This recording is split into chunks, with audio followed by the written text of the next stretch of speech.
Good morning, everyone, and welcome to the 14th Annual Army Summit. This year's conference has the timely title of Strength Through Nordic Cooperation and is brought to you by the Norwegian Army together with the Norwegian Atlantic Committee. My name is Viktor Fladmo, and I'm the main elected representative for the soldiers in the Norwegian Army, or hovedtillitsvalgt for Hæren, as we say in Norwegian.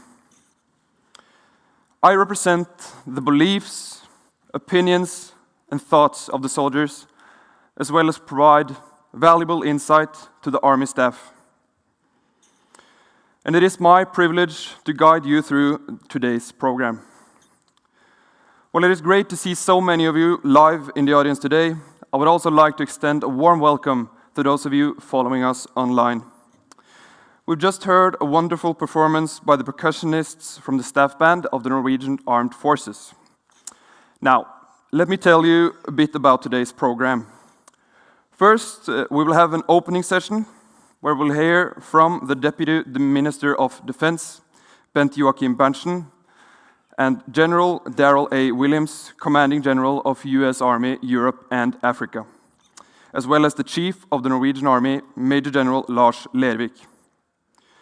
Then we'll have a coffee break before we start the first session with the chiefs and commanders of the Nordic armies, chaired by Saira Basit, Dean at the Norwegian Defense University College. After the military perspective, it is time for lunch, which will be served at Oslo Military Society, 3 minutes away from here. When we're coming back again for the second session, Kate Hansen-Bundt, Secretary General of the Norwegian Atlantic Committee, will chair the panel with the 4 Nordic researchers. Then again, it is time for a coffee break before we have today's third session about the political perspective of Nordic cooperation, chaired by Elin Ludvigsen, anchor and journalist with Norwegian TV2. Lastly, we will switch language to Norwegian for the Norwegian Army Innovation Award and Value Awards. As you all can see, we have a lot to look forward to. Now, it is my great honor to introduce our Chief of the Norwegian Army, Major General Lars Lervik, who will officially open this year's conference. Major General, the stage is yours.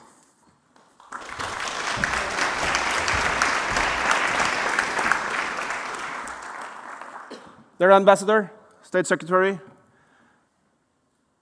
fellow panelists, and especially audience both here in Oslo and online, it is a great honor to welcome you all to this year's Army Summit.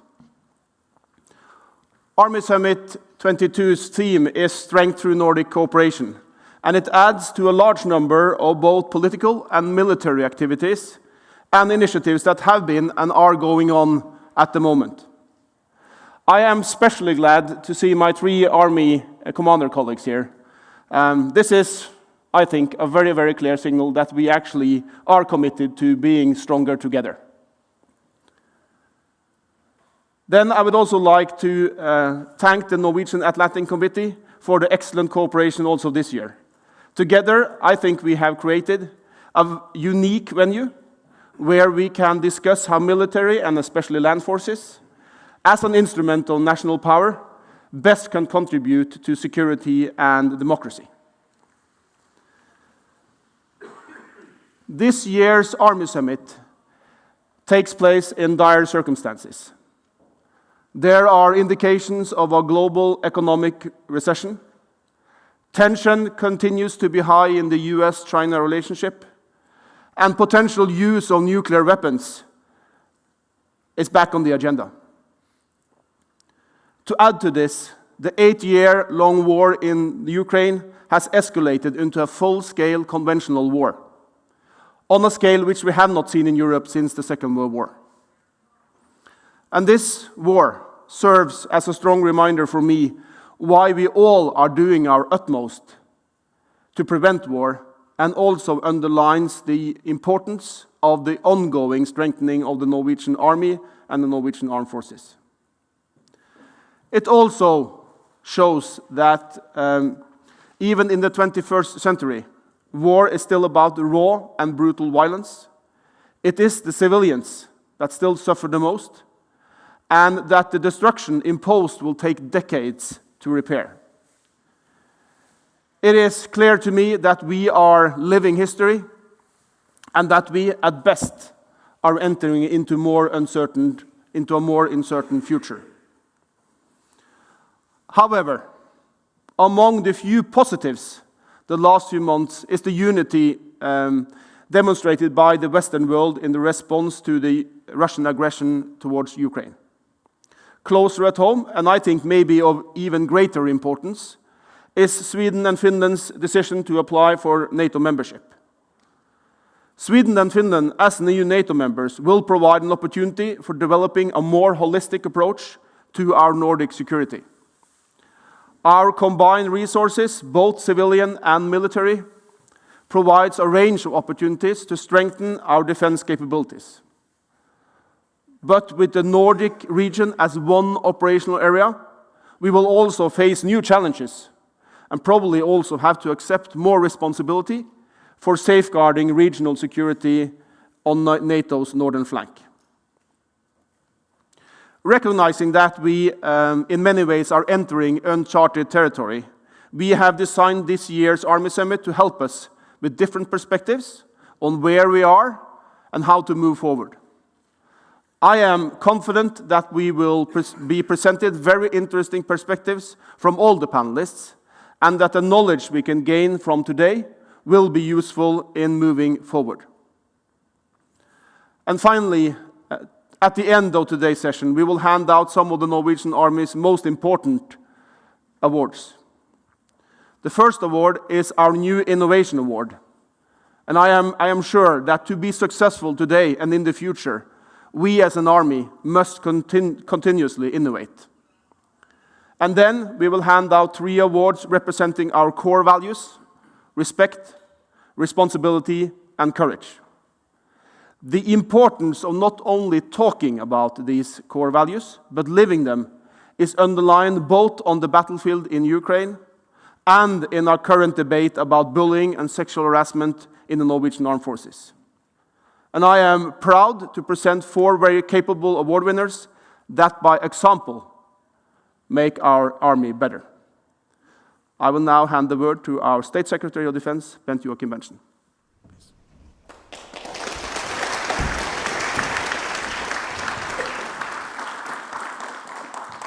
Good morning, everyone. It's a great pleasure to be here as a former Army officer and to open this year's Army Summit. We meet at an historic point in time. Russia's invasion of Ukraine 24th February this year has fundamentally changed Norwegian and Euro-Atlantic security. The war represents the start of a new era for European and international security. Russia's illegal invasion of Ukraine has further widened the gap between Western democracies and an increasingly authoritarian Russia. At this moment, it seems unlikely that Russia will withdraw its forces from Ukraine, despite great economic, military, and political costs. The decision to declare a partial mobilization last week and once more threaten to use their nuclear weapons demonstrates that Putin is willing to go far despite significant costs. A politically and globally weakened Russia may become a more dangerous Russia, with an even stronger reliance on nuclear deterrence, grey zone activities, and an aggressive military posture. The war in Ukraine has also led to significant changes for NATO. The threat that Russia poses along the entire border to NATO increases the need to see different regional challenges to European security combined. The Russian aggression has strengthened Western and Allied cohesion. A united effort on sanctions, donations, and deterrence testifies to this. That being said, we must work actively to maintain our cohesion in the long term. This is particularly important as Russia uses energy and other grey zone instruments as a political weapon, pressuring the European economy and societal stability. In addition, Russia's invasion of Ukraine has resulted in the historic decision of Finland and Sweden applying for NATO membership. All of these topics are strategically and politically important and timely to discuss. Yet today, my focus will be on the impact on Nordic defense cooperation, with an emphasis on cooperation in the land domain, which is the topic of this year's Army Summit. As we currently see in Ukraine, we are once again reminded of the lasting nature and at the same time changing character of land warfare. Also, contemporary wars are fought over the control of land by means of conventional forces. Hence, to build our armies capable of serving our political and strategic aims within a combined joint NATO framework, we must constantly modernize, utilize, and exploit new technologies and competence to ensure comparative advantages over our adversaries. Yet, simultaneously, we must understand the enduring nature of land warfare by maintaining our land forces' capability to defend land territories. This government intends to further develop the Norwegian Army, bearing this in mind. Finnish and Swedish accession to NATO represent opportunities for deepened and enhanced defense cooperation between the Nordic countries within the NATO framework and also in the land domain. First and foremost, Finland and Sweden in NATO will make our alliance stronger. Both countries have substantial armed forces that will contribute to NATO's security. Furthermore, it means that all the Nordic countries will be committed to assist each other under Article 5 of the North Atlantic Treaty. This represents a historic shift in Nordic security and defense policy. This baseline also underlines the benefits and wisdom of enhanced Nordic defense cooperation within the framework of NATO's operational planning and concepts for development.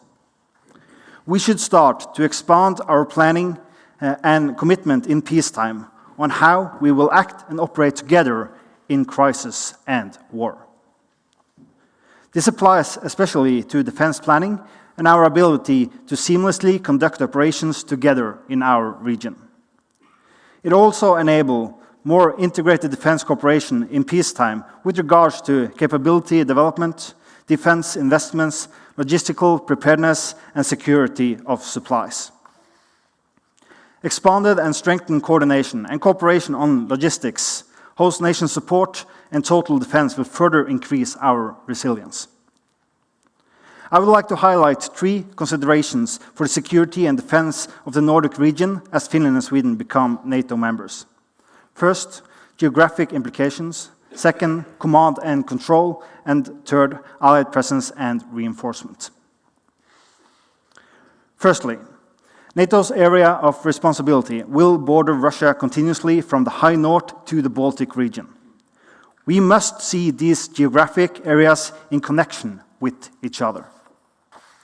The Baltic region can become an area of strategic competition between NATO and Russia.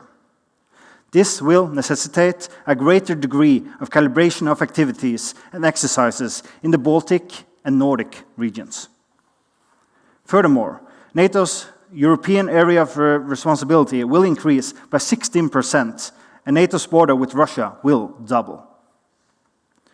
Finland and Norway both share a border with Russia and share common interests, especially in the north.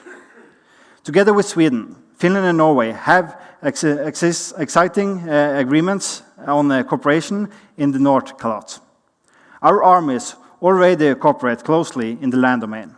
For example, through increased cross-border training, The increasingly closer cooperation between the Norwegian Army in Finnmark, Finnmark Land Command, and the Finnish Jäger Brigade is an example of this.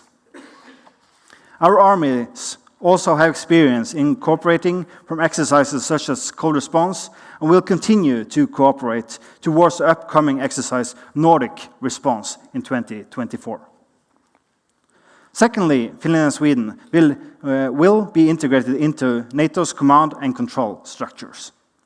Simultaneously, NATO will have to incorporate the defense of Finland and Sweden into their strategic and operational plans. Deepened Nordic cooperation on operations planning will strengthen the alliance's ability to defend our region. In the land domain, this will primarily be a matter of identifying how our different geographical focus of effort implies on common dependencies and requirement for mutual support. Within this framework, we should explore how regional command and control arrangements in the framework of NATO, both at the operational and tactical levels, could benefit the alliance, the Nordic countries combined, and each country individually. Thirdly, the alliance's ability to reinforce our region is key for the credibility to NATO's deterrence and defense of NATO's northern flank. This requires Nordic capability to facilitate such force projections. Allied reinforcements in our region will most likely also support the transit of Allied reinforcements to the Baltic region. For our land forces, this includes an enhanced ability to facilitate and secure the force protection and seamlessly integrate with Allied joint forces. To conclude, Finnish and Swedish membership in NATO will significantly strengthen the alliance, as well as Nordic defense cooperation. We should move ahead, focusing on our similarities and a common interest, while at the same time recognizing our different national interests. Nordic land forces are well positioned to be incremental in the future enhanced Nordic defense cooperation, as well as NATO. We look forward to further developing and strengthening our cooperation as allies. This concludes my opening remarks, and I wish you a fruitful Army Summit addressing topics of high political and strategic interest. Thank you.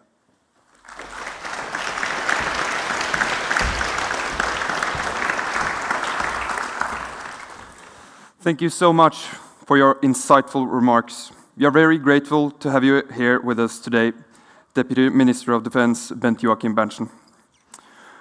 Army Summit is a great opportunity to come together to share unique insight, experience, and knowledge. However, the past 2 years has taught us that digital solutions are also good alternatives when travel is restricted. Thus, I'm happy to introduce our next speaker, who will share his keynote address with us this morning. General Daryl A. Williams, Commanding General of U.S. Army, Europe and Africa.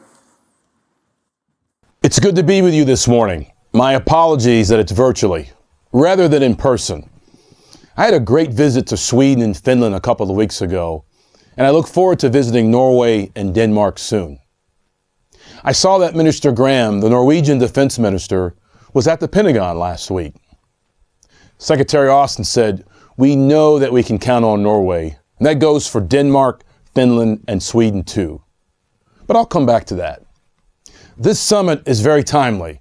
Multilateral cooperation, enhanced Nordic collaboration is vital to the defense of the Nordic-Baltic region against future aggression that has been reinforced by President Putin's brutal and unjustified invasion of Ukraine.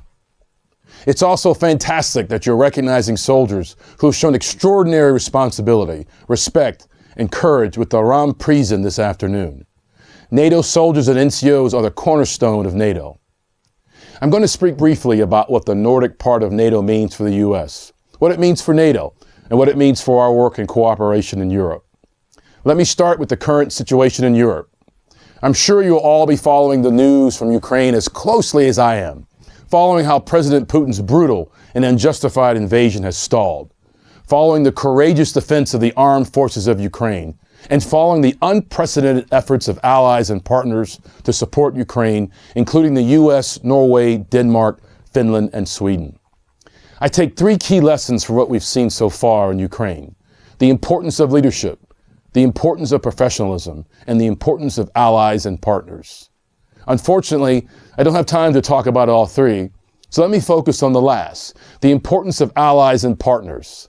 It's why the motto of U.S. Army Europe and Africa is stronger together. President Putin thought that his brutal and unprovoked invasion of Ukraine could break our resolve, break our alliances, break us apart. However, as President Biden has said, when the history of this era is written, Putin's choice to make a totally unjustifiable war on Ukraine will have left Russia weaker and the rest of the world stronger. The material your governments have supplied and the instructors from your armed forces who are currently providing basic training for Ukrainian soldiers in the United Kingdom are a vital part of the international support to Ukraine. And it's just not your military aid and training, which is of course helping to make a difference on the battlefield, but also the outpouring of humanitarian assistance.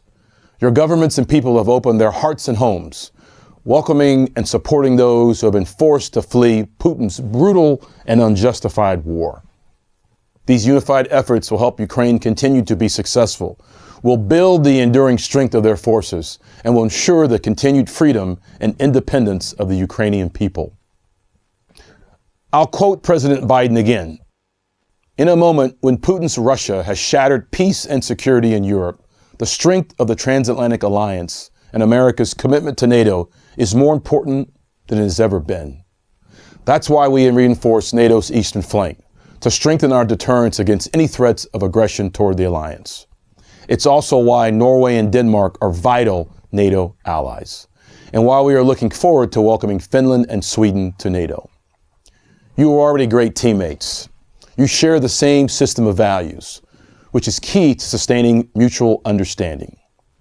You've been building Nordic interoperability and interoperability with wider NATO forces for many years. This cooperation, this interoperability strengthens your armies and strengthens NATO. Your armies have a proud reputation for their professionalism. That's been proven alongside NATO and US forces in Kosovo, in Afghanistan, and in Iraq. It's not a coincidence that all of your armies have a strong reputation. It comes from the demands of operating in the high north, in a harsh climate, over extended lines of communication, and with limited infrastructure. Operating in that austere environment demands high-quality soldiers, comfortable with dispersal and isolation. It demands teams with the ethos and mindset to overcome challenges, to press on with the mission, to succeed. And it demands units with impeccable leadership and professionalism. The U.S. Army's Arctic strategy, published last year, highlights the importance of generating forces ready to compete and win during extended operations in extreme conditions. You are masters of that environment, and we look forward to continuing to learn from you and train and operate with you. Of course, regional stability is about more than the Arctic. As Jens Stoltenberg said, Finland and Sweden joining NATO is important. If you just look at the map, you understand that it will change the whole security situation in the Baltic region. It will strengthen our ability to provide contiguous and coherent command and control across the whole of the Nordic-Baltic region. It will strengthen the defense of the Baltic states, and it will strengthen the defense of Europe from Kirkenes to Kherson. Looking at the map without borders, together, the Nordic-Baltic region will constitute one coherent operational area. That really makes us stronger together. In Norway and Denmark, NATO has had a strong, reliable, highly capable allies guarding its northern flank for the last 73 years. Finland and Sweden's accession will provide additional security, stability, and military capability. Together, we will strengthen our alliance, meet the challenges of a changed European security environment, and deter further Russian aggression.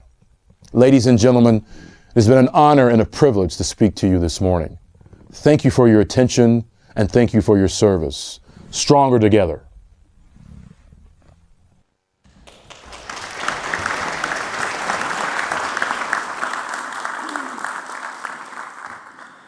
Thank you so much to General Williams for his interesting remarks. We will now have time for a leg stretch and a coffee break before we resume to the program at 10 a.m. Thank you to the audience both live here in Oslo and those following us online. We will be back shortly.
Welcome back to Army Summit Strength Through Nordic Cooperation.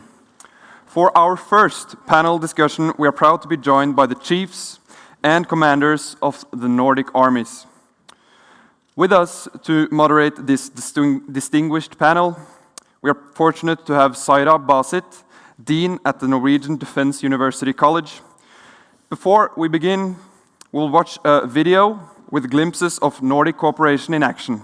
Please enjoy.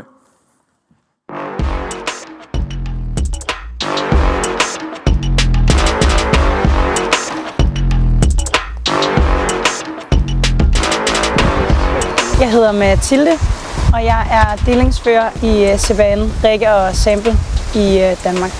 Jeg er på Regex i Sverige, som er en samarbejdsøvelse for NORDEF-landene i CBN. Og vi træner, kan man sige, i et civilt setup, hvor det er politiet, der har et site, som indeholder enten biochem eller RAD, hvor de kræver assistance fra CBN-specialister.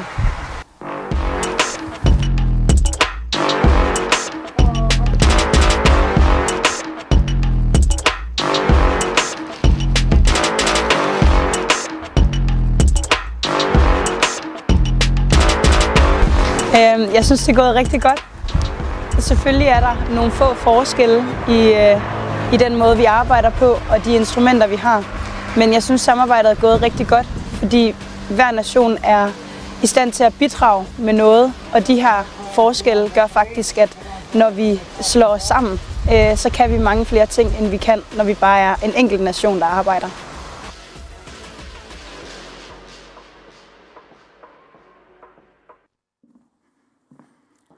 Thank you for the introduction, Victor, and good morning to everyone. It's great to be here with you today for this year's Army Summit, or I would call it the Army Summit of our times. That is what it feels like when I watch that video. Also, a warm welcome to all of you following us on live stream. We are about to dive into a session that I know will be really intriguing on Nordic military cooperation, which is arguably a happening topic, as we have heard. And as we know, hot topics make heated debates, at least when they're combined with the right cocktail of people. And we have the pleasure today of having the chiefs and commanders of the armies of Denmark, Finland, Norway, and Sweden, which will each share their remarks and reflections, and also join the panel discussion afterwards. And I will actually call that a Molotov cocktail type of panel, talking about the right cocktail of people. And while they are delivering their remarks, I invite you, the audience, to participate in the discussion by sending me your questions through Slido. You may do so by entering slido.com, as shown here, on your personal devices, and use the hashtag ArmySummit22. And then first, we will hear from Major General Gunnar Arpen Nielsen, Chief of the Royal Danish Army. We are so pleased to have you here with us, Major General. The stage is yours.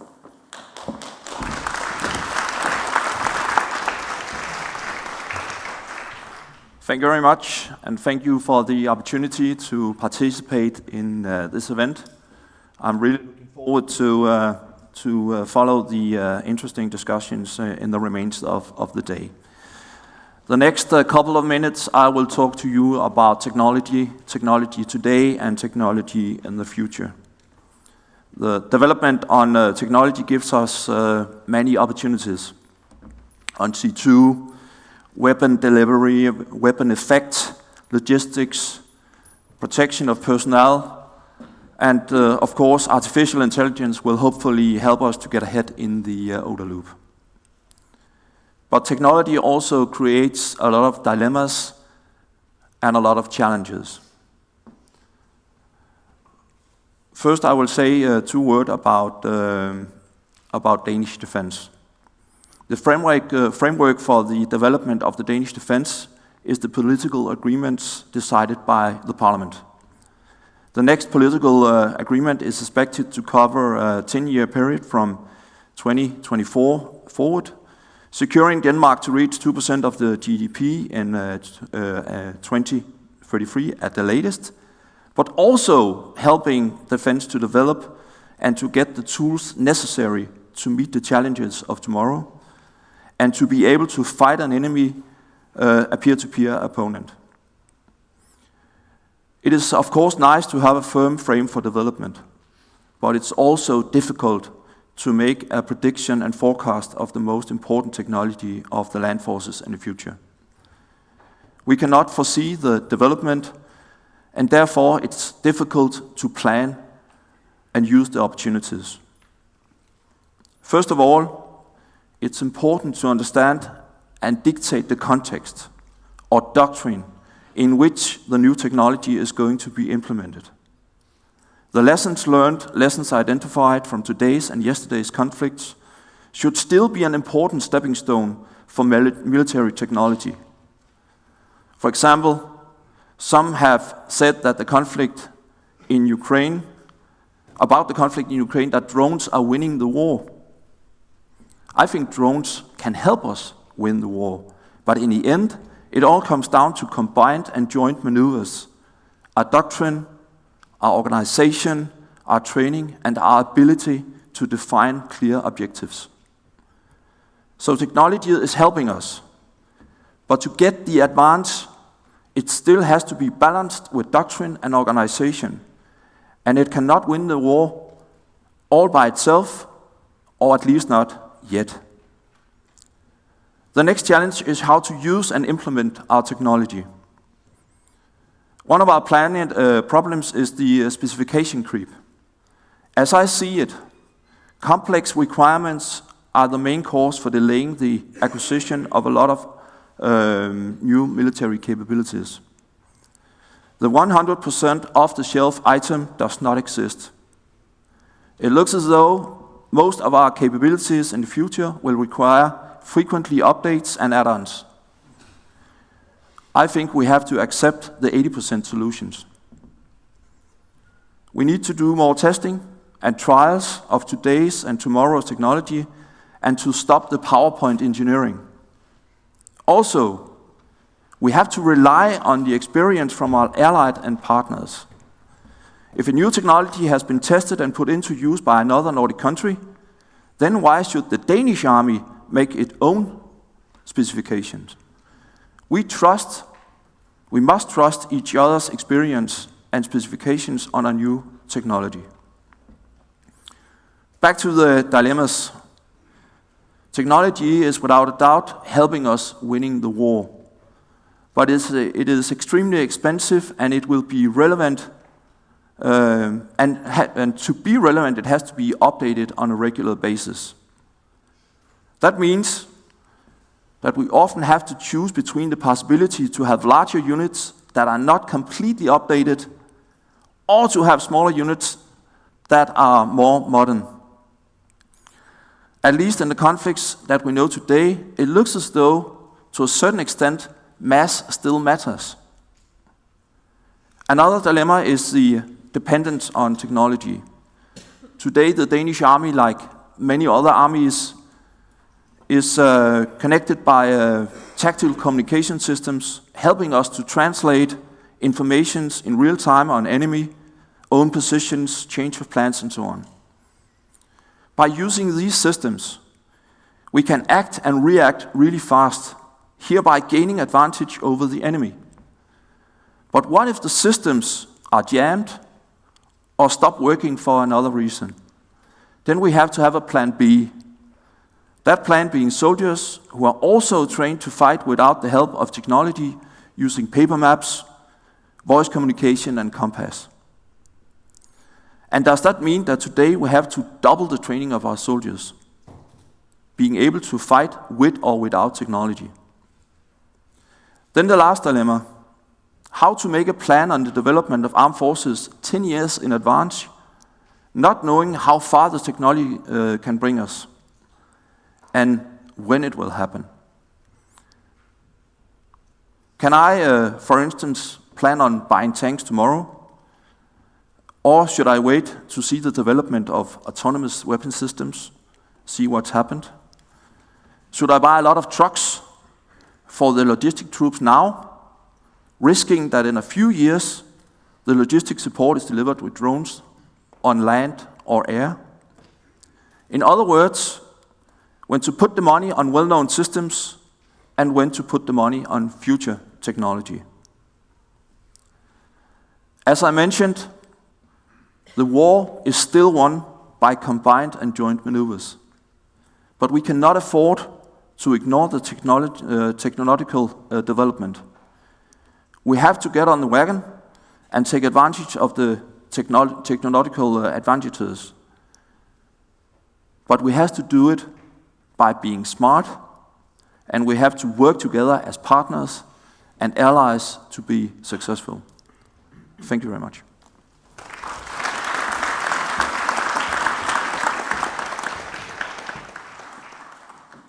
Thank you so much for sharing your insights on technology. Technological enhancements have always made armies reach further, hit harder, and get there faster. But as you said, you must also know when not to use it. Thank you so much. Nordic military dynamics are shifting, and a united Nordic military capability may become more comprehensive than ever before. What kind of modern battlefield look like when the armies of the Nordic region are more integrated? It is a pleasure to welcome to the stage our next speaker, Commander of the Swedish Army, Major General Carl E. Ingebäcksson. Thank you for being here with us today, Major General. The stage is yours.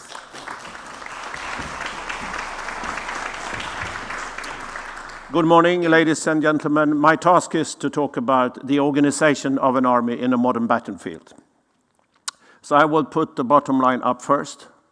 Organization does not change very much. And by the way, as far as I learned, it's already decided in NATO that the army should be structured in companies, battalions, brigades, divisions, and possibly even corps. And that has not been a given, because when I took over the Swedish Army in 2016, we were a battalion-based army. Hence, my focus was initially to create a strategy that gives clear guidance internally and that is attractive externally. So before I will dig into the organization of armies, I will elaborate a little bit on the generic needs for having a straightforward strategy and narrative for armies. Because even since Genghis Khan and the Roman Empire, armies has to be structured. And basically, we have been structured in the same way. But it's what we put inside the structures, like Gunnar talked about, that is what is important. Because we need to structure, but we need to be modern at the same time. And technology, of course, drives the possibilities of employing true combined arms. I will get back to that. But when we took over the army in 2016, the focus was to build a brigade-based army. And the Swedish motto for the army was 3 + 2 + 1. 3 brigades, 2 brigade battle groups, 1 division. And when creating a narrative and a strategy, it has to be able to give clear guidance for all decision makers internally in the army, hence creating cohesion within army.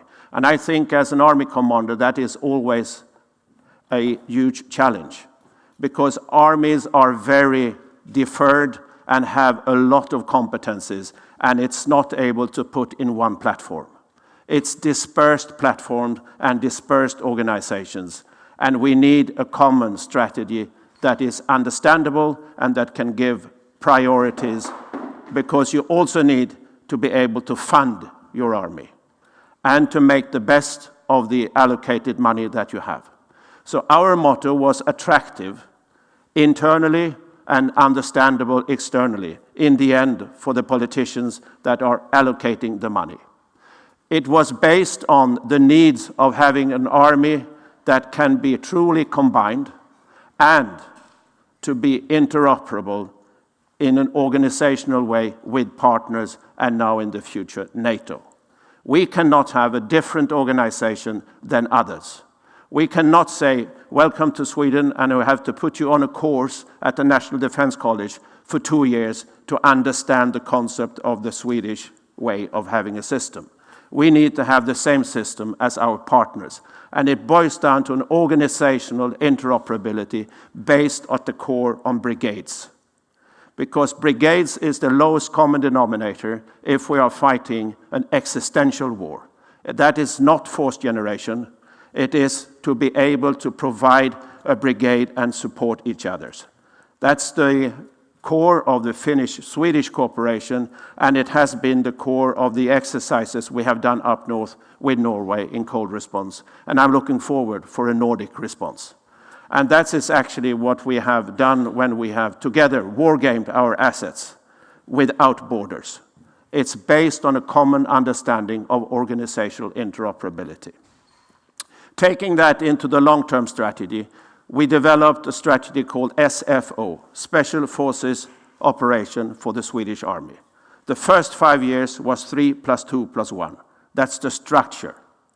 The next, the F, is to fill the structure with functions of war and units. And the next 5 years, beyond 30, is to replace obsolete material. So we need, and we are looking forward to, for instance, to have as modern CV90s as Norway has. So to get rid of obsolete material. Problem is that many of the Western armies are too old. They look nice, but our CV90s were built on the same time as the Volvo 745.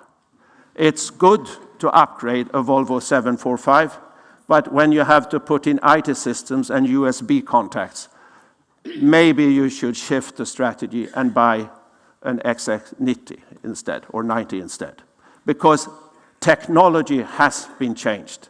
Hence, we are not no longer writing flat envelopes on the map. The organization is based on brigades and battalions within a division, but they need army-wise to be combined in A2, AD bubbles. So we need always to think three-dimensional, hence we are interconnected with the Air Force and coastal areas Navy. So Army has to be based on brigades that are interoperable with Navy and Air Force. And that is truly the organization for the future. So 3 + 2 + 1, the government decided that is not enough.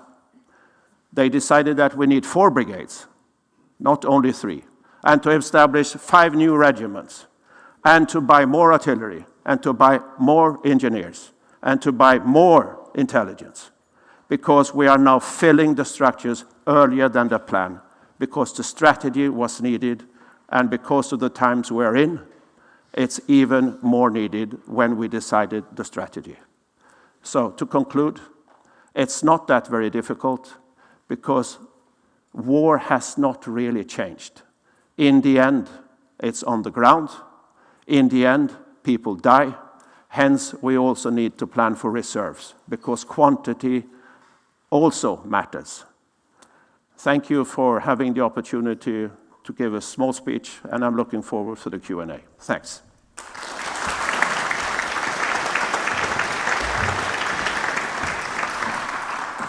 Thank you so much, Commander of the Swedish Army, Major General Kalle Engelbrektsson. I do drive an XC90, but I'm still waiting for the electric version that has a solid enough battery capacity. You have introduced, actually, the next panelist, which is the commander of the Finnish Army, Lieutenant General Pasi Välimäki, which I would call the polttopullo of our panel. For those who don't know what that means, it's my attempt to translate Molotov cocktail to Finnish. As soon as both Finland and Sweden are ratified NATO members, we may be seeing a reconceptualization of the graduated response plans, as we have started hearing about. And yet another interesting process to follow in this regard will be exactly the interoperability of the Nordic and allied armed forces. What ambitions may lay in the revised Nordic cooperation plans, and how do we secure effective and resilient cooperation? It is a pleasure to welcome you to the stage.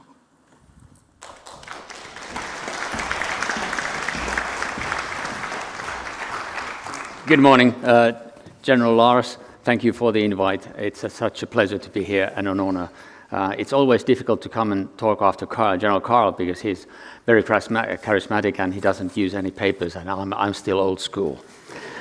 Are we not living interesting times and challenging times in so many ways?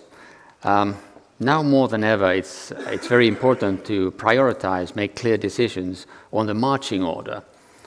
What needs to be done and in which order, just like General Carl just said about the structures. Clear strategy with clear leadership. We who have served in many peacekeeping and crisis response operations remember the daily reports. Situation is calm, but unpredictable. Now in Northern Europe, the situation from the army perspective, on the surface, it looks very calm, but it's absolutely unpredictable. The further away we look, the more we have fog and uncertainties ahead of us. The question is not how clear and how present the danger is. It is how much time we have, how long the window of opportunity for us to build readiness, build capacity, which brings into the question of mass. You need enough. And then delivering capabilities, the new capabilities. We in Finland have a certain sense of urgency in a pragmatic, very Finnish, subtle way, which we tend to hide.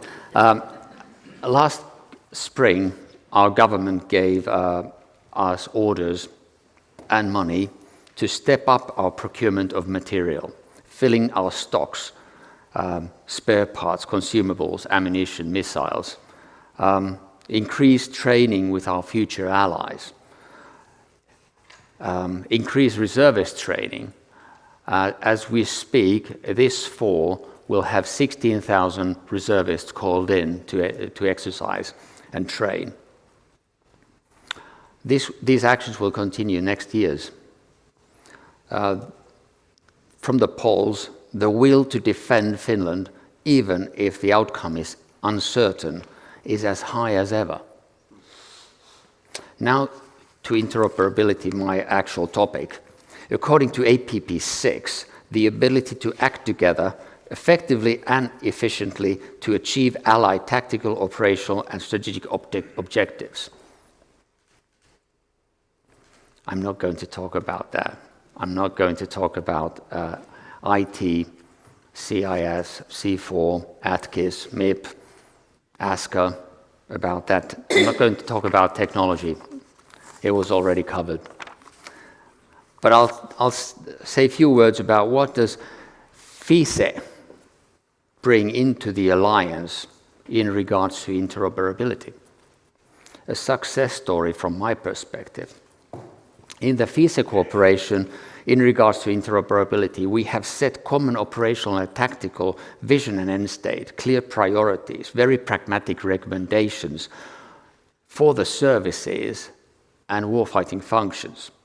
We have then translated these into lines of implementation, set of plans with precise goals and actions need to take place, which we then have turned into our national training programs and plans and training cycles. All this has been based on operational requirements resulting from operational planning, which Finland and Sweden has done for several years now. So we have this kind of capability already built in, and interoperability is more than just communications. The roadmap we have is not a Word document resting on a shelf or in a data storage. We have set targets for 2023 and 2027 timeframe. COVID, of course, hampered us somewhat. But as you have noticed, last winter, there were Finnish units operating under the command of a Swedish brigade commanded by Norwegian general. So the question is Finland going to tow our troops to someone else? I think we who have served in operations, Afghanistan and many other places, Finns have not been in command, but we have handed our troops to those we trust. You may have noticed also that a few weeks ago we had vigilant knife exercise in Rovajärvi area. It was a real success story of not doing just communications, but military mobility, crossing national borders, customs, traffic laws. We had to go all through the 9 yards of difficulties, bureaucracy, handling live ammunition cross-border, cross-national, RSOM reception of troops, onward movement, staging, and all that had to be done in a very, very fast pace, and then going into operations. We had our joint headquarters at the Högkvarteret as well as our defense command, going all the way down to army commands, down to unit level. All those functionalities, warfighting functions, had to be taken into account. And then we operated. The op tempo was not too high, but it was adequate, and we had to sustain troops on the field. We're not ready yet. Next year, Aurora, Northern Forest exercise, and then comes 24 year with a Nordic response. So exciting times to build forces. And now it's not about companies. We need to look bigger. Battalion size, brigade size. Not only heavy armor, but we need light infantry. We have to have a good combination. So, many have asked, after Finland and Sweden joining the alliance, is FISE still relevant? Well, it's a mechanism we can all utilize, the logics, the mechanisms, in many respects. And we're really much looking forward to cooperating more and more in the Nordic context, because there's a lot we can share. In the future, with the allies, within the alliance. I rest my case. Thank you.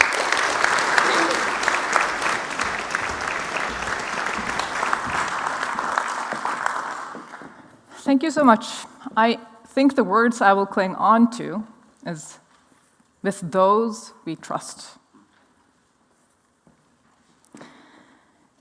Over the course of the past few weeks, we have seen new disturbing imagery from the ongoing war in Ukraine. Russian President Vladimir Putin has further escalated his rhetoric and was seen to further provoke the situation when he announced the demand for 300,000 reservists to join his war efforts. This happened during the General Assembly meeting of the United Nations, and the timing was most likely not coincidental. To share his reflections, and not referring to Putin, to share reflections and remarks about the latest atrocities across our borders, I'm pleased to introduce the Chief of the Norwegian Army, Major General Lars Lervik. Please, Lars, Chief, the stage is yours.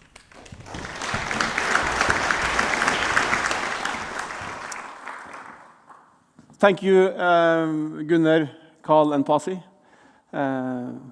I'm still learning a lot from you guys. So that was some really three good presentations, I think. And I will follow in the tradition from the other Army commanders, not talk about what was actually introduced to talk about, but talking about what I would like to talk about. The soldier is the backbone of any army. And I am proud to call myself a soldier.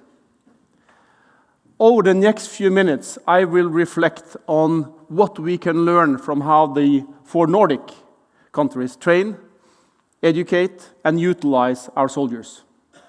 We are different in our approach, but I consider these differences, as the young Danish platoon leader actually said, these differences is a strength from where we can learn and develop.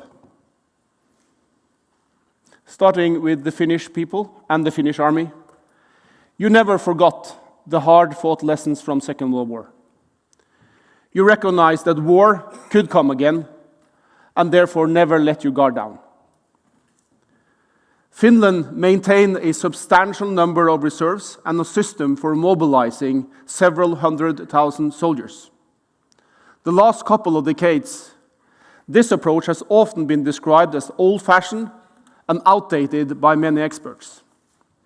However, in today's situation in Europe, no one doubts how crucial reserves are to deter and, if necessary, fight and win a conventional high-intensity war. In our efforts to strengthen the Norwegian Army, we are inspired by how Finland utilizes reserves and reserve units to enhance your readiness and combat power of the Finnish land forces. Another example of effective use of reserves can be found in the Danish Army. Following basic training, there are several options for a career in the Danish Armed Forces, with one of them being an active mobilization reserve, closely linked to the standing operational structure. This active reserve provides an opportunity for citizens to combine and develop both civilian and military skills. The result, as I see it, is flexibility for the individual and readiness and access to highly motivated soldiers for the Danish Army. I strongly believe that this approach is relevant also for the Norwegian Army in our efforts to attract future soldiers, while at the same time developing cost-effective ways of increasing our combat power. Education and training are essential both for the standing elements and reserve components of any army. Looking to Sweden, we see a recent strong focus on strengthening officer and non-commissioned officer training, both in numbers and quality. This reflects that military leadership is at the core of our profession, and that mastering the brutality of war requires both a broad range of skills and competencies and robust ethics. The fact that the number increased well before the units are to be operational also underlines the importance of a long-term approach to education and training. As the Norwegian Army is closing in on a period with substantial increase in our manning, we will look to the Swedish Army for ideas and inspiration how to ensure that we have enough competent officers and NCOs for the future. So, what can my colleagues learn from the Norwegian Army? Restricting myself to one thing, I would like to point at how we use conscripts to make up the main body of our standing operational units.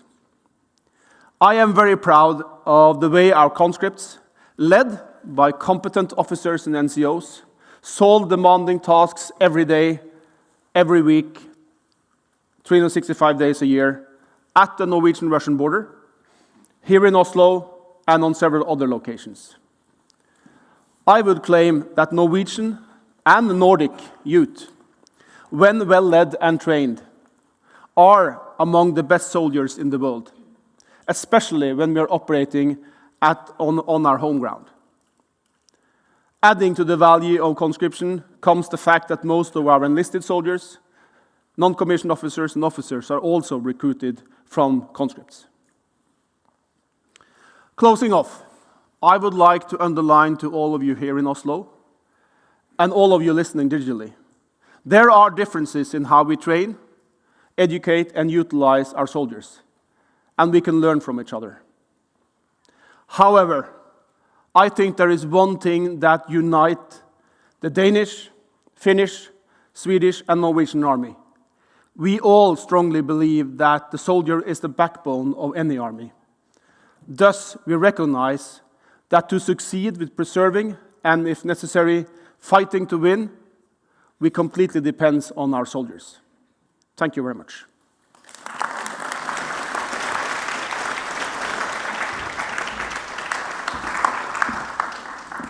Thank you so much, and thank you for focusing on what education means and that long-term thinking on education is necessary.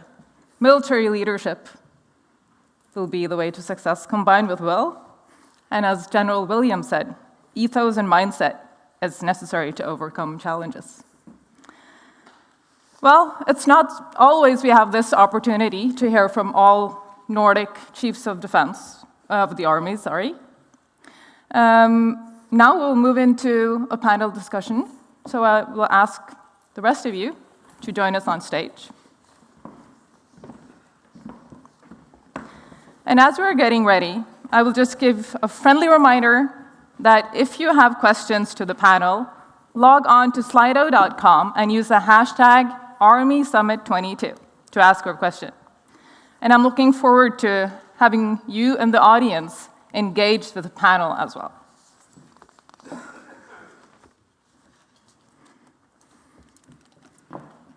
Are you excited? Yeah, absolutely. Certainly. Well, I promised them tricky questions, so you better give them some tricky questions. But my first question goes to you, Lars. I've heard that Finnmark is better protected from Finland. I've been conspiring with someone. What would you say on that? Could you say that again, please? Finnmark is better protected from Finland.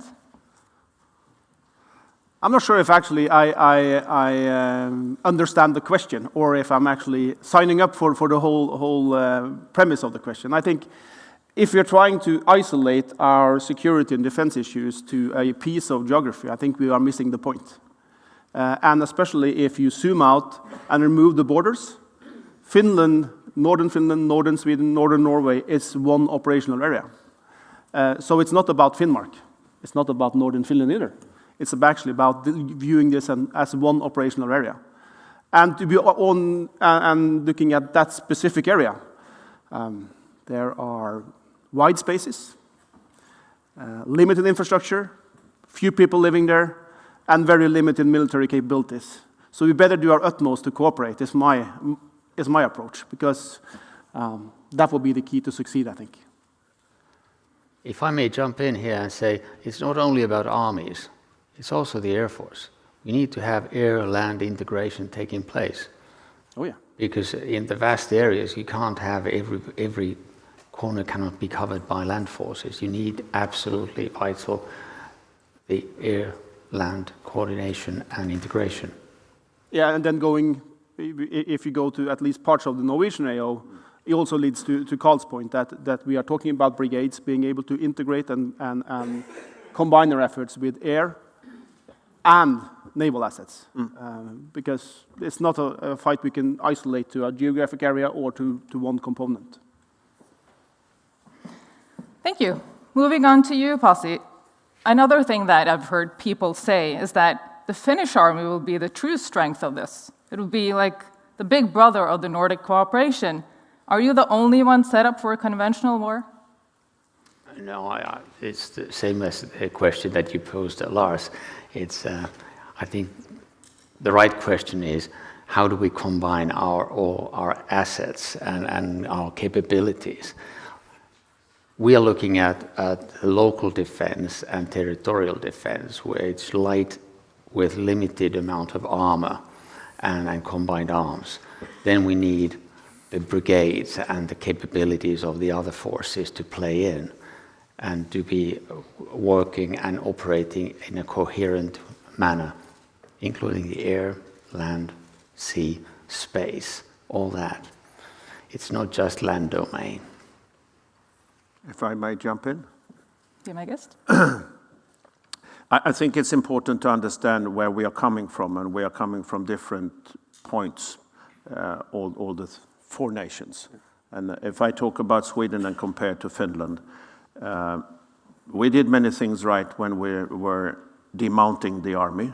We were logically centralizing, and we had a management perspective, because the task is always given by the politicians. And our task was to be able to contribute to the international community with international operations far abroad. And that we optimized our organization from. But you did not leave the thought that war can actually be still an option. So you kept a big organization, and you also kept the logic from a clear command structure based on clarity in wartime. Yes. Whilst we were basing our logic primarily on being efficient in peacetime. Actually, there was a time when we thought that war is not longer even to happen. And that creates another logic. It doesn't mean that we cannot contribute to each other, but it means actually that I learned a lot from Finland and the clarity of what is the functions of war, and especially when it comes to clarity of command and control. That is not the same as having a good machine in peacetime based on logic production of forces. So cooperation is always about giving and taking, even in win-win situation. For Sweden, do you see any sacrifices coming? What will be the biggest challenges for the Swedish Army? I think it is to maintain the interest that Army is needed also when things are getting better, because things will become better. History shows that war comes and war goes. We don't really know where we are in that cycle, but we have learned yet again that in the end war is fought primarily at the ground. Doesn't mean that I'm not for Air Force and Navy. So that is my long-term concern, that our investments are not steady over time. I think generically we can learn a lot from maybe Finland, that regardless of what is happening in the world, we need a credible structure ready to go to war, even in the future. And if I may say, I think the biggest challenge is not buying equipment or building stocks or whatever we're doing. The biggest challenge is actually our officers, our NCOs. A couple of generations, the only thing they know is how to fight in Afghanistan, Iraq, and other places. So they don't have the pictures on how to cope with main battle situations. So I think in that matter we have to learn from Finland, who have that mindset at all times. So we have to change the mindsets of our young officers and NCOs, and that takes time. Yes. Thank you. And to you, Denmark is a Nordic country, but Denmark is also located further south and may have differing strategic priorities. Why choose the Nordic cooperation? Because we have always been close with the Nordic countries, and I think in the situation that we're in now, the Baltic area is of course of Danish main focus, but we share a lot of things with the other Nordic countries, and we have always been close, and it's very natural for us to look towards the north in training, cooperation, acquisition maybe, and so on. I think it's natural. Picking up on your phrase, Pasi, in those we trust. We are all brothers and sisters in arms, and what you've said today convinces me of that. However, I work together with historians, and we have had a history of wars, unions, territorial disputes. Will trust be there 100% enough to transfer command despite these historical issues? I don't know what historical issues you're talking about. I think the question is more Sweden than Denmark. Yeah. Actually, it's a draw. It's 11-11 at the moment. So I absolutely trust Carl. No, there's no doubt about it. We worked together for many years, and I think even though history has its own matter, I can say that today we are extremely close, and I would at any time trust Carl. And I think we actually done it. We done it in Afghanistan and other places. So it's not new for us. It's not a new thing. That is very uplifting. If I may, trust is something it's not something you can decide on. You cannot decide that we trust each other. Well, I think there is a high level of trust there, and it's based on actually us having done things together. Not this year, but over decades. We have stood shoulder to shoulder in Afghanistan. We are by training and working together, getting to know each other. And being Nordic, I think that's how we build trust in our communities. It's actually by spending time together. And of course, it's very nice that the four of us trust each other. More important, I think we are, by doing things together now, we are building trust on all levels in our armies and our armed forces. And that is something that will be very, very useful on a rainy day. Because on a rainy day, it's too late to build trust. So that's why I think the importance of training and working together every day down peacetime is something we will be very, very glad that we did if this actually becomes hard. Okay. Yeah, just to pick up on the things that have been said by all of you, bringing it into trust, and if we can also, what are the challenges for the future? Don't forget now that even though that many of the young officers of today have not seen large formations as we did, almost all of them have real combat experience. When I grew up, that was not the case. We had few officers that were combat proven. Now in all our countries, we have a lot of officers that are combat proven, and we still have old guys knowing a little bit on how to build the big structures. So we have to combine that, and we still have time. So in that I have trust. Don't forget that the young generation have very good experiences that most of us did not have when we grew up. And also it means that they have, on an individual level, earned trust in combat together. And when they have reached the ranks of generals, they will never forget that. So we have to have structural trust, meaning that we also have to spend and trust each other's in investments. And that we are also building now from a bottom up rather than top down, aligning our efforts where it's suitable, for instance, in the CV90 Club and so forth. So that is also important, to put structural trust, and often it has to do with money. Before moving on to Slido.com and the questions from the audience, being the Dean of the Norwegian Defense University College, I'm into education.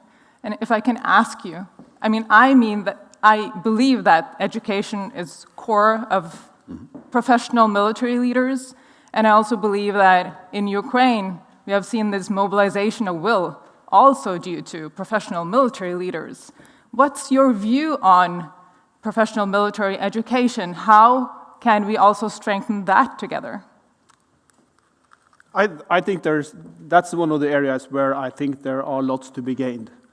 And I'm not going to say how we are going to do this, but I think there's lots to be gained here. We have a similar culture.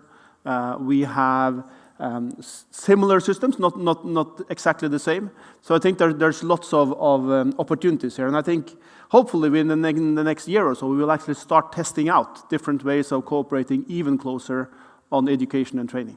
Because I think that's the way forward. And we are, after all, still rather small. So we need to look into, can we actually get more about combining these efforts? I don't think we can isolate it to only being the military education. I think its mentality is very equal between our nations and the school systems.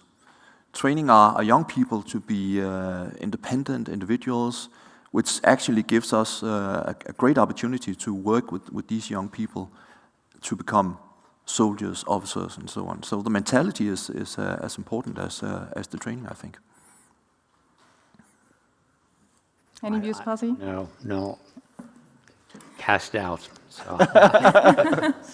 I think actually there will be more opportunities when and if, and hopefully, of course, we will be members of NATO, both of us. It will give us a structure that we can more openly see to what are the opportunities in doing that. That combined with the fact that all of us are now investing more in the armed forces, we cannot have the luxury just to do more of what we did before, because now we are actually so much under pressure that we need to find new ways and opportunities. And logically, it's easier to go where you have some common denominators that we have in the Nordic countries. So more of what we are doing and maybe quicker. Thank you. We have a question from Hans Peter. How will the Nordic countries cooperate within education in the future? Actually, it's the same question. Is the Nordic Staff College and/or War College the future? You kind of already answered, but if you want to add on to that. If I start, my humble recommendation would be not to define the organizations first, who is to run what. Try to identify what we can do within existing structures and define what we can do within that, because otherwise we will lose too much staff energy in the wrong direction, and we will never be able to do that if we are not really forced to it. The Nordics have small armies supported by own national logistics, or did anyone have something to add on that? I might say something about this. I totally agree with what Carl said. Form follows function. Don't look at the war colleges. It's not the only place where we need education. Very often we tend to look at how many general staff officers we develop or junior officers. It's the NCO core that is essential. And for Finns, that is something that we are reinventing, and we are in the process of developing a new NCO core. And this is where I'm looking at my colleagues here. Hey, I need a hand. How do we do this so that we don't have too much time? We have to get there, and we have to be there rather sooner than later. So it's not only about general staff officers. I would like to reinforce that message. 80% of the employees in the Norwegian Army are NCOs. And of course, we instead, by looking at the different structures we have for education today and starting to merge them, we should look at actually what do we need. And I fully agree. Competent, capable NCOs is essential to both win on the battlefield today and tomorrow.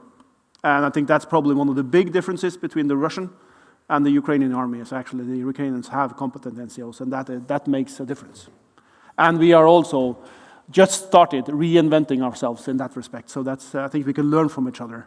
But education comes across the board. If you take, for instance, I had an advice from my artillery inspector saying when we met General Williams, tell the US that they don't divide the questions regarding artillery to 3 different nations or 4 different nations.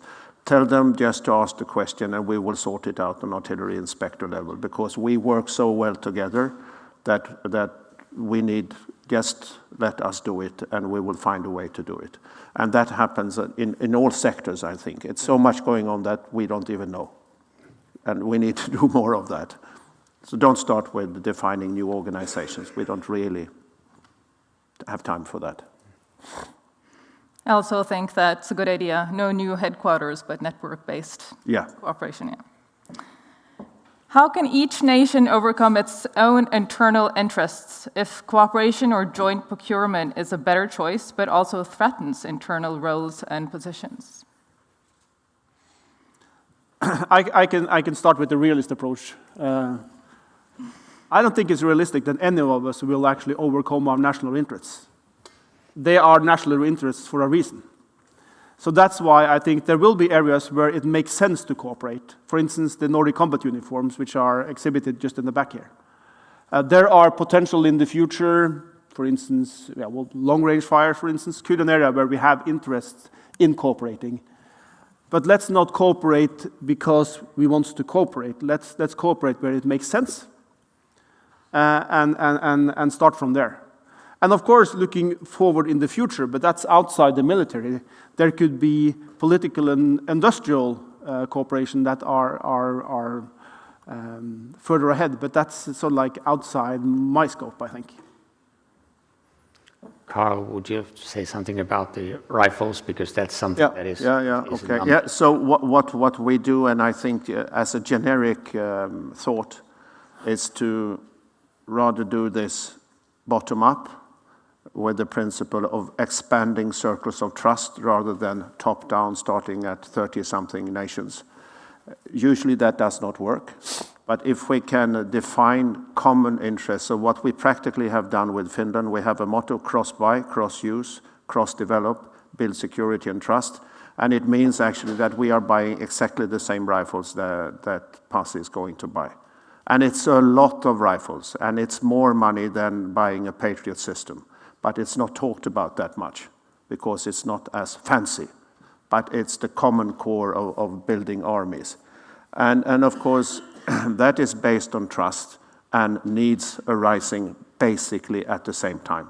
So we are aligning our efforts, and when we develop the rifles that we have now, the specifications, we give that to Pasi, and then he takes on the next. And also it's with ammunition. Why should we not certify the ammunition if we have the same vehicles and the same diameters of our artillery?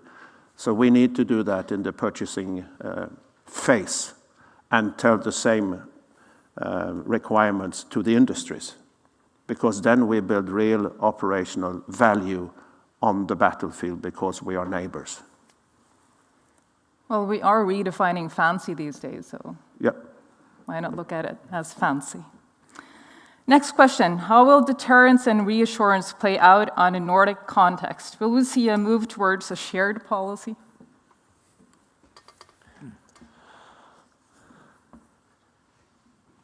Okay, I'll start. You are the NATO, so. I'm the host, so I better. No, it's I think again,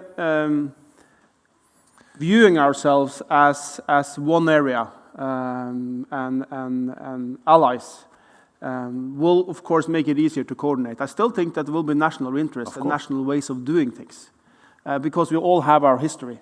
So I don't necessarily think that we need to be totally aligned to be effective. I think that actually by becoming members of the same alliance, that is probably the strongest deterrent signal we can send to anyone. Mm-hmm. And then we all have our national history and our national relations to our neighbors. And that is something that I also think is a strength. Our relationship to Russia is different from Pasi's. Mm-hmm. I think that's a strength. That's not a weakness, because it goes back to our history, and we can play different roles and approaches in slightly different manners.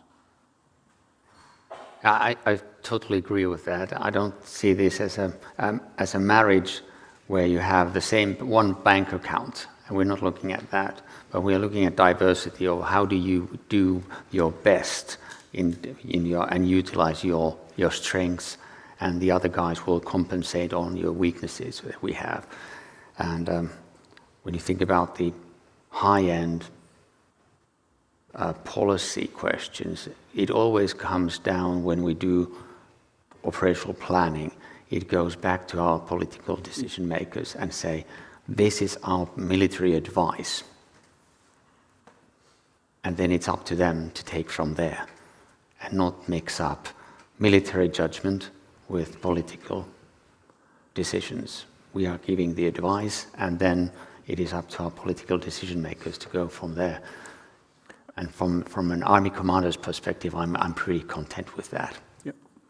I think to add on to what's said, it's still very important on an individual leadership level, on all levels, to over time build this trust and transparency. So we have to know when we are not aligned to start with, so that we are not running around second guessing what does Norway think and Finland and so forth, because that over time risks to create its own narratives. And then it boils down to leadership on all levels, especially the senior leaders levels, both in military and on the political level. That I think is important. We are not members of NATO, but I know a little bit. I think what we can do even more is to, in the informal process before the NATO process becomes political, we can share our views and see where they are aligned, and then we will be a stronger voice for the sake of good, not being part of splitting NATO in north and south, but having the 360 capacity of thinking, but sharing where and the logics. For instance, how do you define a mechanized brigade? Maybe it's not really logic to have the definitions that is now existing for Nordic northern brigades. So that we can shape together, I think. But I think Carl actually touches a very important point. It's not Finland and Sweden joining the Nordic countries. It's actually Finland and Sweden joining NATO. So actually, even this time, it's not all about us. No. This is actually about NATO. So it means, and NATO is made up of 30 members as of now, soon 32. And these members, all these members have a saying. They are all based on political processes and all that. And at least, as Pasi said, that's why I wear the uniform.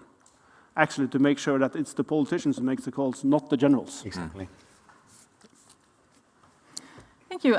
I'm really comforted of that you see a lot of possibilities without like huge amount of resources, because that will be a question many people would ask. All of us have just a limited amount of resources, and how much could we put into the cooperation? But it seems like you already see a value in our joint values, but also just operating together or having exercises, joint exercises. Or are there any other constraints concerning resources?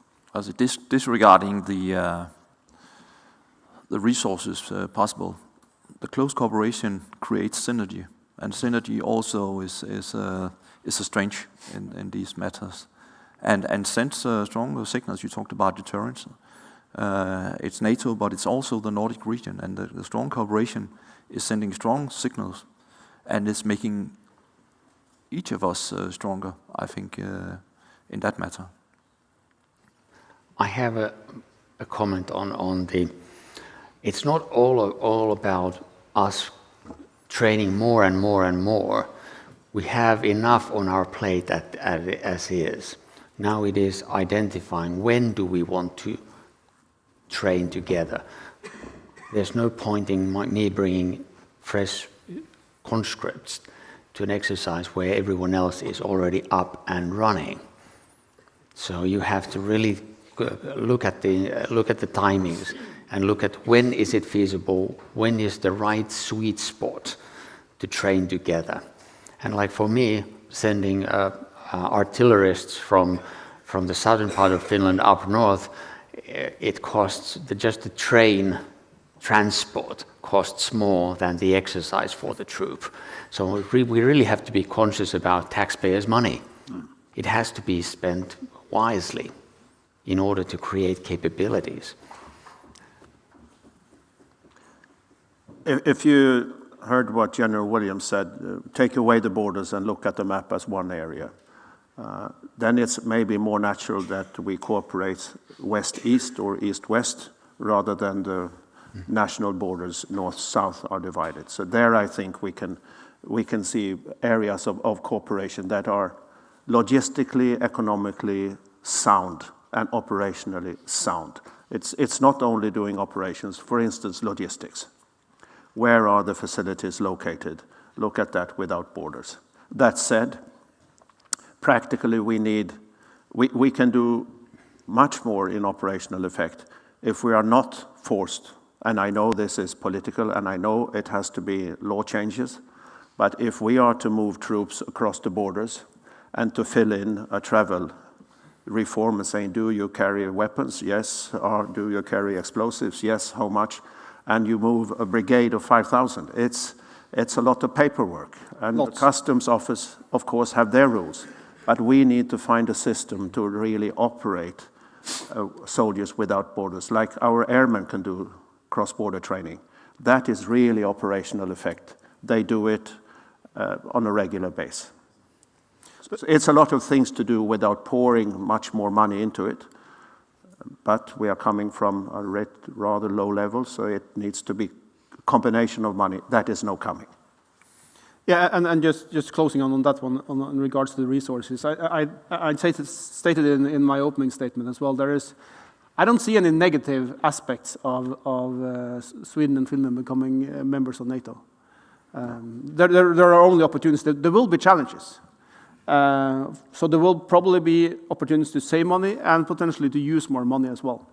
The reason why I think that we really need in Norway to invest into our armed forces, it's not because of Sweden and Finland becoming members of NATO. It's the overall situation that has dramatically changed. And that means that we, both to take care of our own security, but also to meet our NATO obligations, need to take also the resource issue seriously. Thank you. Picking up on logistics, there is one question here. The war in Ukraine has highlighted the importance of logistics in modern land warfare. How can the Nordic cooperation develop our logistics capabilities? Would you like to? Yeah, we have come quite far. We have a common concept and even further than that, based on the FISE cooperation. That is a good template to start doing what we have talked about with Norway. And then thinking, like I said, look at the map, see where are the facilities, and not only looking at it as a national problem. Maybe even that can help us quite far. I see a lot of opportunities there. Don't forget that we are still strong industry-based nations. And in the end, that matters. And we need to utilize the knowledge base of our respective countries, not solving it as a military problem. And there we can learn a lot from each other. And it's not only the military. It is totalförsvar. Yeah. It is comprehensive security, because we need to take into account the logistics system of our existing societies. So the Finnish citizens will need electricity, they will need consumables, they need food, warm, heat, all that. And we have to take that into account also. So it's not just the logistics about it's about resilience and surviving a longer war. It's not, I don't think that we'll see another 3 to 6 day war. That's already gone. And now the Crimea fast in and nothing out after that. I think we have to prepare for a longer war, which has an effect on the whole society. And then comes on top of that, how do you use the assets of the national capabilities to build also the military logistics, cross-border logistics, and then within the allies, within the alliance. Many things that we need to look into. Yep. We're not ready there yet. You know, in army circles, I sometimes hear that the Norwegian Navy cooperates better with the British Navy than with the Army. How do you see, some of you have mentioned multi-domain operations, interoperability. How do you see this in like a multi-domain context? I think it has been the truth. That years back in Denmark, we had a wording say joint via combined.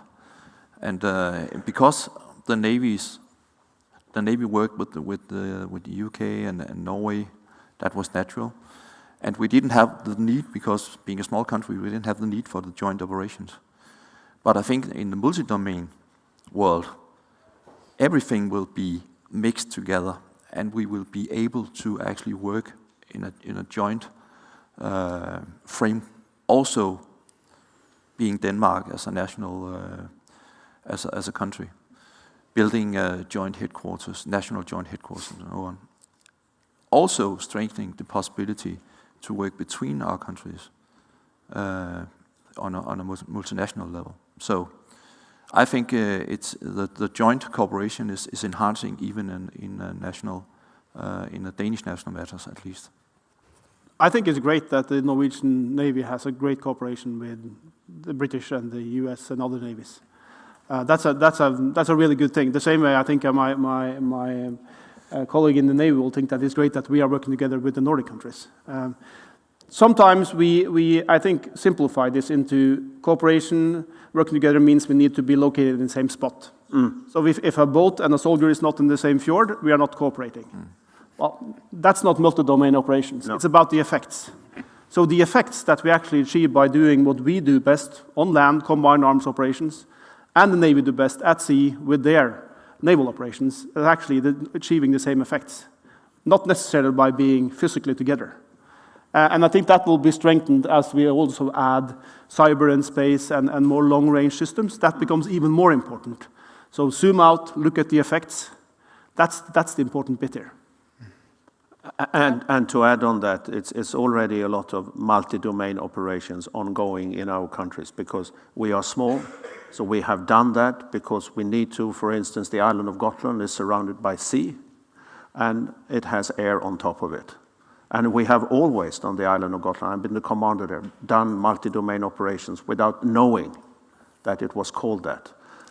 But the risk is sometimes when we put these fancy words, is that also when we say joint, it means that it needs to be coordinated on a higher upper echelon. It does not always need to do that. It's who are the supported and who has the resources.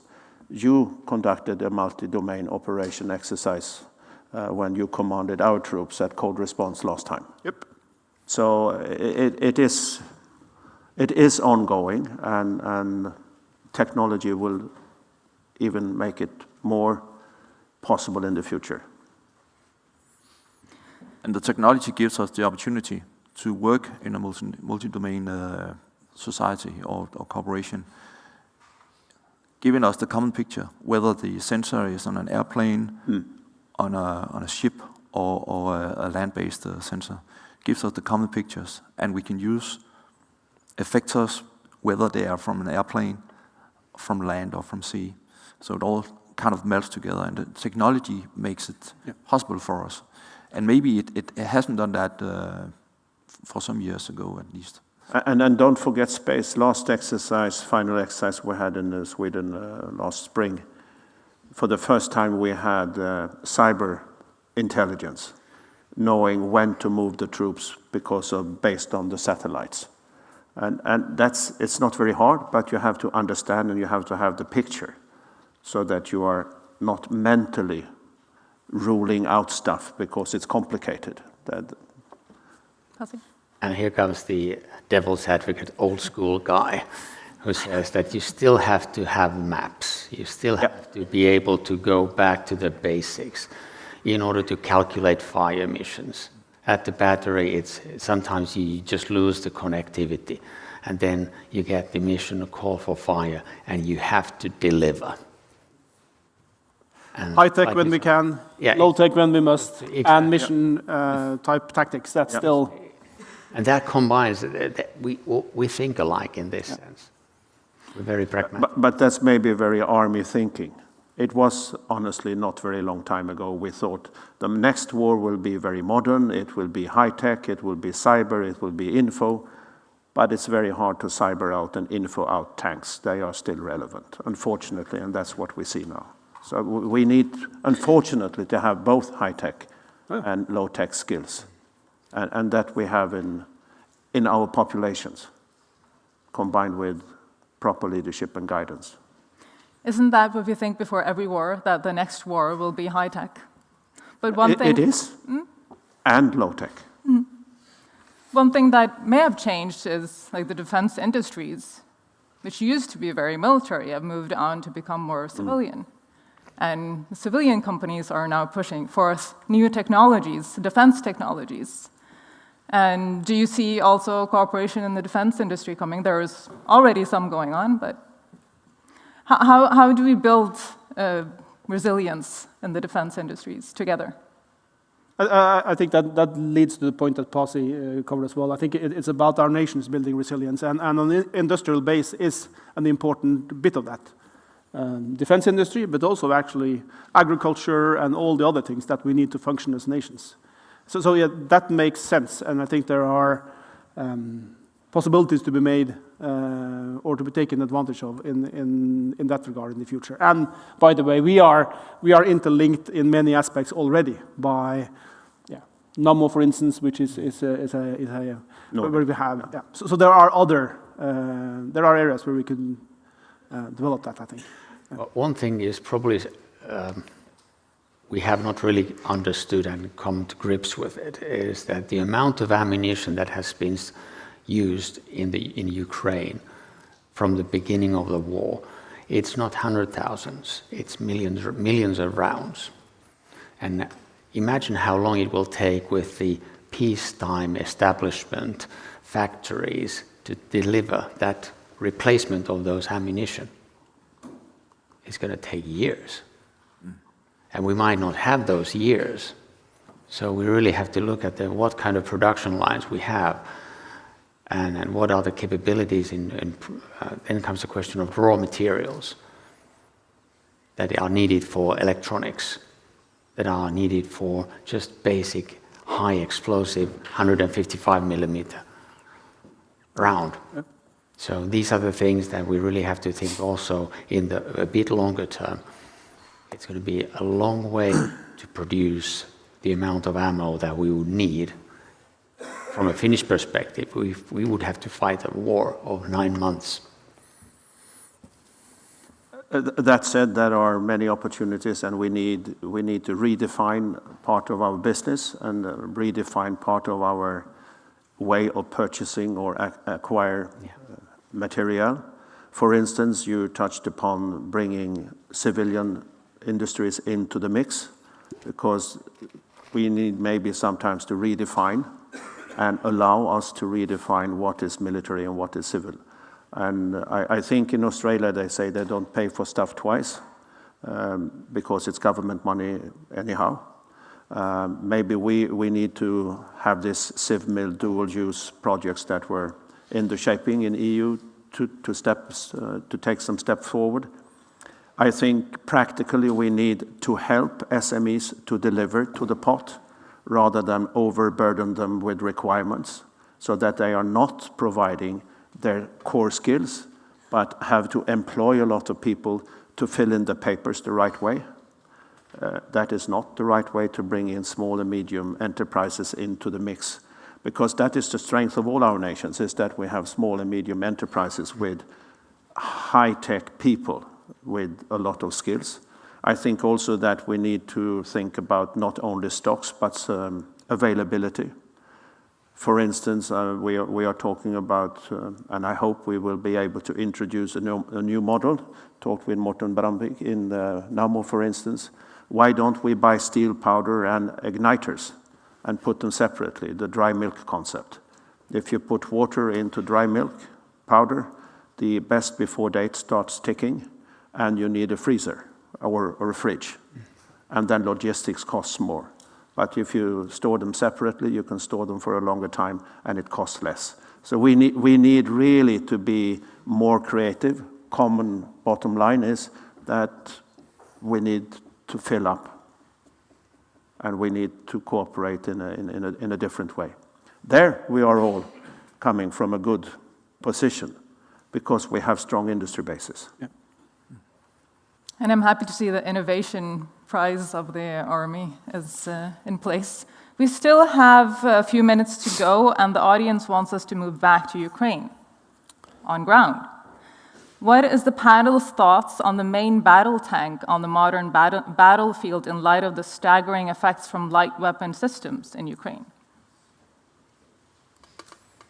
I can start off. The main battle tank is an essential component of a mechanized brigade combined arms system. The same aim as artillery, infantry, drones, and I can continue to list. So when looking at and trying to observe what is happening in the Ukraine, and also looking at how we plan to fight, it's not about individual system. It's actually about having this combined arms capacity. And if you start removing components that system will collapse. And what we have seen in Ukraine is mechanized brigades working together with lighter brigades, both in the defensive and in the offensive, very, very successfully. And that's because they have the combined capacity, and they are well led. And when that does not happen, then individual systems can be very effective. Yes. But still, we have to protect our systems. Yeah. We have to protect our main battle tanks. It's an important weapon, and we can use it, especially in offensive operations. It's very important to gain the possibilities of maneuver. But today, with the modern anti-tank weapon systems, we have to protect our tanks from these systems. Otherwise, they are too vulnerable, and we lose them. Like we've seen, the Ukrainians have a lot of success fighting the Russian tanks with the anti-tank weapon. And then it comes down to technology, meaning you need to have active protection system, but it also comes down to tactics. Because when the Russians are operating without any infantry to help them, tanks are easy to pick off. So again, it's about both having technological development, but also actually focusing on the tactics. And then you need a good combination of light forces and main battle tanks and how they cooperate together. And understanding the conditions that you're operating in. Up in the Arctic, in the northern Lapland area, it is completely different, the engagement distances, as when you go into the southeastern border or southeastern Finland, where the engagement distances are 300 meters to 600 meters. And then you go up north, and it easily comes up that you can fire 2 kilometers away. And then you need several kinds of tools, and that's why we call it combined arms operations, because you combine different kind of capabilities in order to have the effect. Clinging onto the notion of protecting systems, there is a question on cyber from the audience. How well prepared are the Nordic armies for a coordinated cyber and physical provocation attack?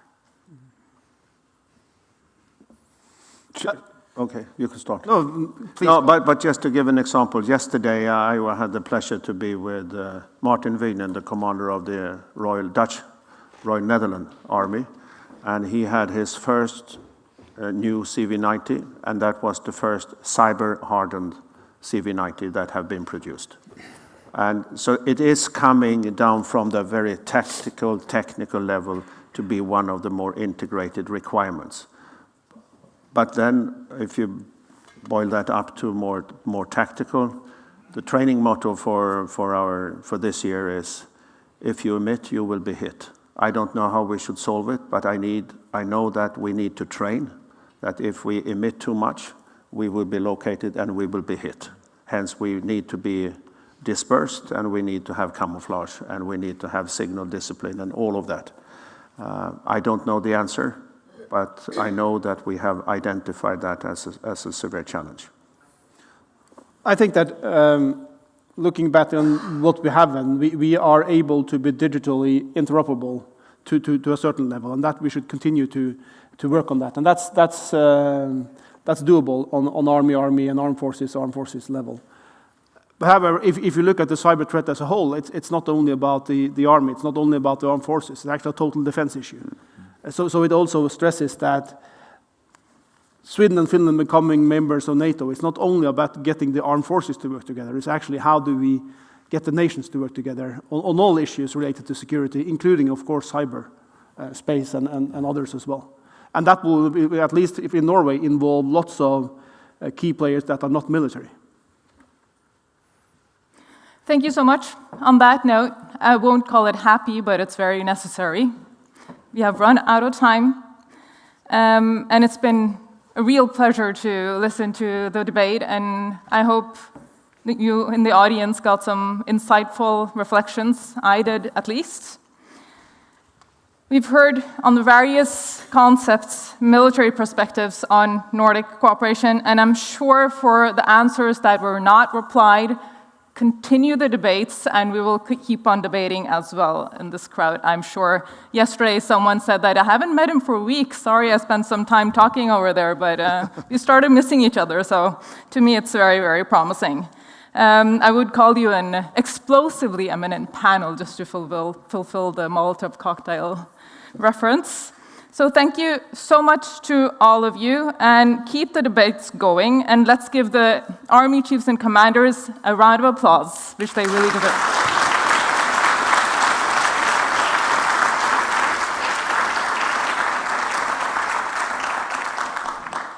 There's a lot to look forward to in the rest of the Army Summit program. Thank you for joining us today.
Thank you so much to the brass ensemble from the staff band of the Norwegian Armed Forces.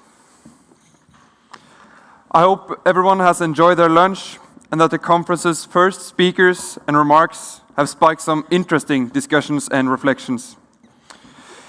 It is a great pleasure to introduce our next moderator, Secretary General of the Norwegian Atlantic Committee, Kate Hansen-Bundt. The Norwegian Atlantic Committee is co-hosting Army Summit with the Chief of the Norwegian Army. Kate will take us through the research panel. Please, Kate, the stage is yours.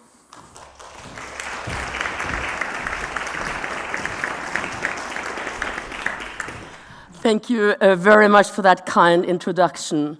And welcome back from lunch. I hope everybody enjoyed that. Also, those of you who are following us online. Welcome to this panel where we will dive further into the Nordic region and discuss similarities and differences and challenges in security and defense policy among the Nordic countries.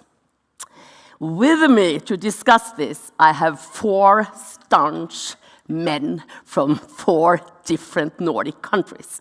I will introduce them in a minute. Because I was just set the scene by saying that seen from outside the Nordic region, the 4 Nordic countries looks very similar. We have, of course, not forgotten Iceland, but they do not have their own army, so that's why they are not with us today. We are all relatively small populations with responsibility over large territories, either at sea, land, or overseas, when we include Greenland. We are all wealthy and well-functioned democracies, and we share many basic values and goals as foreign policy actors, including a steadfast and vocal commitment to safeguarding the rule-based international order. But if we look closer at our different history, geographical location, defense structures, and military forces, as well as strategic culture and geopolitical outlooks, we find considerable differences between our 4 countries.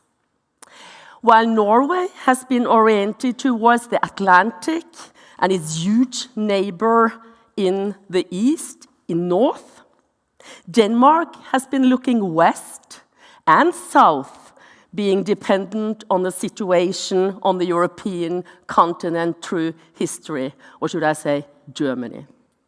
Sweden and Finland are both strategically dependent on the Baltic Sea, but Sweden has also been looking south when Finland has had to follow closely the developments in the east along its 1,304 kilometer, correct me if I'm wrong, long border to Russia. In this panel, we are eager to find out more about our differences and similarities, as well as discuss how Russia's brutal invasion of Ukraine, February 24th, has changed the understanding and debate of security and defense in the different Nordic countries. And will these differences between us, how will this impact on the 2 new NATO newcomers, on their integration in NATO? So I have asked my 4 men to prepare for short remarks discussing their respective countries' debate on the 3 following questions. 1, threat perception. What type of relationship has your country had to Russia in the past, and how has this changed after the invasion? 2, defense structure. What adaptation and policy changes, if any, has the war in Ukraine had on national defense planning so far? And what will NATO integration require? The third question I've asked them to look into is the connection between NATO and EU. How will including Sweden and Finland in NATO and Denmark joining the EU common security and defense policy potentially change Nordic security and the possibility to cooperate closer on security. Please welcome, in the right order, from Norway, Magnus Håkenstad. Please come here. Research Fellow at the Norwegian Institute of Defense Study. From Finland, Charlie Salonius Pasternak, leading researcher at the Finnish Institute of International Affairs. Please, Charlie.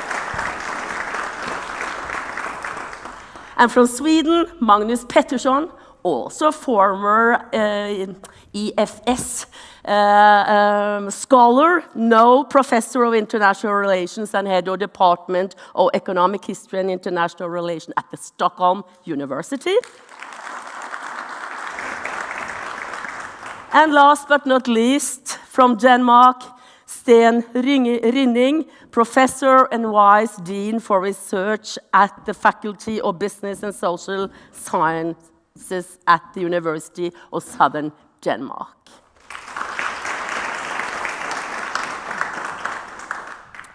Great panel. 4 men. Very good.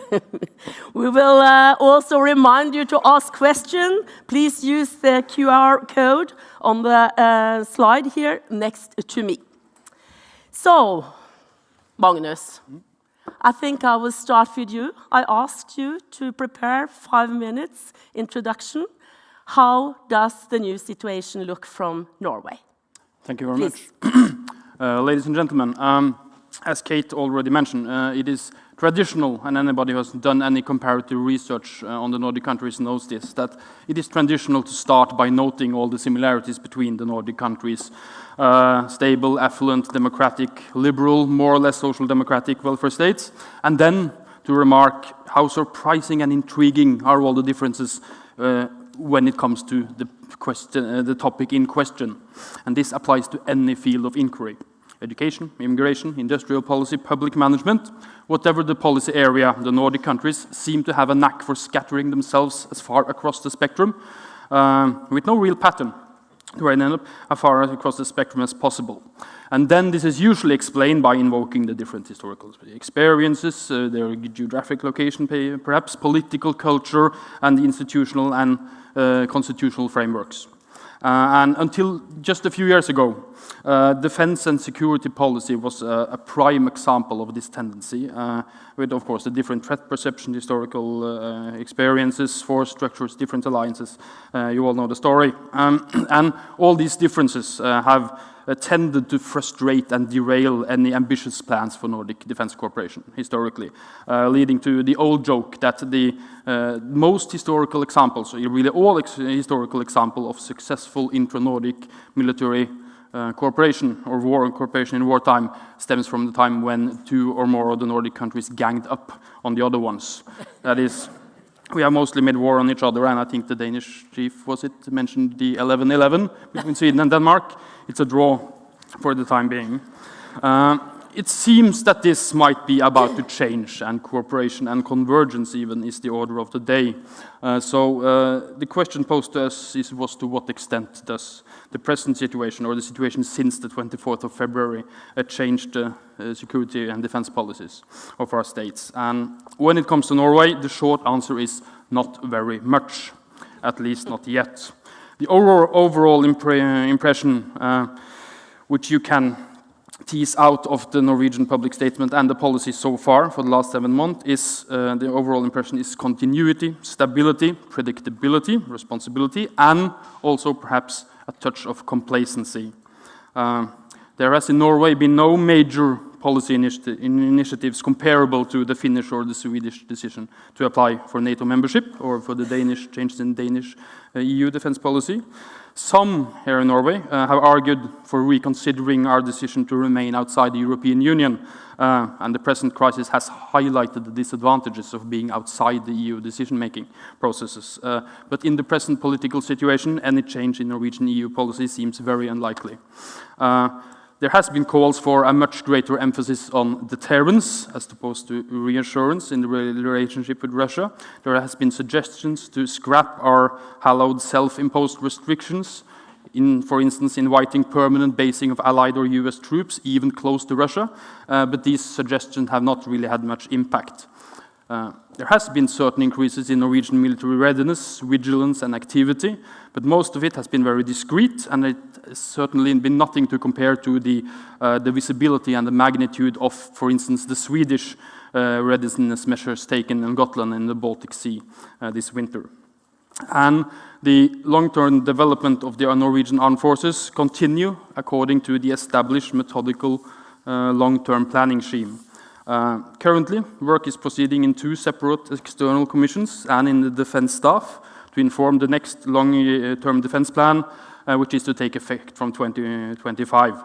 There has been no signs that these processes or the implementation of the current plans are being expedited in any real way.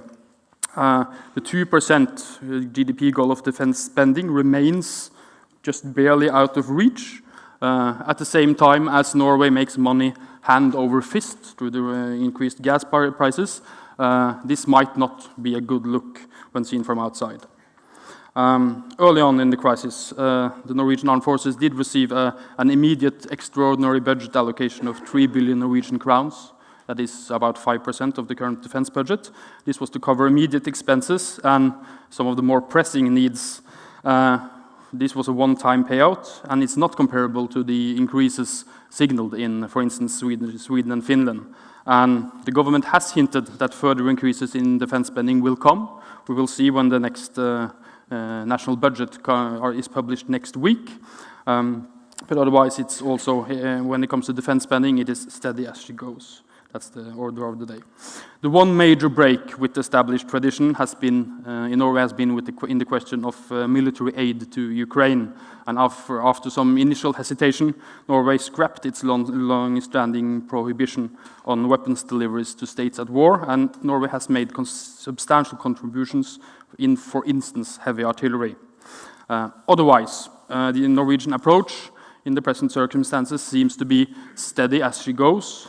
Keep calm and carry on, and indeed that is more keep calm and carry on as before, and not keep calm and make Molotov cocktails, which is the original meaning of that term. So why is this? The generous interpretation of the Norwegian approach is that there is no real need for drastic measures, which is in many ways a reasonable position to take. Norway is, after all, firmly in NATO. The defense budgets have been increasing markedly for the last decade. Steady progress has been made in the fields of readiness, total defense, national defense planning. Even as far back as 2007, Norway took the lead in reorienting NATO's attention towards regional threats, as this was known then, that is Russia, of course, and establishing a threshold defense against Russian aggression within an allied framework has been the overarching goal of Norwegian defense policy for quite a long time. If anything, the Russian invasion of Ukraine has reaffirmed and strengthened the key pillars of Norwegian defense policy. Support for NATO membership is at historically high levels, and the government's approach seems to have broad popular support. Russia's barbaric war in Ukraine has validated, it seems, the threat assessments underlying our present defense policy and moved them out from the more closed expert circles and out into the general public. There seems to be general agreement that Russia really is very dangerous. However, even these assessments, the basis of our present long-term plan, they seem to have been far too optimistic now. The less generous interpretation of the Norwegian approach is that in our desire to not act rashly and not get carried away, we proceed too much according to business as usual. It is no secret that Norway is not adequately prepared for war or for a sudden escalation of the current crisis. The armed forces, they are professional, they are modern, they are competent, but they are also, and especially the army, is preciously thin on the ground. The current plans for strengthening the armed forces, they have long time horizons, 4 to 12 years, and 7 months into the greatest military crisis since the Second World War, there is no palpable sense of urgency in either Norwegian public debate or in, it seems, in Norwegian defense policy circles. Either way, the long-term planners have their work cut out for them. The world is changing fast, mostly for the worse, and in that light, good news are always welcome, and there seems to be near universal agreement that the accession of Sweden and Finland to NATO is excellent news of the highest order. It has been pointed out that Norway will have to adapt to to no longer being the sole outpost of NATO in the north, as the saying goes. And as cooperation deepens, we will certainly discover new differences and challenges, differences in approach, culture, and opinion, probably where we least expect it. In the larger scheme of things, these are mere quibbles, and a solid alliance with our closest neighbors represents, in my opinion, and as far as I know, the opinion of most of my colleagues, the greatest improvement to Norwegian and Nordic security, at least since the fall of the Berlin Wall. And I'm sure we will get back to the challenges in the discussion. Thank you.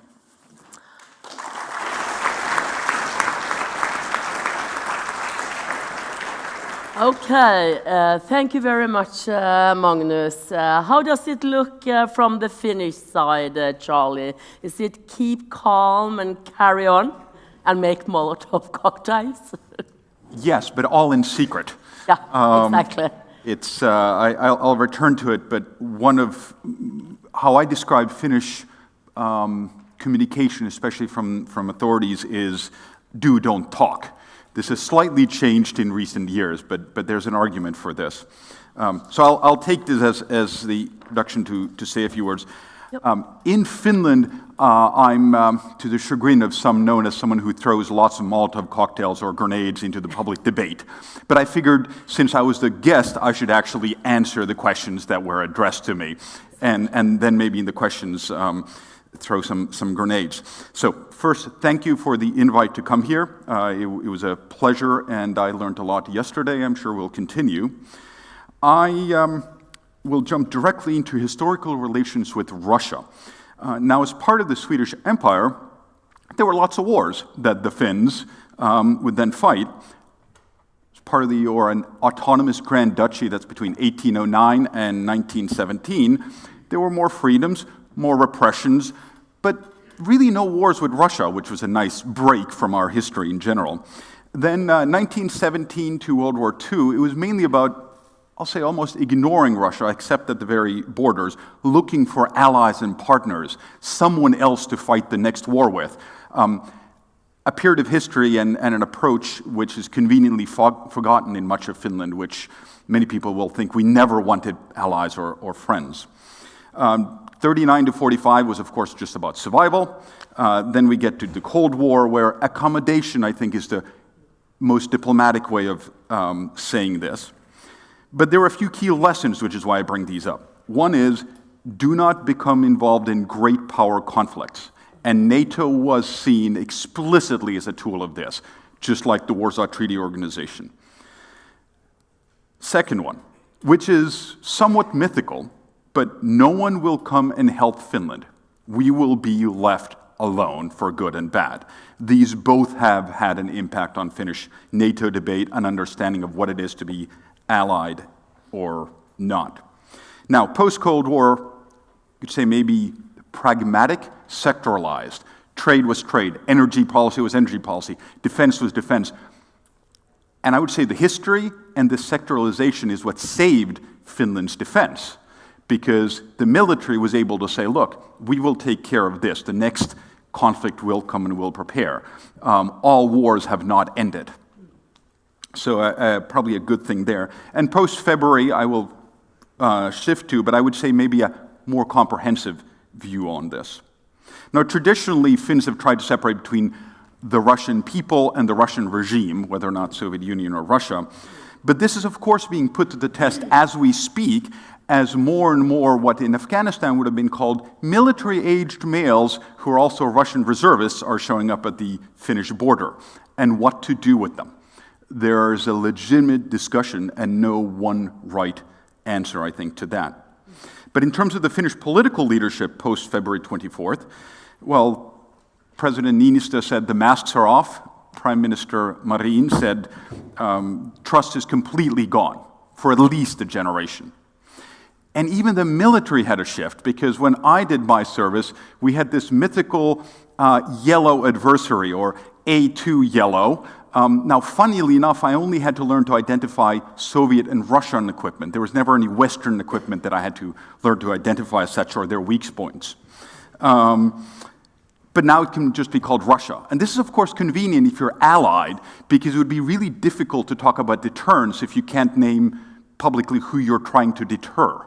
So a good, if subtle, change. But of course, then there's a recognition that, especially since we have a long border, there needs to be practical cooperation. The Finnish and the Russian border guards, again, as we speak, are communicating, which is just like in Norway, I've seen as a necessity. And the last reflection on kind of post-February relations with Russia, Finland, just like Norway, sending weapons to Ukraine. Now, Finland has chosen not to publish what it is sending, except the first 2 tranches, I think, and there have been 8 tranches so far. So it's left up to OSINT people to discover Finnish grenade launchers, artillery, as well as armored personnel carriers there. Who knows what else have been sent. Then in terms of changes into defense and defense policy, which are separate. Well, defense policy is easy. NATO membership, rather obvious. And this is where I guess my plea to the existing NATO members are. It will take a tremendous cultural change to learn to go from we alone to we with others or allies and their support. Now, the change was dramatic. This is the only thing I'll say about the process. For 20 to 30 years, or 20 years, let's say in polls, 20 to 30% of Finns were for NATO membership. Then in the space of about 3 months, 3.5 months, it went to 75%. There's nothing in Finnish history that has changed this dramatically or quickly. And support is higher than for the EU even. So a dramatic shift. Defense then. Well, the bigger changes actually happened after 2014. If the Finnish government in 2014 January had needed a trained together army unit, they could probably have gotten a special forces platoon or something, not just cobbled together. That's of course not the case anymore. It's this massive shift from a training organization to a readiness organization. We'll talk more about that. Long-range strike became completely operational. A new, I'll call it a battle idea, training, etc. And of course, continued acquisition in terms of F-35s and things like that. Then, in terms of cooperation, I mean, the obvious thing has been said, all of Northern Europeans' defense, or Northern Europe's defense, can be replanned. Not just the Baltic Sea region, not just the Nordics, all of Northern Europe's. But it'll be done in regional, multilateral cooperation, as we heard in the panel earlier today. It'll also be interesting to see, because kind of one of the excuse for sometimes not being able to do things has been, oh, well, we have different memberships. And this is, of course, a pitch for Norway to reconsider EU, but, you know, and on your own time. But this is no longer an excuse that works for the Finns and Swedes. So it'll be interesting to see how politicians travel through this trip, as it were. My final, I guess, reflection in terms of the potentials for cooperation, because so much has already been said, is look at the locals. It's the local people in a comprehensive security defense approach, the civilians, the reservists. They are the institutional memory, because the cadre rotates every 2 and 3 years, and then the cadre have to be taught again about what this is like. It's also the local people that know if you need to move this mechanized unit, where should they be refueled, how much is in the refueling stations, etc., etc. And so for the next time, I guess, when the army chiefs travel, leave the staffs at home and take the local business people and some reservists with you and make sure they interact. I think that will be a key thing. This requires changes of laws. For example, security clearances and lots of little things, but I think it'll be a concrete development which will add to the societal resilience in defense, not just the militaries working together. And I'll leave it at that. Thank you, Charlie.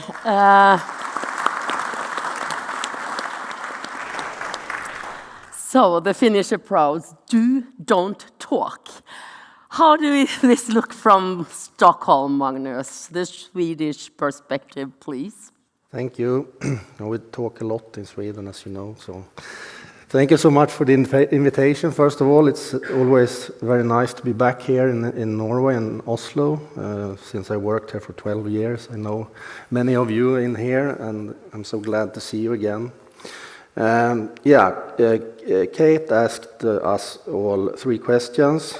If the full-scale attack changed the threat perception, the force posture, and the relations to institutions. And in the Swedish case, it's quite clear that the short answer is yes, yes, yes.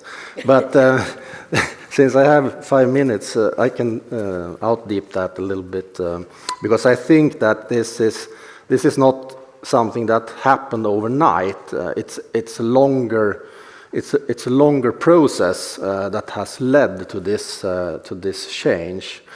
So first of all, as Charlie also said, Russia has been an unpleasant neighbor the last 500 years.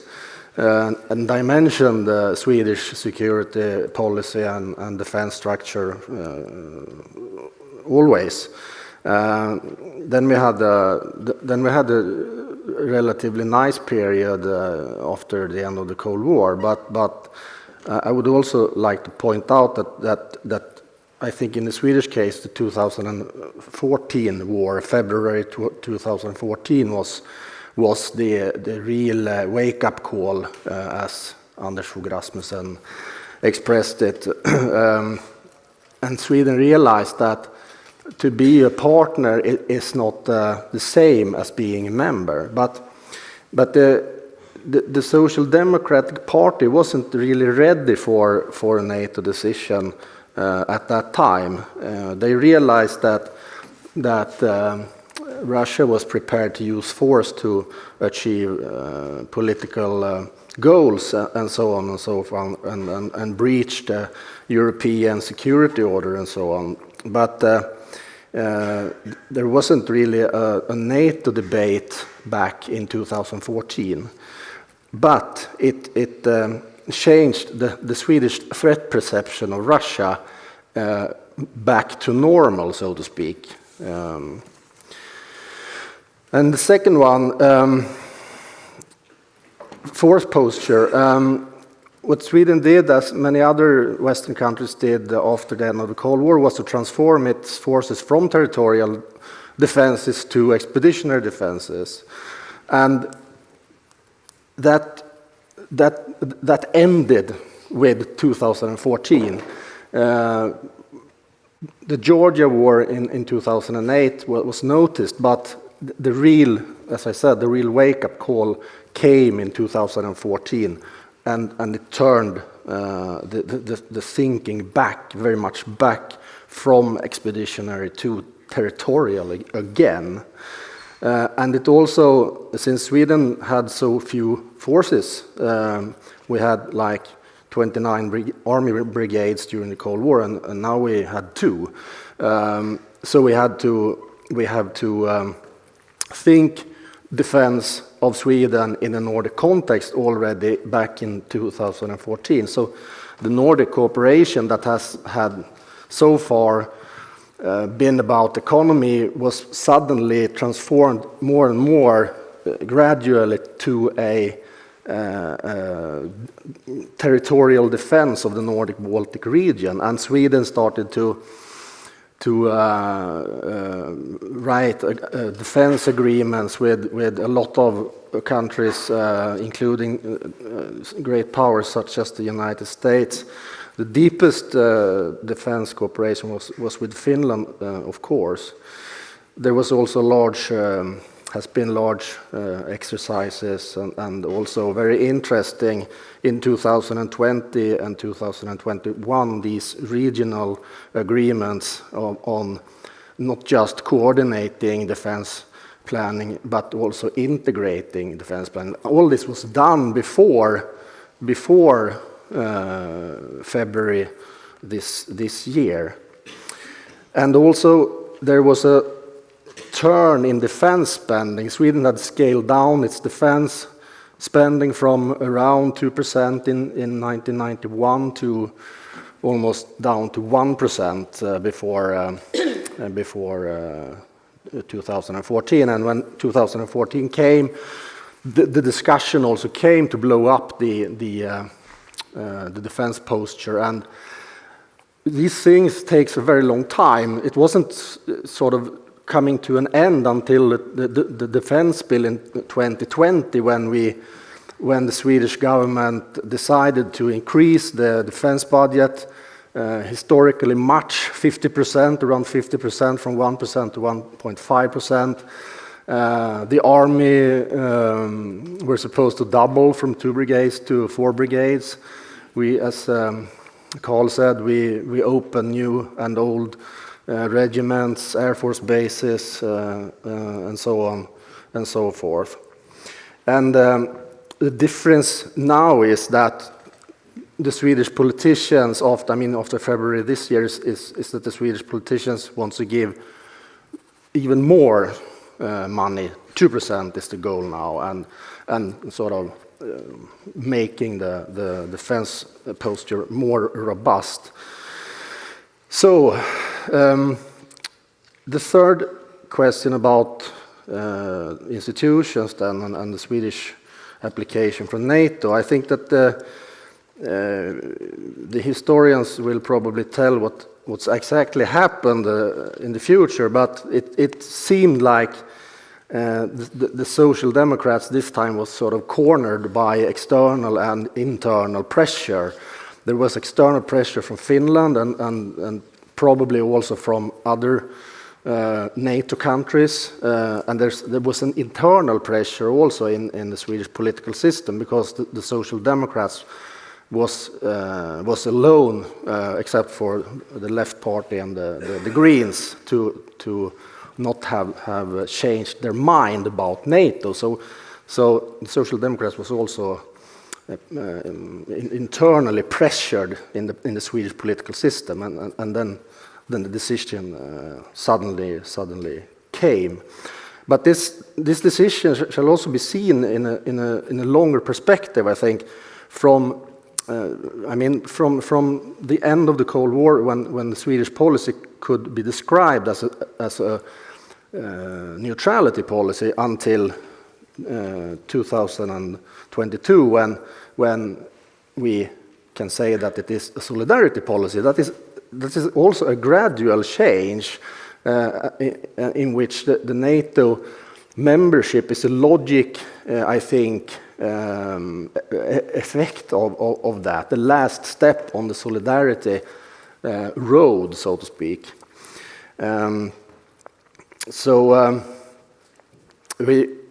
We must remember that the Swedish government started to sort of adjust the Swedish neutrality policy already in 1992, when they started talking about that neutrality wasn't the goal; it was one of many options in the conflict in the neighborhood. And then we had Sweden joining Partnership for Peace in 1994, the EU in 1995. We contributed a lot more than many NATO countries actually to the big NATO-led operations in Bosnia, Kosovo, Afghanistan, Libya, and so on and so forth. So this has been it has been a gradual process from neutrality policy to solidarity policy, and now we are at the end of that road. That's how I interpret it. Lastly, what does this mean then for Nordic security and defense cooperation? Well, in theory, the sky is the limit now, of course. We have an historical opportunity to actually build a trustful Nordic defense cooperation. But we must also remember the history of sort of our countries. I mean, Finland and Norway has been dominated by Sweden and Denmark for hundreds of years, and there's deep historical things that we have to take into consideration when we cooperate. And also, as was kind of mentioned earlier, Sweden has been viewed both by Norway and Finland as a kind of betrayer in security policy and defense issues historically. So, thank you.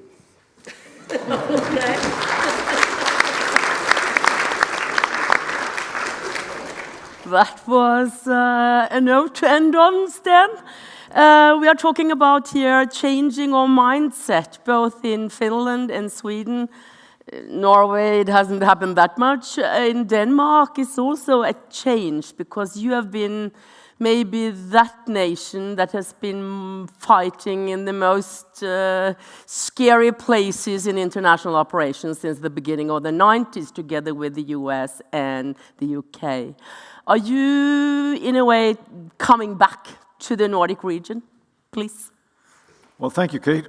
Thank you. And thank you to the organizers for inviting me. It's always a pleasure to be back in Oslo. We're not coming back. We're not even close to coming back. And I think that is what we need to keep in mind. I think in many ways, Denmark is like in the 1980s, right? When we used to say that the United States was so fortunate because they had President Reagan, they had Johnny Cash, and they had Bob Hope. We had our prime minister, but no cash and no hope. And so we're back. And if that is going to be Nordic Defense Cooperation, it's going to be pragmatic, as we heard this morning, but it will have no punch. And we just so happen to live in a day and age where we need punch to deliver on defense and deterrence. And Denmark is not there. And so I think the question is, will Denmark or will the Nordic countries be pragmatic? We can trust they will be pragmatic, but will they deliver punch? And I think this brings us into some politics of where does the Nordic region fit into a NATO framework? And I'll focus my comments on that, and I'll get back to Denmark, the unhappy story. But there's something to be said for if the Nordic countries are serious about delivering a defense and deterrence punch, they need to ramp up politically. This cannot be just about the chiefs being trustful and cooperating. That's important. But it has to have political backing. There has to be money and attention and the education of publics to deliver. And so that raises the questions for me as a NATO scholar. How would a Nordic region or a Nordic club fit into the NATO framework? Because we happen to know that NATO has never liked sub-clubs or sub-regions or regional groupings, because while they provide integration within the club, they divide NATO. And what is divided can be manipulated from the outside. So the rule of thumb in NATO is don't go there. Don't regionalize your defense cooperation at a political level. You can be smart about pragmatic solutions. And of course, it has happened. Club dynamics have happened within NATO. But here I'd like to call attention to something that has intervened, and that changes the game. Back in the day, when you had clubs within NATO, it was, in a way, okay, because we had an institution that could tolerate it and that could nurture the issues that drove the club back into the fold. So we saw it in Afghanistan, the Regional Command South grouping. We saw it in Libya, the strike countries, they were sort of out front. We've seen it historically with the Eurogroup led by Britain to sort of find a common solution to the fact that Britain would like to withdraw its troops.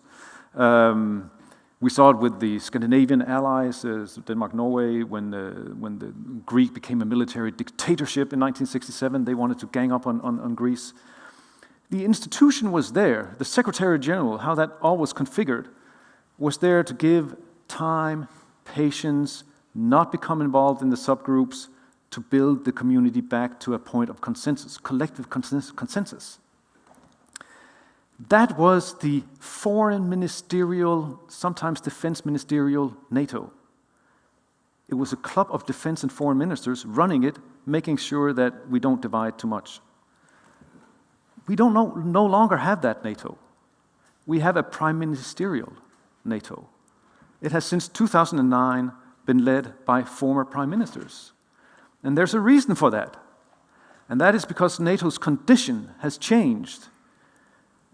The first prime minister, the Great Dane, Anders Fogh Rasmussen, was brought in to manage Afghanistan and Iraq. So it was the duress of international operations fragmenting NATO. You needed prime ministerial muscle to manage that. It has continued. Burden sharing under Trump, now the return of strategic competition with Russia, China, Ukraine. That need for prime ministerial muscle at the helm of the organization is very much needed, and the US needs it to run NATO. And it has to be a European, it has to be someone with political muscle. That means if you want to set up a club, you no longer have the foreign ministerial guys to sort of get that club working and get it back into the fold. You have a prime minister who's going to make demands on the club and say, how does that fit into the big project that I have and that the US wants to happen for the alliance? So the moment you set up a club, you're going to be swallowed up into a big project and you have to deliver. And so this gets me to some questions. Well, actually, NATO had one prime minister back in the days. That was Paul-Henri Spaak, the Belgian. And he had been prime minister and he became NATO Secretary General. And he came in and he said, I'm a politician, not a diplomat, and never a civil servant. And he crashed. He crashed out, he was disillusioned, he left politics because the alliance was not behind him. It was clubbed. And NATO does not want that to happen again.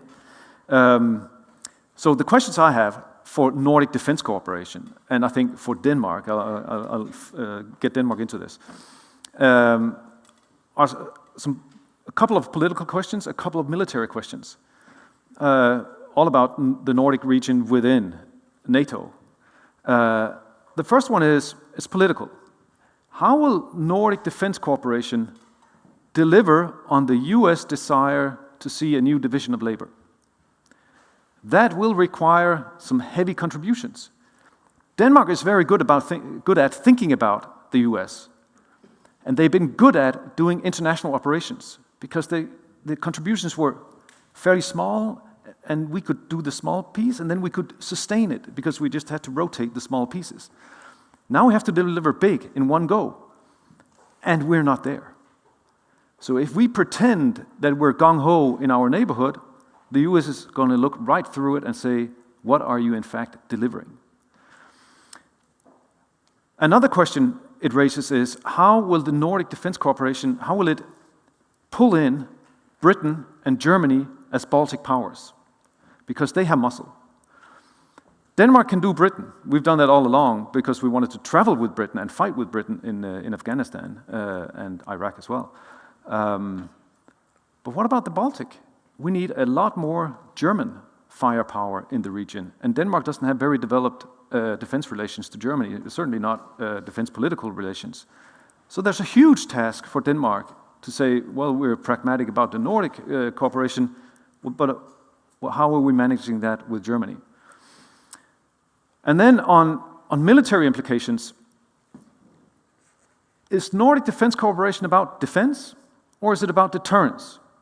NATO has gone from deterrence after 14 to defense because no one wants to be overrun for 20 days by Russia because we've seen what happens. So there's a shift. I'm not saying it's either or, but there's a shift of emphasis. If you want defense, you need to defend in place. You need to project mass, and you need to do it quickly. Denmark is not there at all. Like at all. We're still in the 2014 model where in 180 days, we'll be calling on you. So we're going to come late to the party. Are we then thinking about deterrence? That would be nuclear deterrence. And that would mean thinking about escalation. We're not there at all. There's no nuclear debate in Denmark. It's entirely off limits. So I think the good question for Denmark and possibly the other Nordic countries is, how will we deliver on the regional plans that Secure has under his strategic area of responsibility plan, his plan for his area of operations, responsibility, I'm sorry.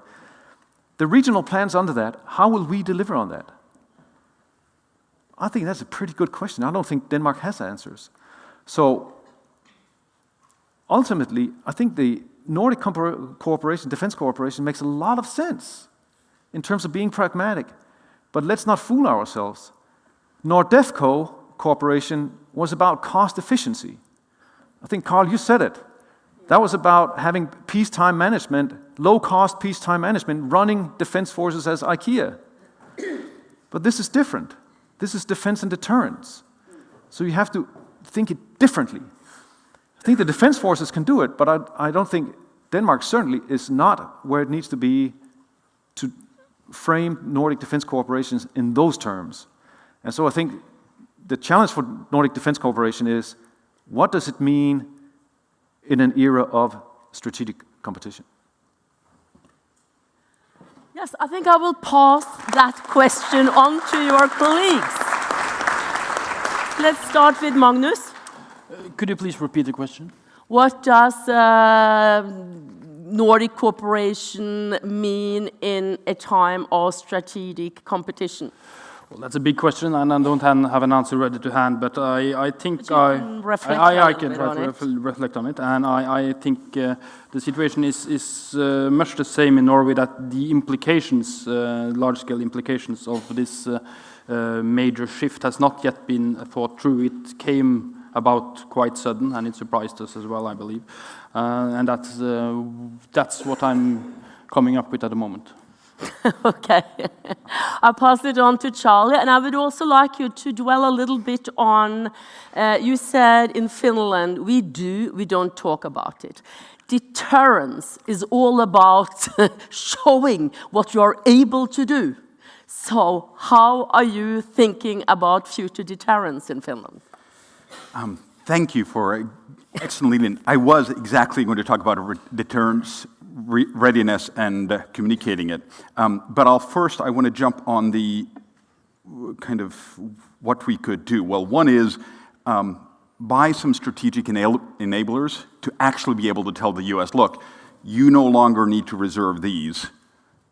You can use them elsewhere. And I think that we can do, at least if we include Germany into this project. Another one is nukes. I mean, considering how NATO's nuclear weapons are still to be delivered, if you say NATO will have twice the border with Russia, the odds are that a nuke will have to be delivered through Finnish airspace. This will require a slight cultural change in public debate in Finland. Well, first it'll require people who are competent enough to talk about it and analyze it behind closed doors and then have the public discussion. But since the Finnish government, one of its 3 arguments for joining NATO was to get under the nuclear umbrella, I think it would be morally bankrupt to not participate in it. It could be snowcat, it could be any number of things. But for Finnish politicians to say, we don't really like this nuke thing, but we would like the umbrella, I think is, as I said, morally bankrupt. In terms of then communicating, I occasionally work as an interpreter as the Finnish Defense Forces communicates things about readiness, but in such an opaque way that it requires, a translator. I'll give you one example from beginning of this year. So everyone almost noticed Sweden's actions to raise readiness. And I was asked about it from international media. Oh my God, isn't Finland doing anything? Doesn't Finland care? I said, actually we do. And there's a lot of things that have been done behind the scenes. But this is the level of communication that also is probably good for our future allies to realize when Finns are being clear. A stream of posts on social media, Twitter primarily, which showed certain things. One example being NASAMS air defense system being loaded right outside of Helsinki. I have seen hundreds of pictures and videos of conscripts, reservists loading this. What I had not seen before is one difference. The color of the stripe on the missiles was different. It was the "we're no longer screwing around" version of the missile. Same thing in pictures of who is leading operations. Usually it's the police who's given assistance the military gives assistance to the police. Now quite clearly it was the military leading operations where the police, border guard, or customs were along. But you really, really need to understand Finland to be able to read through some of this messaging. This will probably have to change as we're allies. We heard earlier, we don't have to say the same thing, we should be aligned, but we do need to speak generally the same language. Magnus? I had time to think about it. I come up with something. Come on. There are certain tendencies in the Norwegian public debate about defense and security, and which can come out the wrong way. The way we, for instance, have often talk about reinforcements, the NATO reinforcements, sort of the grand Norwegian plan is to hold out until our allies come and save us, and sometimes that comes out as if we are entitled to reinforcements. And sort of the whole point for Norway about being in NATO, as for most of it, has been to be under American protection. And sometimes when people talk about our new friends in NATO, that is still the framework. Of course, we need to remember that they are also in NATO in order to be put under American protection. They are not seeking Norwegian protection. But then sometimes also it is determined how great this is for Norway. Now we have a huge buffer and a strong Finnish army and the Swedish Air Force, and this makes everything much better for us. Of course it does. But it also comes with costs, and initially at least there were a few voices who said that this is an excellent reason not to spend much more in defense and not to strengthen Norwegian defenses. We are still in the Nordefco peacetime framework. We can save money, we can have large economies of scale in many areas, but I think that is a fundamental misunderstanding to think in those terms at the present moment. Where the lack of punch is the real problem, not the lack of cost efficiency. Yeah. So, Magnus Pettersson, we need punch, 25 million Nordics. NATO will not, they don't like subgroups. How do you see the situation when you listen to Sten about what can the Nordics do in a time of strategic competition?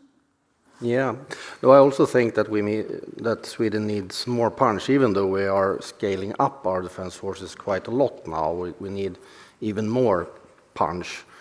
And I think also it's important to, when we talk about both deterrence and defense, to also we tend to focus only on the military means, and but it's also about economy, for example, in relation to Russia and China, and also about, for example, during the Cold War, we had an embargo on high technology export and so on and so forth. So you must not forget those dimensions of this. But I think that from a Swedish perspective, I think it's really important now that we come into NATO, of course, but also when we do, that we learn from the inside how NATO works, because we don't really know that. We know about partner NATO, but we don't know about the real NATO so much. So I think that both Denmark and Norway has they should mentor us regarding those issues when we come in. So, and when we know that, it's going to be easier to understand how we can contribute, I think. Okay, we are talking about the value of education, and the guy behind on the side with you is writing a book on NATO at the moment, so maybe you should keep the contact with Sten. I have a lot of questions. I had prepared a lot of questions myself, but the audience are eager to ask you questions. One from Karen Anna Eggen. to all of you who ask, how will deterrence and reassurance play out in the Nordic context? Will we see a move towards a shared policy? Let me start with you, Sten. A shared policy. I think, if I understand the question correctly, yes, it will have to be shared. And I think the reassurance will go to the frontline states. So the question is, again, from my perspective, is how can Nordic defense cooperation be extended to the Baltic countries, because those are the countries that needs reassurance. Poland to an extent as well, because they tend to go ballistic if they feel insecure, and that will have to be a common response. And it gets into, there's a fine line between reassurance and effective defense. But it gets into, we need a common understanding of what is modern defense. And whenever you hear the word modern, you should be skeptical, right? Because that's normally countries like mine that has too few resources. They say, we'll do it in a modern way. So yeah, we'll do the cyber defense for you, and if you bring smart the armor, defense. right? Smart. Yes. And so I think that there's a hidden debate. It's partly hidden on what is really collective defense in this day and age. And the element of mass and in-place defense is the one that countries are least eager to provide because it's expensive and difficult. But that is part of the reassurance piece, getting agreement on what are we talking about. But I think maybe the question also referred to a Norwegian debate on Russia to deter but also assure this balance of self-imposed restrictions. And I don't know if the two newcomers have been debating that, if you will impose self-imposed restrictions on your NATO membership, not having forces so and so north and so forth. Have you looked into the Norwegian example? Please, Charlie. Yes, in fact, the Norway model was mentioned about 2,000 times in the Finnish parliamentary debate and public debate, until someone pointed out that there was no specific Norway model. This wasn't a contract or anything like that. Now, that said, I think the President, Prime Minister, and Defense Minister have all said Finland is joining NATO without any limitations. Probably because we don't know what the future holds, but also because we've seen what Russia does if you suggest there will be self-limitations. Down the line, they will say that you've broken some sacred trust or some other garbage that they're going to come up with. And so it makes sense. Now, in terms of the reassurance, one of the things that I think probably there'll be discussions, I assume the gentlemen in the front row have had these, and we'll have to have them for the Nordic responses. What do you tell the Russian counterparts? I know Norway had a good exchange with some Russian counterparts on this is what cold response is about, etc. So that seems to make sense. But on the other hand, there's no, if you just look at Finnish geography, there isn't a map here, but most of you might be able to imagine it. There's no sense of saying you can't practice the defense of Finland east of this. I mean, because the attack will happen there. It's not a successful defense if Lappeenranta turns into Mariupol. But so you will not tell them, you will just do. Yes. Magnus. Yes. You have a comment? Yes, I do. And it's interesting, and that's we are separated by an almost common language, because reassurance in Norwegian context has a very specific meaning. Yeah. As was real, it's reassuring Russia. We have to deter them, but at the same time reassure them that we have no hostile intentions, and of course manage the whole thing up north in ways that don't lead to provocations or escalations or misunderstandings. And this is a very central part of Norwegian defense policy and Norwegian strategic culture and identity. And it is not without its pitfalls, because there are several paradoxes with this. Because one, it assumes that Russia might be scared of Norway. or of Norway, and with NATO behind it. And everything points to them not actually being afraid to be attacked by NATO, as the Chief of Defense is fond of pointing out. And I think it's a very good point. They have stripped all their units along the Finnish and Norwegian border and sent them to Ukraine, where they have taken massive losses. So they do not actually fear an offensive from us. And the second thing is it's the very Norwegian-centric Norwegian perspective when we think that, well, okay, low tension and stability in the high north is very good, and we are very good at maintaining it along with Russia. And we, perhaps subconsciously, we take the credit for that. We are good Russia whisperers, we are good Russia wranglers.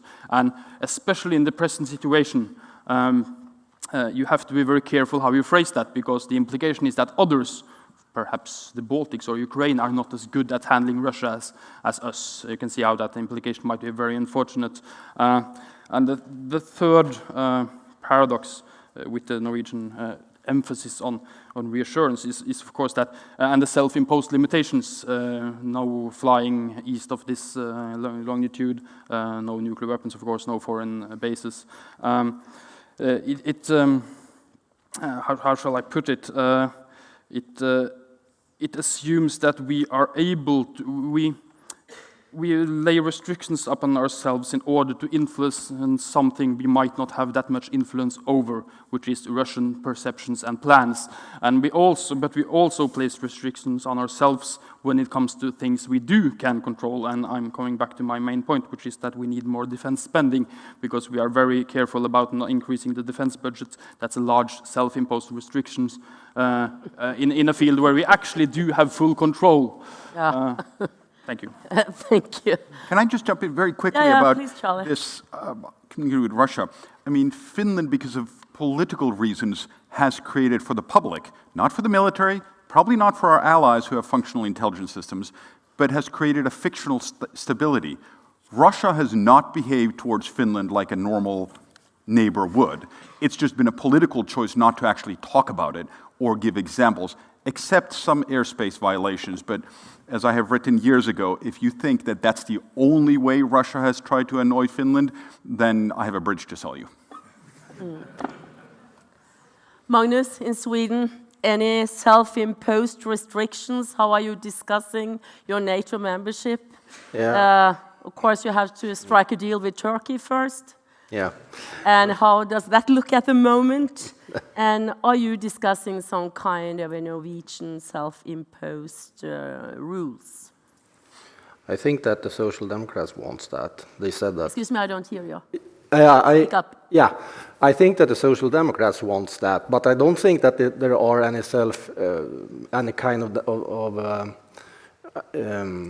limitations in the actual application. But I also think that people don't understand how these kind of reservations work, because I mean when the Norwegian government, for example, said that they wouldn't allow storage of nuclear weapons on Norwegian soil in 1957, they don't ask NATO before; they just decided it. So it's something about that, and that people in Sweden don't. And that's what I said before, they don't really know how NATO works. So the debates tend to be a little bit weird. Yeah, but you are to a certain extent looking at different models also in old NATO countries. Of course, we are discussing our self-imposed restrictions from time to time because the world looks differently. As Sten said, we are in a situation of strategic competition where Russia is behaving very different than it did before. Yeah, so to a certain extent, I don't know. But it's also about what is the military need. Do the United States or France or the UK really need to store nuclear weapons on Swedish soil? I don't think so. So it's I think the debate is a little bit strange. I have one question here anonymously. As the armies of the Nordic countries are quite limited, will the Nordics consider to cooperate with the European Union on security and defense? Magnus, that would be a little bit challenging for Norway. although we are linked to the European security and defense policy in a way. Could you start out? I don't think that is very much in the cards, but I'm not really, that's not my field. I do think that the Finns will take exception to the description of their army as limited. I was about to. Yeah. But I think that the NATO framework will continue to be by far the most important. I'll just follow up with that. Is it so that when Sweden and Finland, both EU members, now join NATO, the Brits are out of the European Union, will this strengthen NATO in European defense? Or do we find a new kind of divisional labor between the two organizations, Charlie? I'm sure it'll continue to evolve. I'm rather partial to not drawing very specific lines, but recognizing, and finally I think everyone in Finland has recognized, if you're talking about traditional military defense, it is NATO, period. You can probably do some cooperation on material and acquisitions and so on through the EU. It's kind of defense research fund and things like that. And then the EU actually has competence to do many of the things that in Finland fold into the comprehensive societal security resilience model. So they'll have to work together. And if I can just say, if you look at NATO's 7 baselines, they look surprisingly much like the Finnish ones. And there's a reason and a long story behind that. So certainly NATO has some resilience work, but from a societal perspective, it'll be the EU on security as opposed to just defense, I think. Magnus? Yeah, from a country that has put all its eggs in the EU basket for many years, but now have changed its mind? No, I think it's going to be easier now to cooperate actually between NATO and the EU with Finland and Sweden in NATO, because it becomes clearer who does what and so on and so forth. And I think that the tendency the last years has also been that there are more and more clear that NATO is sort of taking care of the military defense and the EU kind of the rest. But but I think it's going to be easier both for the organizations but also for Finland and Sweden to sort of act in. Dan, you just joined. We just joined. After 30 years, the EU Foreign Defense Union. Another club that has no hope and no money. And here we come. No punch. no punch. So I think the EU-NATO question is vastly overrated in terms of division of labor. The EU cannot deliver on defense, but it can deliver on something else that NATO needs. It can deliver on technological innovation and defense industrial development as part of an internal market. And that's where the EU muscle is in terms of defense. It will do some crisis operations, some training facilities in North Africa, etc., and maybe NATO will do that as well. Some coalitions will do that as well, but that's not going to be the trademark of the EU. There's resilience as well, resiliency. That's a shared task between NATO and the EU. There's military mobility. It's a NATO concern, but it's an EU product. And again, on technology, the Trade and Technology Council that has been established across the Atlantic is between the US and the EU. But NATO has the Defense Innovation Accelerator, Diana, and the Trust Fund to invest in dual-use technology. So this type of, I wouldn't call it a division of labor, but integrated cooperations between the two organizations is the new agenda.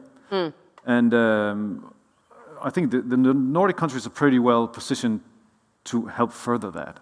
I don't think the problem comes from our region, but from different quarters of Europe. From an island out there in the foggy Atlantic. Yeah. We will have to have the Brits aboard to a certain extent because they are a heavy military power still.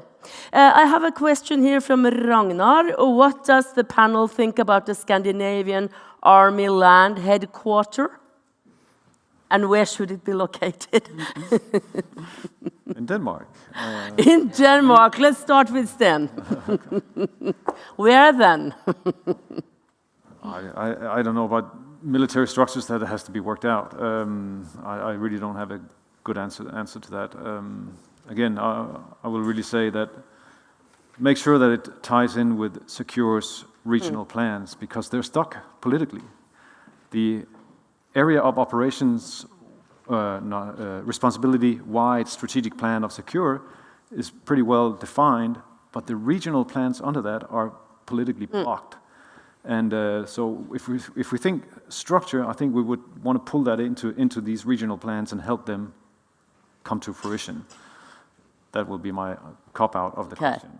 Probably some suggest that we will not even be part of the same command headquarter, the 4 Nordic countries. I jump to you, Magnus. What do you think about this? I have no strong opinion on this, and I think that is up to the likes of these gentlemen to see at the practical implications, and then politicians to figure out. But it is an intriguing notion, and it has been an unfortunate tendency in Norwegian defense policy, at least the last years, to when you need to move something around to make a point, and especially to have a bigger footprint up north, you don't actually have a battalion to move around, so you move a headquarter instead, quite close to the front. Our current joint headquarters is now, thanks to Sweden and Finland joining NATO, is now again safely far behind the front, which is a much better place to be. Okay.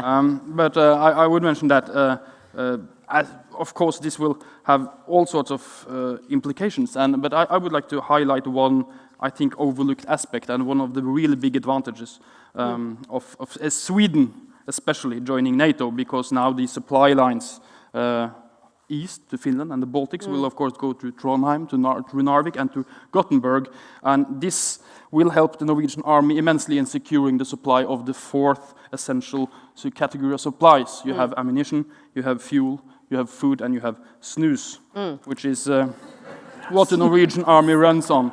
So securing the Swedish match factory at Gothenburg will be a major Swedish contribution.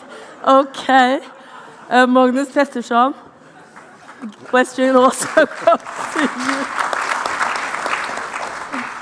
No, From the country of snus. I don't know. I can't. I leave it to these guys to discuss the headquarter issue. But it's interesting what you say, Kate, that maybe Norway will be a part of former or the new renewed Atlantic Command instead of that's probably going to be a tricky one. Yeah, because we have different strategic orientation. We are a blue water Atlantic country. Denmark also, to a certain extent, then, but also linked to the Baltic Sea. But Charlie, I don't know if you have some thoughts on this with the headquarter and strategic orientation. Well, in terms of strategic supplies, I was thinking I need a vodka shot because, of course, the original Molotov cocktail came from the state alcohol factories in Helsinki or in Finland during the Winter War. I don't really care in the sense that it's the professionals should know where it goes. I'll just note this: since there's a wide spectrum of experience in planning large land operations, wherever it is, there should probably be a kind of misbalance of where the planners come from. With all respect and love to all of the NATO members' planners, some have a little bit more experience in planning how multiple brigades operate in a forested environment, for instance, that has a lot of snow. Okay, I'm looking down on the front row here. Another question which also goes on this regional new component. Arthur asks here, why is Germany mentioned as a part and a possible punch in the Baltic state region, but not Poland? Sten. I could have mentioned Poland, but I think Poland will be busy with their land frontier. But they are obvious to mention. I think so. Period. But there's a difference between Germany and Poland, nonetheless, and that I think Poland has a much greater sense of exposure to the threat from Russia. Now, especially now that Russia is allowing itself to move into Belarus in a major way, and we probably haven't seen the end of that. So I think that will be their strategic orientation. And the Baltic Sea is where we need to rethink how Russia will secure its lines into Kaliningrad. And Germany, I think, will be the decisive Baltic country with muscle in that respect. Denmark will certainly not have the muscle, but we can bring something to the table, but we need to do it with the countries that can address that. And I don't think we've seen from a Danish perspective, we haven't seen the full extent to which we will have to focus on the Baltic Sea area in our defense policy. Because we keep talking international operations, not so much any longer, but the Arctic, the North Atlantic, but we're underinvested in the Baltic region, and we will be exposed. And so that has only just begun, and I really wouldn't want to have Denmark think about it without Germany. Why would we do this without Germany? It's also very interesting when your prime ministers, together with the Icelandic prime minister, visited Oslo beginning of August. Olaf Scholz came here.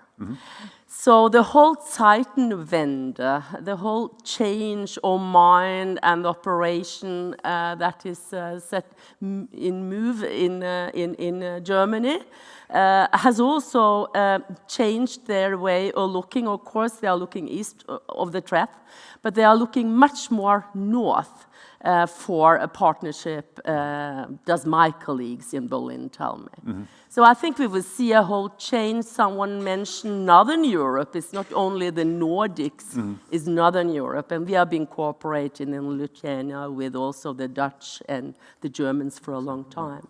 So this will be very interesting. It's 7 minutes and 50 seconds left. I have to pick one question where they ask if you can give some advices to the guys on the front row here. If I can just find it. What would be your advices for a strengthened Norwegian, Nordic military cooperation to the heads of the chiefs of the army, but also to the politicians who are coming after you? Please, I start with you, Magnus. Well, I think your best advice. Yes, the guys on the front row, they did give a very good impression of actually knowing and trusting and having each other and having worked together for real. And I don't think I have much to add, but I would like to just comment on how fascinating there has been the change when it comes to what is in and what is out, what is in fashion and not. When about 10 years ago, I was at a conference at the Defense College in Stockholm, which was a joint Finnish-Swedish thing with officers from Sweden and Finland. A great conference and a big dinner, and after the dinner, all the Swedes went home because they lived there, and me and all the Finns went back to the hotel, and of course we drank the bar dry. Yeah. And then I was able to make some sociological, anthropological observations of the Finnish officer corps, which very crudely I divided into two. You had the Navy officers, at least the ones I spoke to, who were fluent English speakers, Swedish-speaking, urban Finns, and also fans of joining NATO. And the army officers, that were mostly artillery officers, of course, I spoke to, they did not speak very good English, and they were very skeptical about NATO, because they said, if we join NATO, NATO will destroy the powerful Finnish army, and we can't have that. Okay. And so the change, because as was mentioned, the Finns have been seen as slightly old-fashioned, and not with the times, but now, of course, having a huge army with lots of artillery is just the thing, and I also think that, and that will be my advice for the Norwegian chief of the Norwegian Army, because we have heard a lot of talk in recent years about this army reserve, but we have not seen very much of it, and we would like to hear more and see more, and perhaps the Finns could teach us a trick or two. Okay, that was a good advice. Charlie, you have this big army. You are fashionable at the moment. Yes, I have to say, I can't tell you how many times defense attachés in Helsinki used to ask me, Charlie, when are you going to get rid of this old-fashioned conscription national service system and all this? And I haven't heard the question in a little while, so that's nice. In terms of advice, well, I think to the generals here, my advice was about taking the civilians and reservists in as the institutional memory. Politicians, two, I guess. One, accept time use for decision-making exercises. It may seem like a waste of time spending a day or two doing it, but the process of thinking and going through it, even if the scenario seems incredible, is probably useful, and I can tell you not every Finnish politician has spent enough time on it. The second one is talk about Article 3. Not always about what assistance is someone going to give or where does Finland have to send some forces, but what we've kind of been discussing here is ensuring your national defense is credible so that as a politician you can go to Brussels and even if Donald Trump wins the presidency, you can at least say, hey, our defense is on shape. That will make all of our lives much easier. So steady your own home first, yeah, Magnus? Yeah, Take care of your own. When I listened to you, I thought that you had a very good approach to sort of start from the bottom and work upwards and not the other way around. So I think they know what they are doing. Sten. All right. Good advices. So I think you are doing very well in terms of building trust between your institutions, and you're exercising together. My advice would be to do even more, if you can, in terms of meeting, practicing together, learning to get each other, get to know each other. Exercises can be one thing, but exchange programs between your key staff so that you rotate in. It can be short, it can be long, but you don't really know another organization. I come from a university where we have vastly different cultures. We could never cooperate in earnest. So never underestimate the power of culture to prevent your cooperation. And I would really focus on that, human capital. Politically, my advice would be, don't sell us a story about the beauty of Nordic cooperation for all kinds of cultural and historical and political nice-to-have reasons. If you want Nordic defense cooperation, make sure that you know what your level of ambition is and that you can resource it. If not, you'll lose your publics and you will lose your credibility. And on that note, I will ask the audience to give them a big hand.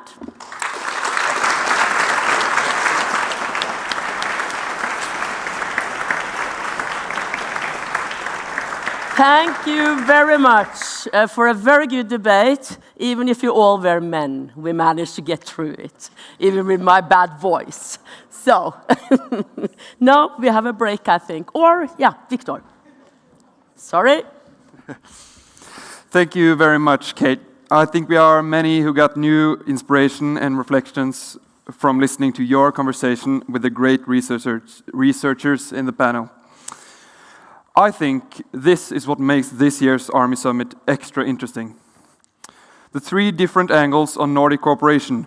First, the military professionals from this morning, then the researchers we just heard, and later on, the politician's perspective. Now, we have time for a short break before we resume at 2:30 p.m. and our third panel session of the day. Please stay tuned.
It is energizing to be back.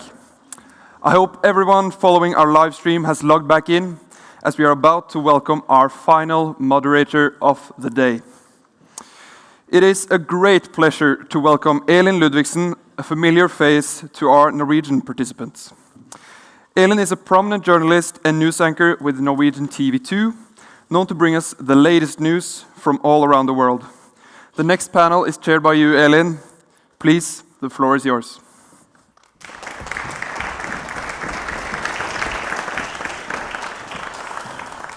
Thank you so much for that really kind introduction, Victor. It's a great pleasure to be here at the Army Summit, and now we are ready for the political panel. The rapid changes in the security environment in Europe and the Nordic has been substantial since the Russian invasion of Ukraine, the 24th of February. And we are living in historic times where several nations have left traditional policies in order to meet the situation and secure regional stability. And shortly, we will hear from Denmark, Finland, Sweden, and Norway, each with different insights into defense and security policy. And you have heard this before, while they are delivering their remarks, I invite you in the audience to participate in the discussion by sending me your questions through Slido.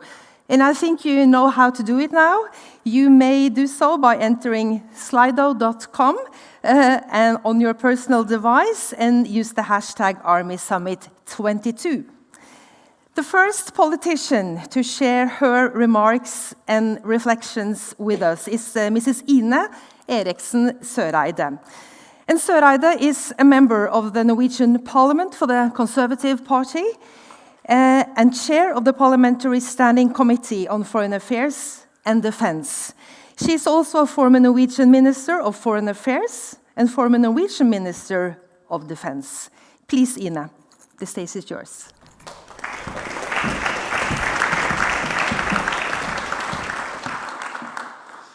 Thank you so much, Elin, and thank you so much for the invitation. And I apologize in advance for any occasional coughing or loss of voice, but you will have to bear with me. I've been asked, as all of us in the new panel have been asked, 2 or 3 questions, and I will follow the very good example of Major General Lervik and say that I want to talk about what I want to talk about. So I'll just pick a couple of the questions and try to fill out as much as possible. I'd like to take all of you back to the fall of 2013. I was at my first ministerial as a defense minister of NATO, 5 days into my tenure, and we had a special guest at the ministerial. It was the Russian defense minister. He was up at the podium with the then Secretary General, Anders Fogh Rasmussen, and it was quite a good mood, I would say. There were exchanges of gifts, and at that time, and this is really important to remember, at that time, Russia was perceived as a strategic partner to NATO. There were even countries within the alliance who, with serious mind, thought that Russia could become a NATO member someday. And then we go to the spring of 2014. The next NATO ministerial. And what happened during that ministerial was the annexation of Crimea as we sat there. And I tell that story just to illustrate how quickly things changed. And in my opinion, the real watershed is 2014. So what happened in February of this year was actually a renewed attack on Ukraine. It was a continuation of 8 long years of war, which has already cost more than 15,000 people their lives and caused enormous humanitarian sufferings. And I think it's important to have this backdrop because almost simultaneously, in January 2014, we assumed the chairmanship of Nordefco. And at that time, before the annexation of Crimea, I think it's fair to say that Nordic defense cooperation was not something that was highly prioritized. It was, as many have alluded to, also something that was tried to be a part of, for instance, joint procurements that didn't work out that well. But I can tell you that after the annexation of Crimea in 2014, NORDEFCO changed dramatically. Suddenly, it became an arena for the Nordic defense ministers to talk about security policy. From that day on, we started discussing how to share information. We started to discuss how we could use each other's air bases in times of crisis, something that had never been done before. And I also noticed a big change within NATO. And I sat in those ministerial meetings for 8 years, both as a defense and a foreign minister. And I disagree a little bit with Sten in his account of NATO not being interested in regional alliances or cooperations. There was a lot of, I would say, renewed interest in the Nordic Defense Cooperation, not because it should serve as any kind of example to any other regions in the alliance, but primarily because it was seen as a way of strengthening NATO collectively by taking on board partners.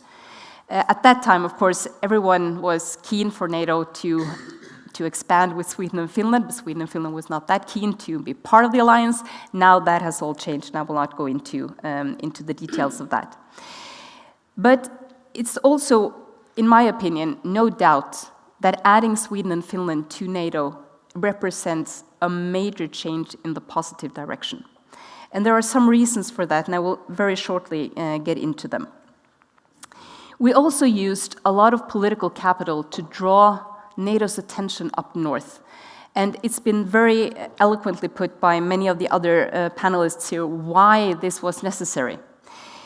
But for us, it was necessary for one particular reason. We saw the Russian reinvigoration of their bastion defense concept. And that meant strategically a whole lot to NATO as an alliance, but also to our regional security, whether you are in NATO or outside of NATO.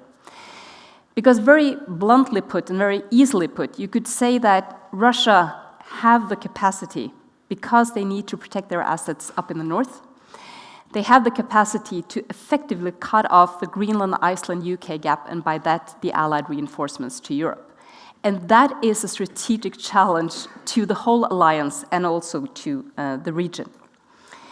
We also saw that at one point, especially after the annexation of Crimea, we had to deal with a little to zero warning time for anything to happen. And that is also a major strategic shift compared to how we were used to thinking. And one of the main advantages, I think, of Sweden and Finland joining NATO is that we now get to see fully the axis going from the Baltic Sea region to the high north, because we anticipate if anything happens from the Russian side, it will most likely not start in the north, but it would very quickly translate up in the north because they need to protect their bastion defense concept. The biggest change, I think, and that is probably something that you see on the military side as well, one of the biggest changes that will take place when Sweden and Finland enters into NATO is that now we can use everything we do on a daily basis, training and exercising with the Swedes and the Finns, and actually employ that in crisis and conflict. There has been a certain caveat up until now, because we haven't had the same defense plans, we haven't had the same security guarantees or the same umbrella. So we could do everything up to a certain point, but then we couldn't do much more. Now we can do it from A to Z and without the caveats. It is, sorry. It is also, I think, important to remember what is taking place when it comes to the alliances that we will now have in NATO. 23 of the 27 EU members will now be NATO members. And in our region, if we put Iceland aside for just 1 second, Norway will be the only country in the Nordic region who will not be both an EU and a NATO member. And add to that, when Denmark now has abandoned their reservations on defense policies in the EU, of course that amounts to also a new perspective on alliances, and how to deal with that in addition to the military ones are something that we need to discuss.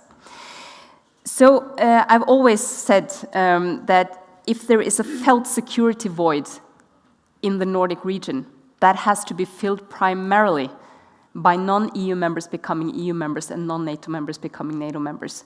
And now we're almost there. And and I'll just leave it hanging for, yeah, you know. So to a couple of the issues that we were also asked to talk about, namely, what do you see as the biggest threats to the region or to the different countries right now? Well, it's always interesting, of course, to quote Harold Macmillan. He said at one point when he was asked during a time of crisis what was the most threatening issues to his government, and he said, events, my dear boy, events. And there is a certain truth in that, but it's not only events, and I will just very quickly point to some of them. One is, of course, that we will have to deal with a very unpredictable Russia. Unpredictable in the sense that they have not been in this situation before, we have not been in this situation before, and it's always very difficult to predict how this is going to play out. Secondly, political instability also on our own continent is an issue. When Germany is now seriously talking about social unrest, there is all the reason in the world to think about how that is going to play out and who will take advantage of it and try to use this as a political tool. And I can tell you that, of course, Russia, as all of you are well aware, is going to exploit that to the best possible sense they can. They effectively use They effectively use information operations to try to sow divides not only between countries, but also within countries, in order to pressure governments onto backing away from sanctions, backing away from support to Ukraine. And of course, energy is the perfect tool to use, and they are using this. Mind you also that the Russians in their doctrines are talking very openly and very explicitly about information confrontation as a tool of war. The third thing I'm concerned about is a certain fatigue. Fatigue in the sense that now European countries are really seeing and feeling the consequences of this war. And the necessity of keeping the eye on the ball, keeping the support for Ukraine, and understanding that this is not only a war that Ukraine is fighting. I've said a couple of times that when you deal with Russians, either as a minister or in any other respect, you have to be aware of the fact that if you do not push back or answer to the claims that come from the Russian side, they will take it as an acceptance. Meaning they will not stop until they are stopped. And that is why it is so important to see the long line from Georgia to the invasion on the 24th of February. The lack of Western response in 2008 in Georgia, in my opinion, enabled the annexation of Crimea, which again enabled the invasion on the 24th of February. And why? Because the lack of response made the Russians think that it's okay to push on. And this is the same whether you are negotiating or you are in a military operation. One of the lessons that we learned in 2014 was that we moved much of our Navy and our operations up north because we realized very quickly that if we didn't fill that void, the Russians would come further south. So this was an important part of kind of setting a limit. We also have to bear in mind, in the Nordic context, that the Russia that we meet up in the north is exactly the same Russia that is invading Ukraine. It is not a different Russia. We have to regard the world and the realities as they are, not as we would like them to be. And it's extremely important to understand that this is not two different countries. And it is not, and will never be, our ability to cooperate or talk to Russia in the north that gives us our security. It's our NATO membership that gives us our security. That is what evens out some of the asymmetry between our countries. And lastly, and that is also something I think we will see in the months and years to come, I think it's wonderful that we now see a general mood in the Nordic countries and in European countries to invest more in defense. Equipment, personnel, all of it. But we have to bear in mind that this is going to take time. So even though everyone's boosting their defense spending right now, we will not have the material, equipment, and the personnel delivered tomorrow. So we have to understand and think of smart ways of cooperating in order to make this happen. And I'll just leave you with what I think is a very, I would say, interesting quote nowadays from Chris Kinnoll, who is part of the UK Parliament, and he said, "We have over-collected of the peace dividend," and I think we should bear that in mind to a certain extent. Thank you.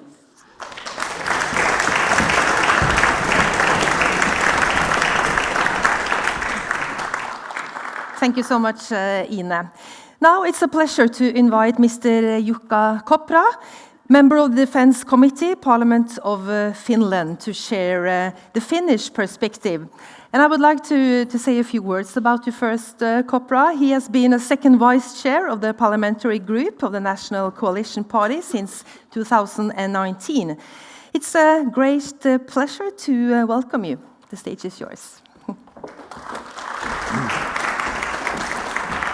Yes, thank you very much, and many thanks for our Norwegian hosts for organizing this seminar after the COVID pandemic.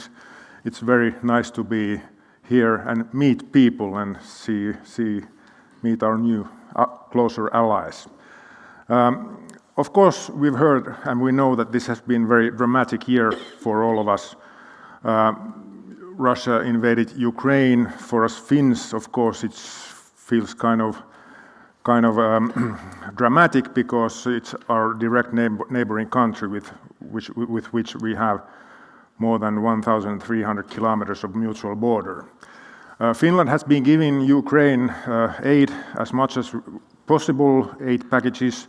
I believe that this aid will be continuing. We will continue giving support to Ukraine as long as it takes and as much as it needs. There's a typical saying in Finland, and especially now, that currently we do not see any military threat against Finland.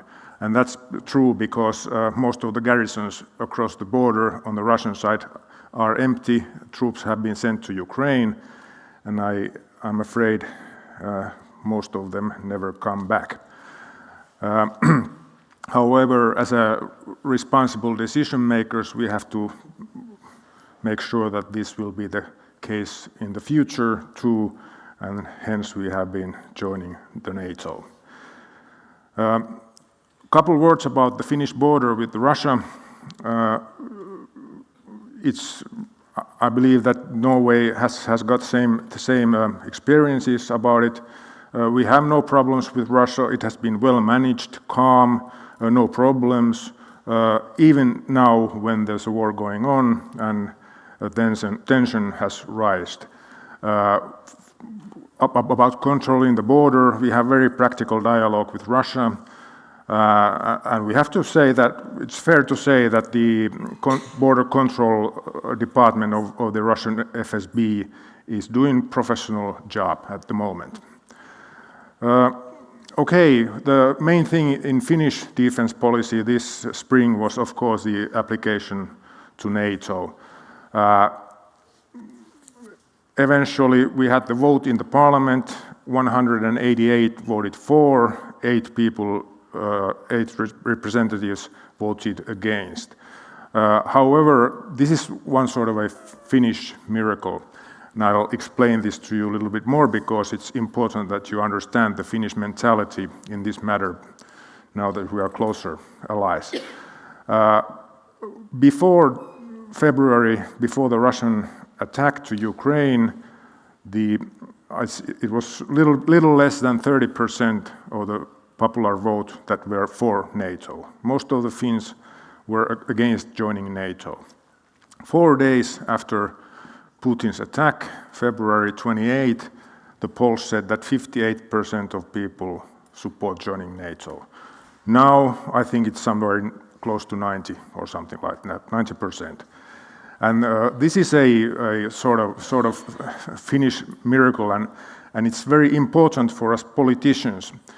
In that sense that we have a strong tradition in Finland to make decisions concerning security and defense unanimously. We usually argue about everything, taxes and so forth, but when we make big decisions about defense and security, we aim to unanimous decision. And if we had a vote in the parliament about joining NATO before the Putin's attack, I'd say 40 MPs would have voted for and 160 against joining NATO. And the attack started a huge process. My party, the National Coalition Party, we had a previous decision that we are for NATO, so it was no big deal for us. But everybody else started a mental process, and there was huge discussion in the Finnish parliament, not in the plenary room, but in the cafeteria, on the hallways, in the meeting rooms. People were, what the hell is this? What should we do? And so forth. And even I'm from the right side of the field. Even the leftists came to me and we discussed and had a discussion and asked me about facts about NATO and so forth. And it was evident that many people had opposed joining NATO because they have fell as a victim of old disinformation, Soviet propaganda and so forth. Actually, some MPs believe that if we join NATO, immediately Finnish conscripts will be sent to fight US wars somewhere in Middle East or something like that. Seriously, this was the situation. So we were able to, with discussion, to move this thing forward. And I have to say kudos to some long-time left-wing politicians who have been in the parliament for tens of years, all the time opposing NATO, all the time speaking about peace and stuff like that, and even those people voted yes after this process in the Finnish parliament went through. So that's kind of a, should I say, Finnish miracle, which describes this system we decide when we have hard decisions to make. And of course, President Niinistö was very wise. He had the authority. He could have written the application for NATO earlier, but he waited for the support to build up in the people and in the parliament. And after he saw that okay, people are for NATO, the parliament is for NATO, so he said, I will be too, and then we'll put in the application, and the rest is history, should I say that, if I may say so. And now that the application is still in process, we all know the reasons. Let's hope that the final decision makers, Hungary and Turkey, will make up their minds, and our process with Sweden will complete. But as Charlie here said before, so far what we have planned about this NATO membership, we have decided that we are not going to cut down in our existing defense policy network. We will want to deepen our cooperation with our key partners, USA, UK, Sweden, Norway, Denmark, Nordic countries. And that's I'd say there's no opposition in the parliament towards this idea either. We have been supporting the EU defense dimension, of course, for the reasons that previously we were not planning to join NATO, but in these days too. And one could argue about, can EU be a useful operator in this defense field, but for example, the plans for military mobility and stuff like that would be of extreme importance if we are in a situation we need to move troops, and we've all seen, and especially you professionals have seen, that moving troops from country to another is not so easy. Also, we would like to see Finland as a security provider, not just a security consumer. Of course, we have expectations about towards our NATO membership. We may need help if things go really bad, but we are ready to give in to, pitch into, and we want to help other NATO members to protect their territorial integrity, even if it's Hungary or Turkey. About the Finnish conscription and reserve, at this moment we have the reserve size is 280,000 men. We have the conscription. Finnish conscription system is very efficient, at least we politicians believe in it, and I believe our soldiers do believe in that too, and I hope you believe that too, because if I tell you, are you aware that in the cold response exercise, the Finnish conscript unit defeated US Marine Corps unit in the field? Now you know that, if you didn't know that before. Anyways, of course we have had trouble keeping up with the expenses, and we haven't been providing enough money to our defense system in previous years. Now this has been fixed. At this moment, our defense spending next year will be 2.3% of the GDP, which is quite good, I'd say. And of course, it's much due to the effect of the Russian attack. Actually, after the Russian attack started and we started evaluating our defense system, and the generals made a proposal that this is how much money we need now and this is how much money we need for the few next years. It was the first time in the Finnish history that the generals got all the money they asked for. Usually always been 10 or 20% less taken away. And in that sense, I'd say we are on the right track. Could I say that today and next year, next few years, money is not the problem in enhancing the Finnish defense, but we have the other problems, the same problem everybody else has, because whole Europe is buying material, and how do you get it fast enough? That is the main concern at the moment. But anyway, time is running really fast, I see, so maybe I'll come to the conclusion that you could describe the Finnish defense in 3 layers. We have robust, credible national defense capability. We will maintain it also as a NATO member. We will not outsource our defense.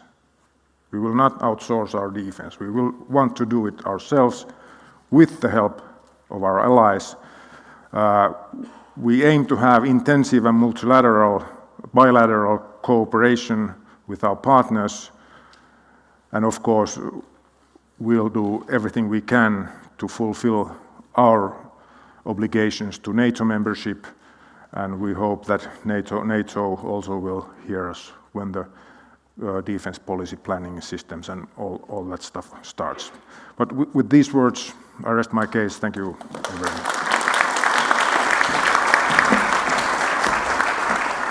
Thank you so much. Thank you.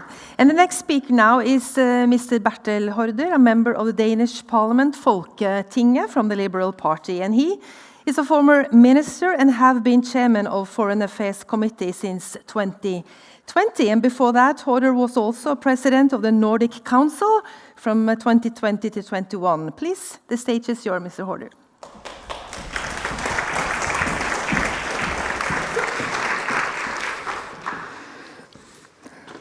As a long-time minister and parliamentarian, I have enjoyed very much what I have heard today. For me, Nordic Defense Cooperation started with a Stoltenberg report from 2009. I got it here. with 13 concrete proposals as to how we could cooperate in defense. 10 years later, we got the assessment of how far we got, the second Stoltenberg report, and 1 year after, in 2020, we got the Bjarnason report about cybersecurity, and this year we got the Enestam report about civil crisis management.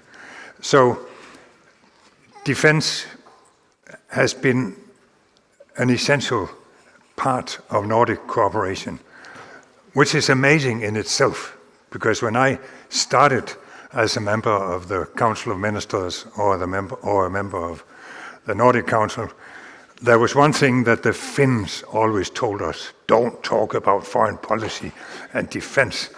And that has really changed, and that is wonderful in spite of the gloomy reasons why it has changed. In my party, the Danish Liberal Party, Venstre, there were some who said, how can we cooperate with Finland and Sweden when they are not members of NATO? That was several years ago. And I called Anders Fogh Rasmussen, who was Secretary General of NATO, and said, do you see any problem in us cooperating with Sweden and Finland? No, he said, no problem. Quite the contrary. It strengthens the northern flank of NATO.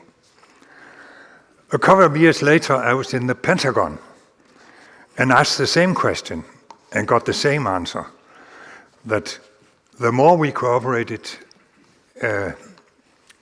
among the Nordic countries, the better. So the conclusion is that there has for many years been nothing that prevents us from cooperating. That's also what the armed forces told us. But now the situation is that now there's no excuse for not cooperating. Now there's no excuse for not cooperating. Why is it important what the Nordic countries do? Well, like General Williams, I can just say, look at the map. It's quite easy to see why it's very important. We cover the Baltic Sea, a large part of the Arctic, the Georg Gap between Greenland and the UK, with the Faroe Islands and Iceland in between. So if there is a conflict, like Ine just said, it will automatically influence our territory and our waters. So we have to be able to at least do the surveillance. And we had a report a couple of years ago about Danish surveillance over Greenland. And the result was that, well, what they said was that Putin could conquer part of Greenland and we wouldn't discover it until after 2 weeks. Whether that's true or not, it's so obvious that we need common surveillance in the Arctic. Maybe by drones, I don't know. But it's about time. We tend to think that we are very small countries. And maybe we are. But taken together, our gross national product is the same size as that of Russia. We have the largest merchant fleet in the world. We have some of the most well-functioning countries in the world. And we have the trust that was mentioned so many times this morning, and that is linked to our cultural links. So together, we are not small. Together we are important, and by the way, in the EU, I think, by means of Nordic cooperation, with the backing of Norway, whether Norway wants to be a member or not, we should have the ambition to fill out the hole that has appeared after the Brexit, but that's another story. Why don't we have more ambition in the Nordic region? Also political ambition. So my message to the Nordic armies, and of course that counts very much for the air forces and the Navy, go ahead, tell us what you need if you want to increase your cooperation, your efficiency. Tell us, the politicians, we are more ready than ever to listen to what you need. Thank you.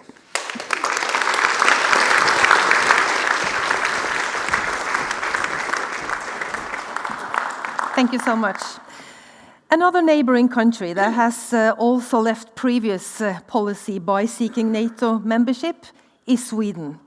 The recent election made it a bit difficult to invite a politician to Oslo this time, but we are really happy to be joined by Captain Carl David Philipsen, Defense Attaché in Oslo, Copenhagen and Reykjavik since 2020. From the Swedish Embassy, please, Captain Carl David Philipsen.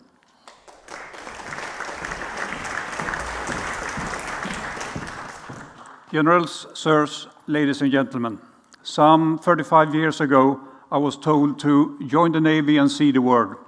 I did, and I have. They didn't tell me that I would end up at an army summit in Oslo posing as a politician. So I will refrain from going too deep into politics and stay within my box. To put it in a historical context, I would like to start in the early 1950s. Sweden was by then ready for World War II. The Nordic Defense Union was dead. Norway and Denmark had joined NATO, and Finland was in an agreement with Russia. That left Sweden alone between the two rivaling blocs. We built up a huge wartime organization. We were largely self-sustained with an own defense industry and with a well-developed total defense concept. And when the Warsaw Pact finally fell and we thought that we had reached eternal peace, the armed forces took a strategic timeout. The following defense agreements meant a large reduction of our military capacity, and the total defense was mainly dismantled. International peace support operations was the future. And then 2008 happened, and a few years later, 2014. We started refocusing on homeland defense. We increased our defense spending, and building security together was now a vital part of the strategy. A number of bilateral and multilateral agreements were signed, and a deep cooperation with Finland was established and has evolved ever deeper over the years. Then last year, the situation got even worse. We used my now operational concept, the active defense, to conduct a number of operations to increase our situational awareness and to deter. As the invasion in Ukraine happened, the support for NATO membership increased significantly in Sweden. This period that I've just described can also be described as starting at home, being reactive, moving abroad, and step by step becoming more and more proactive, to now being back home with a proactive posture. We have also gone from looking at the immediate neighboring areas to looking at the big picture. What happens in the high north or in the Black Sea will impact Sweden. Our relationship with NATO started in '94 when we joined Partnership for Peace. I actually took place in the very first exercise in Norway the same year. 10 years later, we became an enhanced opportunity partner, and 2 years later, we signed the agreement for host nation support. The cooperation with NATO has increased over the years with participation in exercises, operations, and in development. The driving force has been interoperability.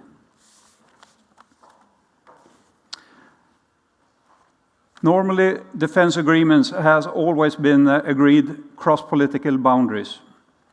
There is now a decision to reach 2% of GDP in the year 2028. Our initial focus will be to improve our combat support and combat service support, thereafter to increase a balanced capacity. There is a strong public support for supporting Ukraine and providing aid, and there is also a strong support to increase the military spending the coming years. The Swedish threat assessment was assessed to be at its highest during the NATO application process. There is still a credible Russian maritime and air capacity, and not least hybrid threats such as cyber. Finally, a few words on Nordic cooperation. I think that the will to cooperate have increased already before the war in Ukraine. When Sweden joins NATO, or should I say if, there will be few boundaries. A question that might have some impact on the cooperation is, of course, how the NATO command structure will be formed in the Nordic countries. No matter regional plans, the division will have an impact. And my last word would be on cooperation. I think Swedish perspective of cooperation differs slightly from the other Nordic countries. Normally, the first question you would ask yourself, what's in it for me? Sweden don't ask that question. For us, there's a value in cooperation itself. We will cooperate with anyone about almost anything. And that's a different mindset, I think, from the other Nordic countries. And with that salvo, I think I will say bye-bye.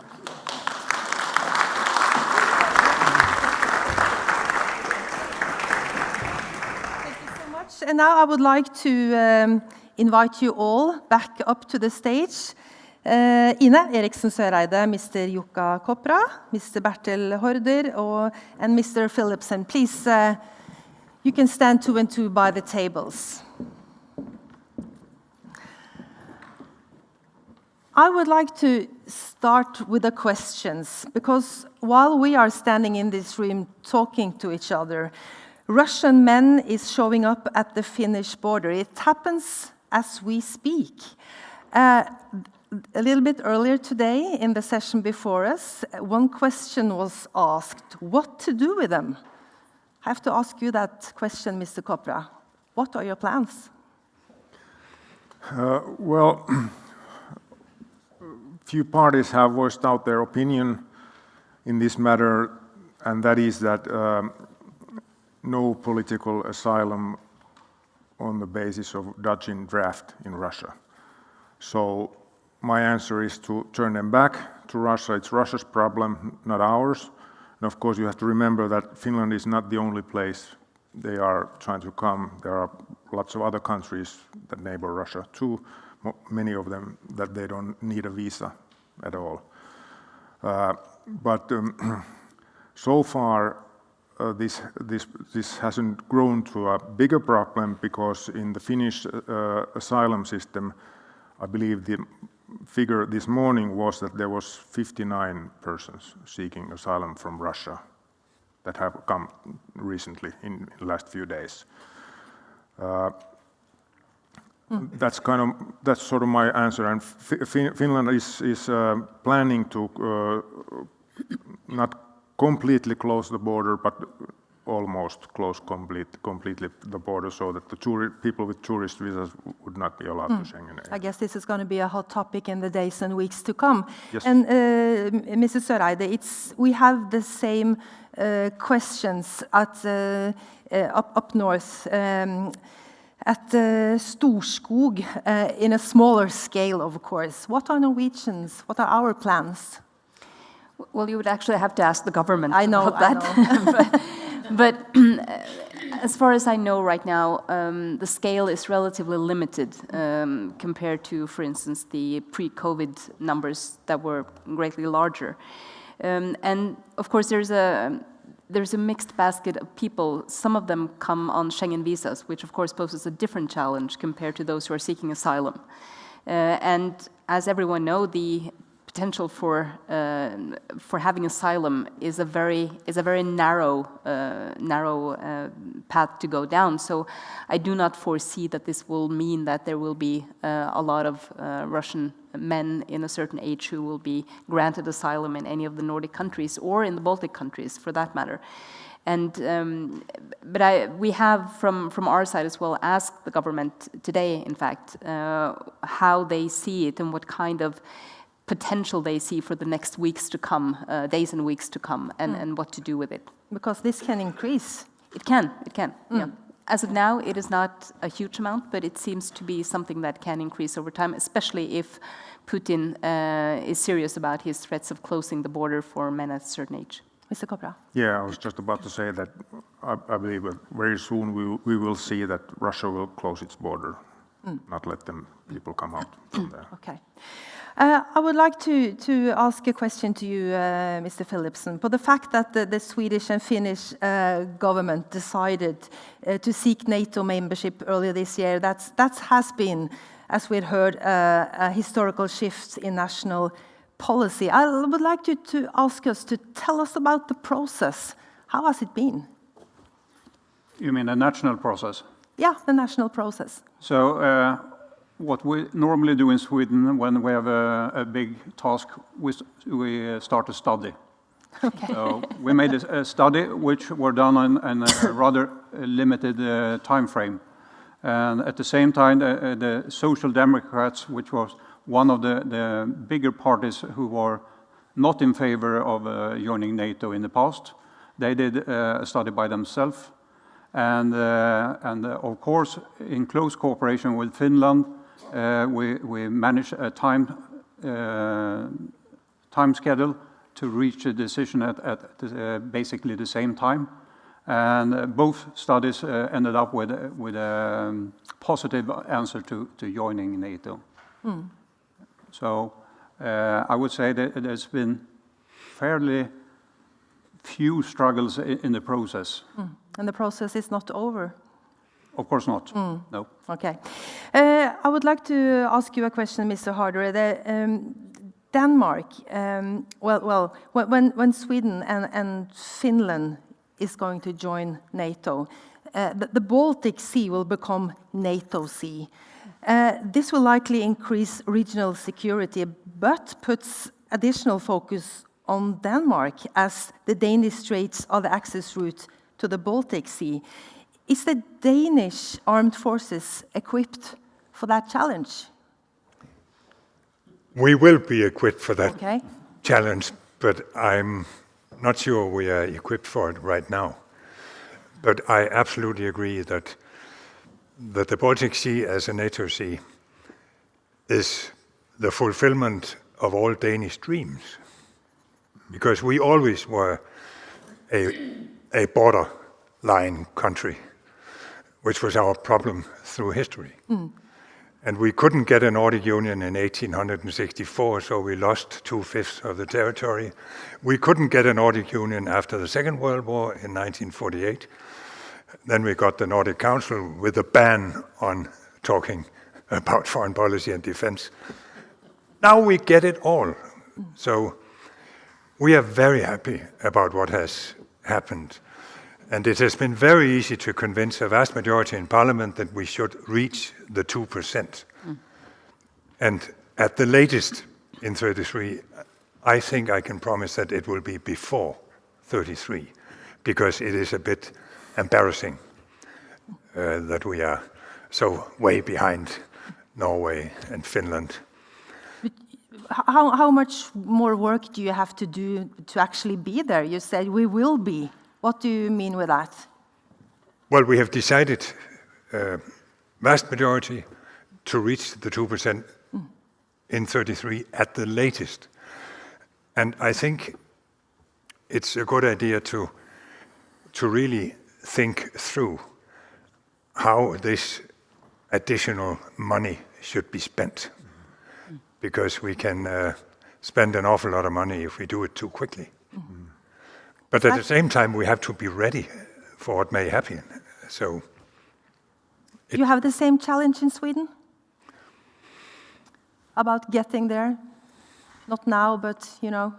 So the decision on 2% was decided by the politicians, and they wanted it done as fast as possible. So from a military perspective, the advice was we need a few years to build up our capability to receive the amount of money. So the military advice was 28, and that's what the plan is right now. What is the biggest challenge, Ina, as you see it, in the months to come? When it comes to defense spending, you mean?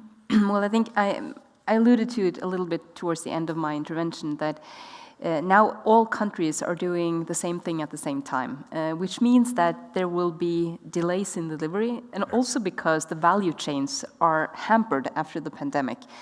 That again means that some of the basic components of certain equipment is difficult to get. So you will have a longer period, it will take longer time to produce much of the material. The prices will go up because everyone's hunting for the same material, and the capacity for production is, however, limited. So I think that calls for a smart way of thinking cooperation. I don't foresee that we will, not even in the Nordic circuit, have a situation where we decide that one country is buying that and one country is buying that and we can just share. That's not the way it works. But we have to think wisely about this, because otherwise I think that we have, in our countries, as in most other European countries, there will not be necessarily a lack of will to invest, but there's not much to invest in, especially not in the short run. The second thing I think we need to focus on, and that goes for all branches of the armed forces, is that as the situation is right now, we cannot afford the luxury of always, so to say, ordering what would be the absolute top notch of everything. We have to settle with what is good enough and what works. Because that's the only thing we can get quickly enough to actually have it into our structure and make it work for us and our joint defenses. Please. I think besides equipment, which is a challenge as you described, it's personnel. Yes. Because we can, for sure we can recruit a number of soldiers and train them within a few years, but they need to be led by someone, and producing a lieutenant colonel takes some time. So we need to do it in an organized way, and it has to be sustainable in the future. And in the EU, discussions have already started about how to increase the production capacity. Therefore, it's so important that Denmark has made the historical decision of getting rid of the defense opt-out. Now we can go all in. And in fact, there are some quite advanced industries in Denmark. You may not think so, but that's the case. Mr. Kopper. Yeah, I'd say that the challenges we face, we have each country, we have different challenges. Like Sweden is building up the structure. We have the structure. We need material. You're trying to reach 2% and so forth. So, but the mutual problem is the material, and I don't know. How could I stress it more? But we should definitely, all Nordic countries, do something together to increase the industry, to produce ammunition, spare parts, exchange. I'm getting a lot of questions. I would like to, one for you, Ine. Norway has been regarded as NATO's eyes and ears in the north. What will be Norway's with the inclusion of Sweden and Finland? Will it be less significant? No, absolutely not. And I think that it's worth remembering when Sweden and Finland enters into NATO that we will not always have the same interests. We will sometimes differ. And I think all of you pointed to this earlier on this morning, that does not mean not sharing the same interests or values, but from time to time we will have different perspectives. And that is why it's so important to continue to work on the strengths of each country. I'm absolutely sure that when Sweden and Finland comes in, they will have perspectives and ideas, not to mention competencies, on areas which we do not necessarily have. And that is why I think we will kind of fill out the picture for all of us. And that doesn't mean that we will be in a different position in NATO compared to what we are today. However, I think, I don't remember who said it, if it was Bertil or anyone else who said it, that it's also important to remember that, and I've talked to several Swedes and Finns about this, they also want to learn what NATO is like. Because the experience most of the Danes and Finns have, of course, aside from having NATO ambassadors over time, is the experience of the EU bureaucracy, which is very, very different from NATO. Yeah. Legislation is completely different from security policy and so forth. My point is, we have to help each other out. And we are, together with Denmark, more than happy to help out in including and integrating Sweden and Finland, and also keeping our competencies and working on them for the good of the whole alliance. Another one, when will the Nordic states be able to coordinate their operational plans, and when will we see a common operation plan for the defense of the Nordic region? Anyone? Mr. Kopra? Well, this is the question I would direct to over there. These guys know. We just say that, please, as fast as possible. Yeah. I would say that first we need to join NATO. Yeah. Yeah. It's a good then start. The problem is more or less solved because NATO will make the operational plan for the region, and that's. Of course, most nations would still have national plans that need to fit into that plan. So another one here for you, Mr. Kopra. Will Sweden and Norway be dependent on the Finnish armed forces in the time to come, or are we likely to see increases in defense budgets for both countries? Well, again, who am I to say, but I believe that, and judging by this discussion we've been having here all day, that we will work in this together. We're mutually dependent on each other, and the more we cooperate together, the better. Of course, if you look at the map and look at Russia, Finland is the first country there, so I'd say that we are more dependent on you other guys than you are from us, because, or how would you describe, but we're the first ones probably who will take the hit, and we need help. Of course, we'll take the hit in that sense. We help you. There's a lot of questions coming in. Another one for you, Ine. You got 50 F-35s, but Norwegian soldiers lack socks and T-shirts and all types of ammunition. What now? Well, they shouldn't be put up against each other, because we have been doing in our time in government as well a huge increase in defense spending, and it takes some time before everything is or materializes. The F-35s, of course, is a major capability also for the armed forces and for the Navy. As we've been talking about several times, it is very difficult to do land operations if you don't have control over the airspace, as one example. But I think that we have to bear in mind that when we are entering into the phase we are right now, where we're not only increasing defense spending on equipment, we also need to make sure that we make enough investments in soldiers, personnel, and make them stay long term. Because we invest a lot in their education. And if they are not interested in continuing in the armed forces, we run the risk of losing a whole generation which could have been a major asset to our armed forces. And I think the issue and the challenge is the same in all Nordic countries and most European countries as well. That there are many other interesting challenges for young people today, except for joining the armed forces. I think we have to turn that pyramid around a little bit and make sure that young people also are interested in staying on in the armed forces, pursue the career opportunities, and make sure that we create a very robust defense over time. Because, as you rightly point out, yes, we can recruit personnel, but we need someone to lead them and to educate them.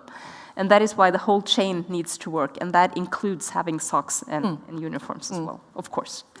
Sten Rynning asked a question earlier today, and he said, how would a Nordic club fit into NATO? Do you have any answers to that, Mr. Harder? Well, someone said a while ago that a Nordic club is something that other countries would not like. I disagree. What I heard from various Secretary Generals of NATO and from the Pentagon is that they don't mind a Nordic club at all. They want us to cooperate as much as possible. So I disagree on that point with one of the experts. What about you, Mr. Kopra? Well, it's a tempting idea because we are culturally so close. We work together already. I see no obstacles on operational cooperation, but I don't know NATO. So I'm listening to you guys, what you say about that Nordic club in NATO, because I have no experience about that yet. Ina? Well, I agree with Bertel that the room is absolutely there for a close regional cooperation, but we have to keep in mind that we do not do it for the Nordic countries or for Nordic security. We do it for the alliance. It is equally important for the US or the UK or Germany or Poland that we are strong on all flanks of the alliance, and that we are, regardless of where the threat comes from, able to protect the whole alliance. And if that can be achieved by closer cooperation between us and the Nordic countries, I think that is what NATO has seen over time, that actually there is no reason to be afraid of that cooperation. On the contrary, I think this fits right into especially the US point of view over the past years, that Europe has to assume more responsibility for their own security. And that is partly what we're doing by strengthening NATO as an alliance. I have a question here that's been rated quite high. Nordic wartime cooperation is given, but peacetime cooperation is riddled with red tape and national priorities. How should governments facilitate cooperation?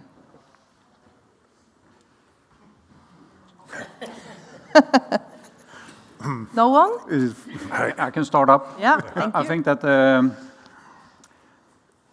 as described earlier about the Swedish-Finnish cooperation, it really started bottom-up. And when we were about halfway, we needed to get control of it, so then it became top-down.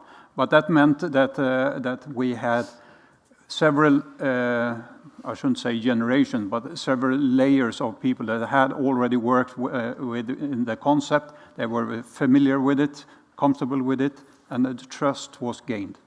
I think trust is, again, a key word. We need to start small scale at a rather low level and then build it up to achieve it and let it grow. I think we have several very good examples of how the Nordic defense cooperation between our armed forces has grown over the years. And I very often have used the cross-border training with aircrafts as an example. And adding a bit of a Nordic flavor, saying that you can deliver your kids in kindergarten in the morning, you go up and fly, and you can pick them up again in the afternoon. And then you have been potentially in all three countries up north. And it's working well. And much of it has been created as a bottom-up approach. But we also have a top-down approach. We signed in our time in government as well a new trilateral agreement between Sweden, Finland, and Norway on more cooperation. And the point I made earlier on was that actually it is the wartime cooperation that has the red tapes and red lines. It is not the peacetime cooperation. The peacetime cooperation can have or be as expansive almost as it likes. But we cannot think that we can use all the same cooperation at war because we have different security guarantees and different defense planning. Now, when, not if, but when Sweden and Finland joins, that will be completely different. We will have the same planning. We will have the same security guarantee. We can do everything we do in peacetime without the caveat in wartime. We will soon talk about the Defense Commission. My last questions to you all, I would like to reflect upon.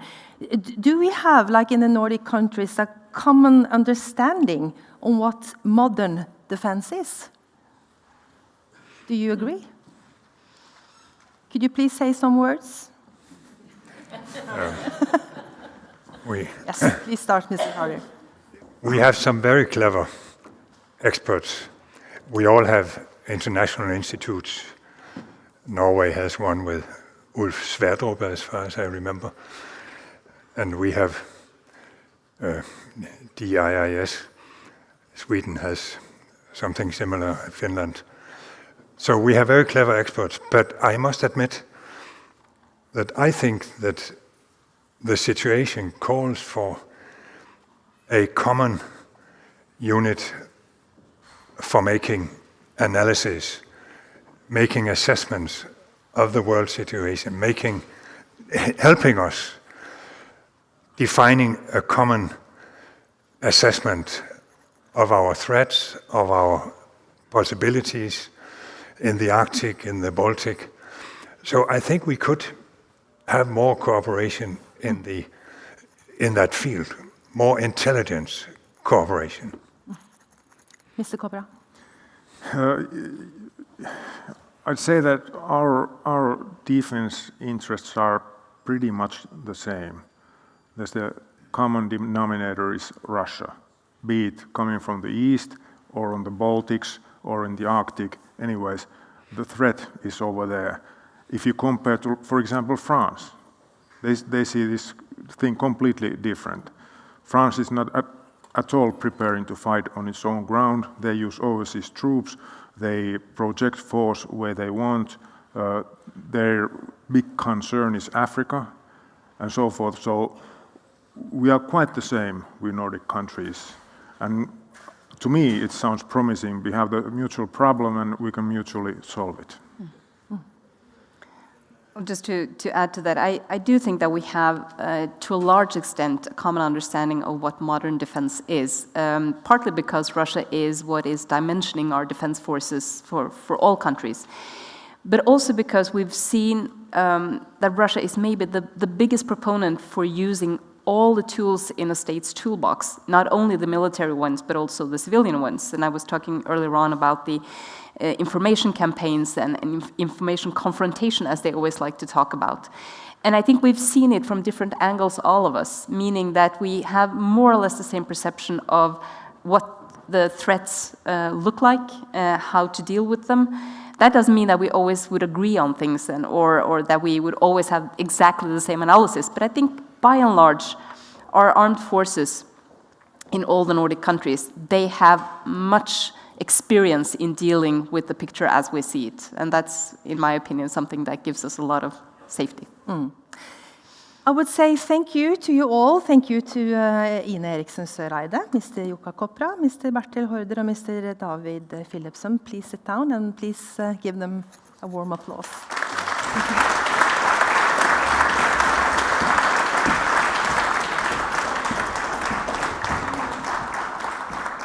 In Norway, we have a new defense commission, and they are at the moment working to deliver a comprehensive defense report, expected this upcoming spring.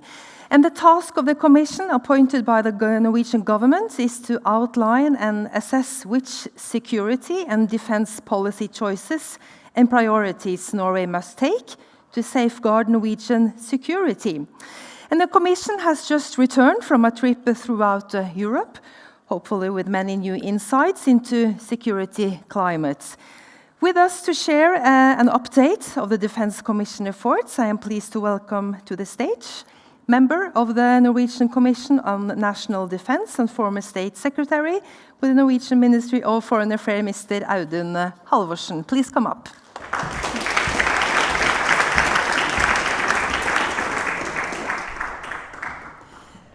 First of all, Halvorsen, could you please tell us about the composition of the Commission and how you work at the moment? Well, first of all, let me say a few words of thank you for inviting me here. I convey the greetings of the chairman of the Commission, Governor Knut Storberget, who was unfortunately unable to make it today, but he sent his best. It's good to be back here at the Army Summit, even though I've somewhat changed domains since I was last here, so to say. But a few words on the Commission as such. And of course, you did an excellent summary, basically, of the tasks we have been given. But this is, in short, the fourth National Defense Commission since 1945. The last one was established and delivered its report at the end of the Cold War. So these commissions have been established and reported on sort of the state of security and defense at what has been considered crucial points in time. And of course, our commission was established in December of last year. And since then, given recent developments, I think the timing was quite good, so to say. We have been tasked to take a 10 to 20 years perspective on the development of Norwegian national defense and security. It is a commission with broad representation, 16 members representing or being nominated by the political parties, representing academic expertise, and also professional experts and experts from different disciplines. We are to analyze developments in our security surroundings. We are to prioritize. We are to suggest policies. And we are to look at how changes in security policy, in technology, especially emerging disruptive technologies, how climate change, how hybrid threats converge in this long time frame, and which implications that will have for the organization, structure, equipment, training and education of the armed forces. So it's a very broad mandate, but we hope to deliver a succinct and relevant report come May of next year. And I know that as part of your recent trip in Europe, you visited Brussels and the NATO headquarters. What are the latest updates from NATO, and how do you regard their focus on Nordic security? Well, first of all, a personal reflection, and then I'll move to the question of Nordic security in the NATO context.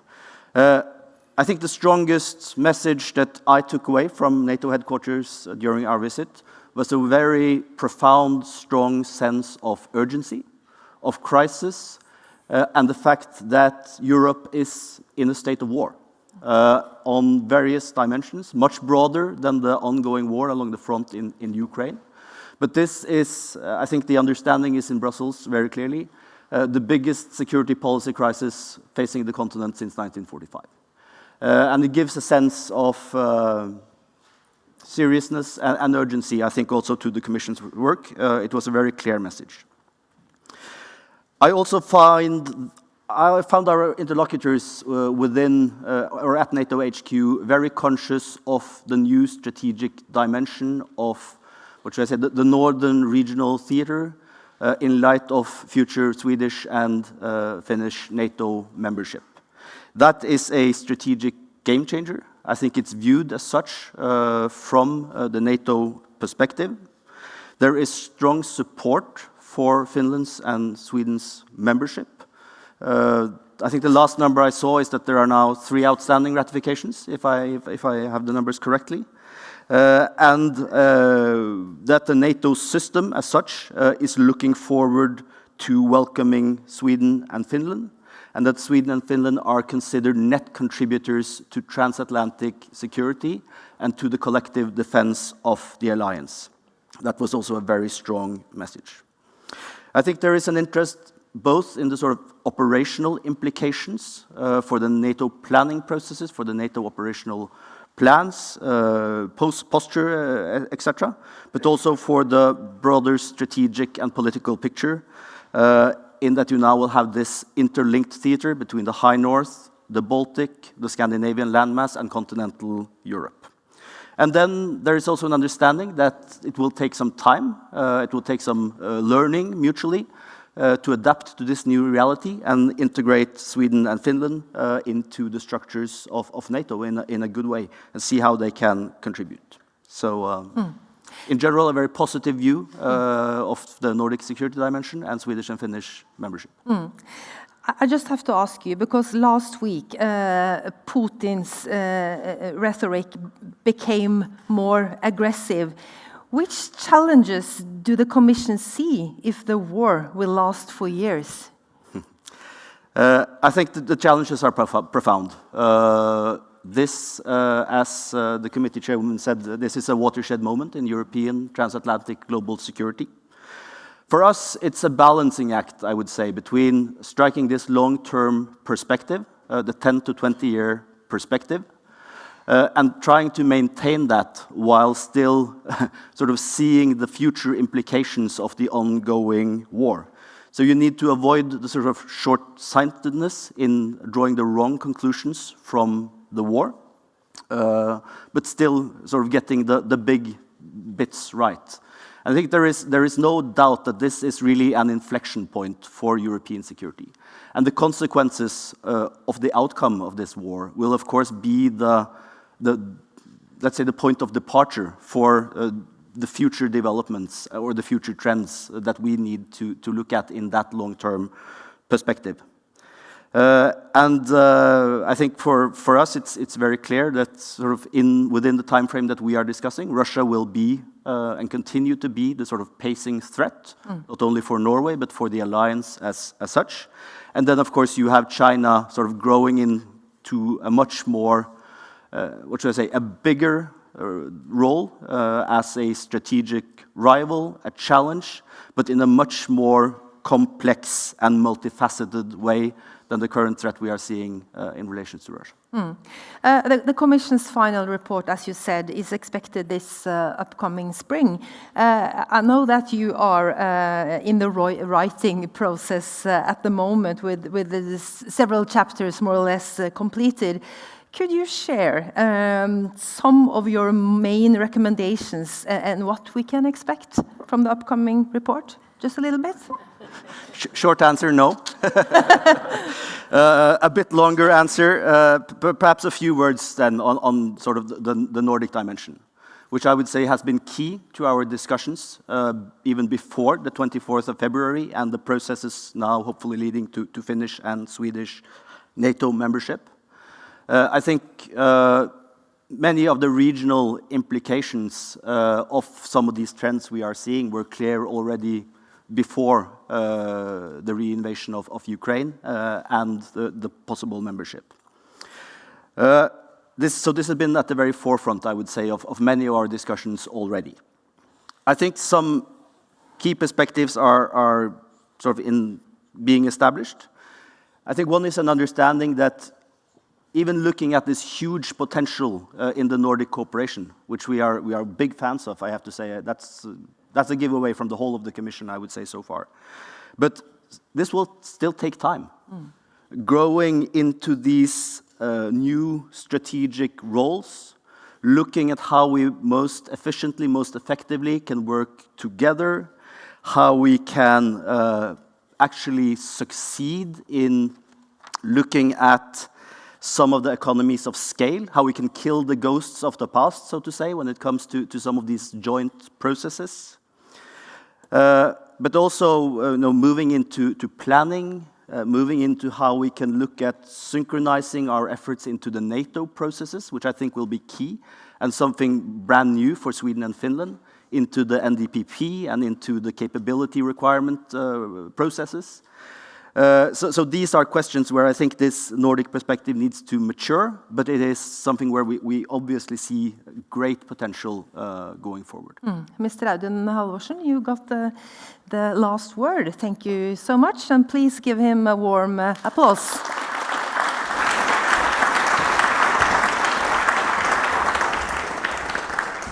Thank you, Elin. It has been wonderful to follow your panel, and I've gained a lot of new knowledge and insight, both from the three politicians and the defense attaché, as well as from your conversation with a member of the Norwegian Commission on National Defense, Audun Halvorsen. Thank you. Now, it is time for closing remarks by the Chief of the Norwegian Army. Major General, the stage is yours.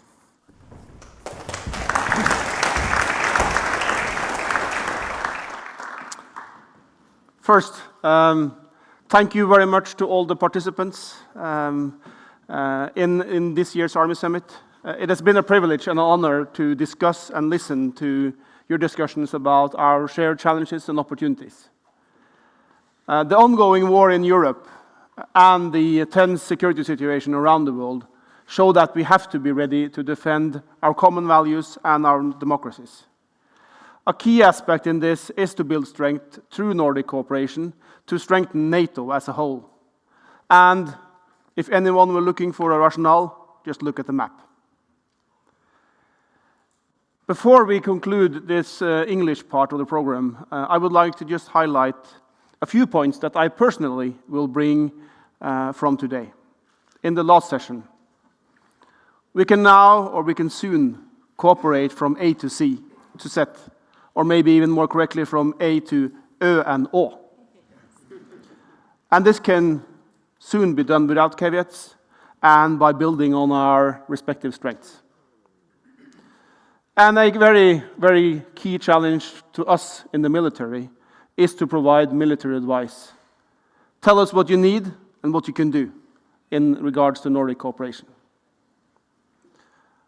The researcher session, the academic session, I take away a very clear message that we need to take our Nordic security as a part of a credible NATO defense and deterrence seriously. And also to rephrase a statement made by the Finnish member of the panel. To succeed in this, we now have to both talk and do together. And from the first and military session, I think, at least we think, that we are working together, and this, we also demonstrated this today, that we're working very closely together, and that we are currently exploring areas where we can reinforce our current cooperation and also find new ways. And the secret ingredient in this is trust. Trust that is built between soldiers when we train, educate, invest, and operate together. We have now come to the end of at least the English part of this conference. I would like again to express my warmest thanks to everyone that has joined us, both virtually and here in Oslo. And again, especially Kate. Thank you very much to the Norwegian Atlantic Committee and those others that have helped organize this. I think they actually require a big applause.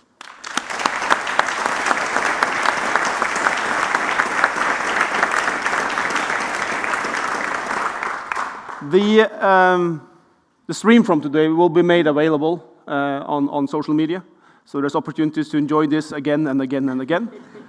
And I think we can pretty confidently say we will be back. So we are, and I'm looking forward to Army Summit 23. Stay tuned and we will reveal the topic in a few weeks. Thank you very much.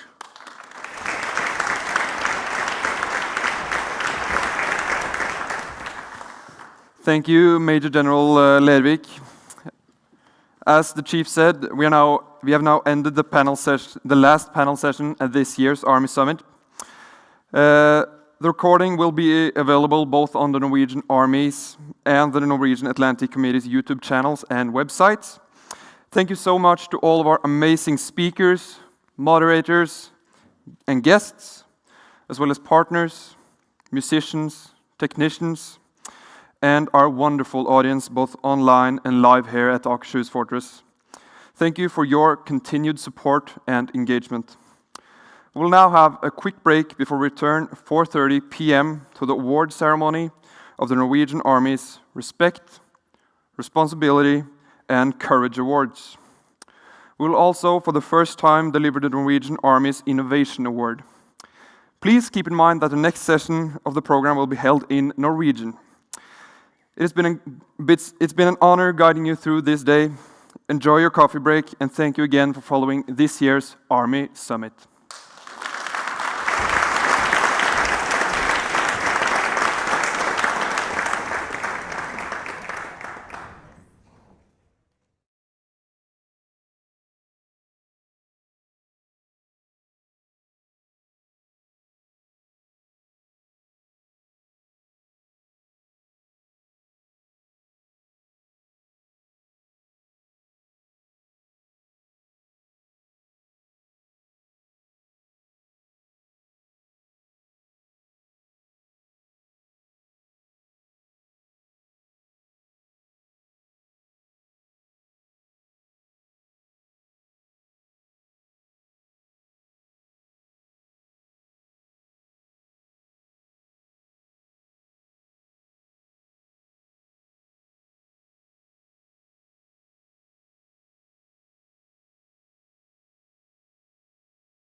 Tusen takk, og da går vi til dagens siste del av programmet, hvor vi skal dele ut Hærens innovasjon, modernisering og effektiviseringspris, og Hærens respekt, ansvar mot priser. Vi starter. Hærens innovasjon, modernisering og effektiviseringspris, også kjent som HIME-prisen, deles for første gang ut til Kristoffer F. Møllen fra Sannhetsskolen på Hærens våpenskole.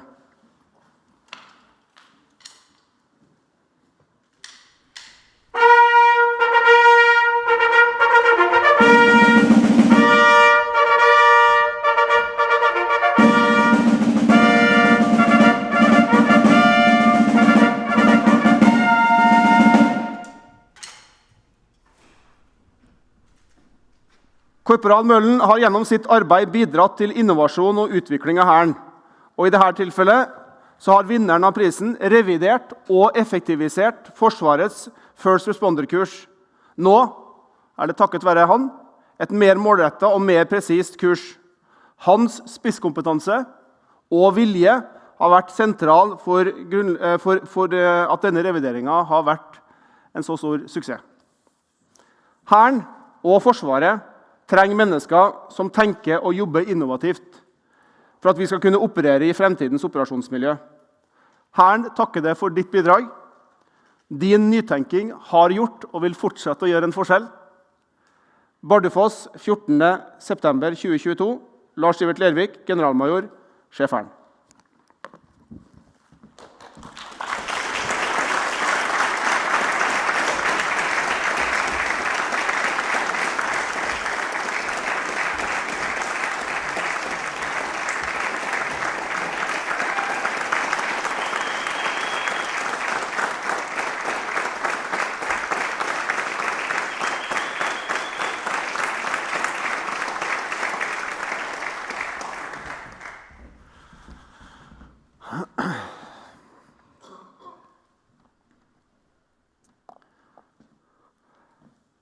Hærens rampris for Respekt 2022 tildeles oversersjant Lars Ivar Preskvern fra Hans Majestet Kongens Garde.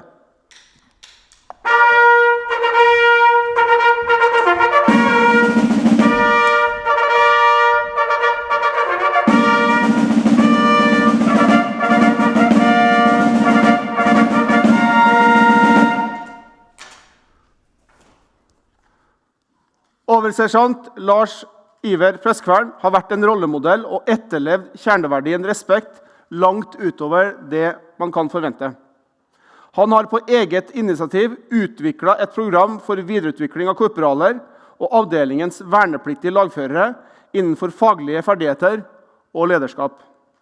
Han har også designet ulike mestringsarenaer for soldatene, hvor han evner å få soldatene sine til å føle seg avgjørende for at avdelingen skal lykkes i skarpe operasjoner. Fundamentet for hans virke er å sette Hærens yngre ledere opp for suksess. Oversersjant Lars Ivar Preskvern er et forbilde for Hæren og har etterlevd Hærens kjerneverdig respekt på en fremragende måte. Bardufoss, 14. september 2022. Lars Ivert Lervik, generalmajor, sjef Hæren.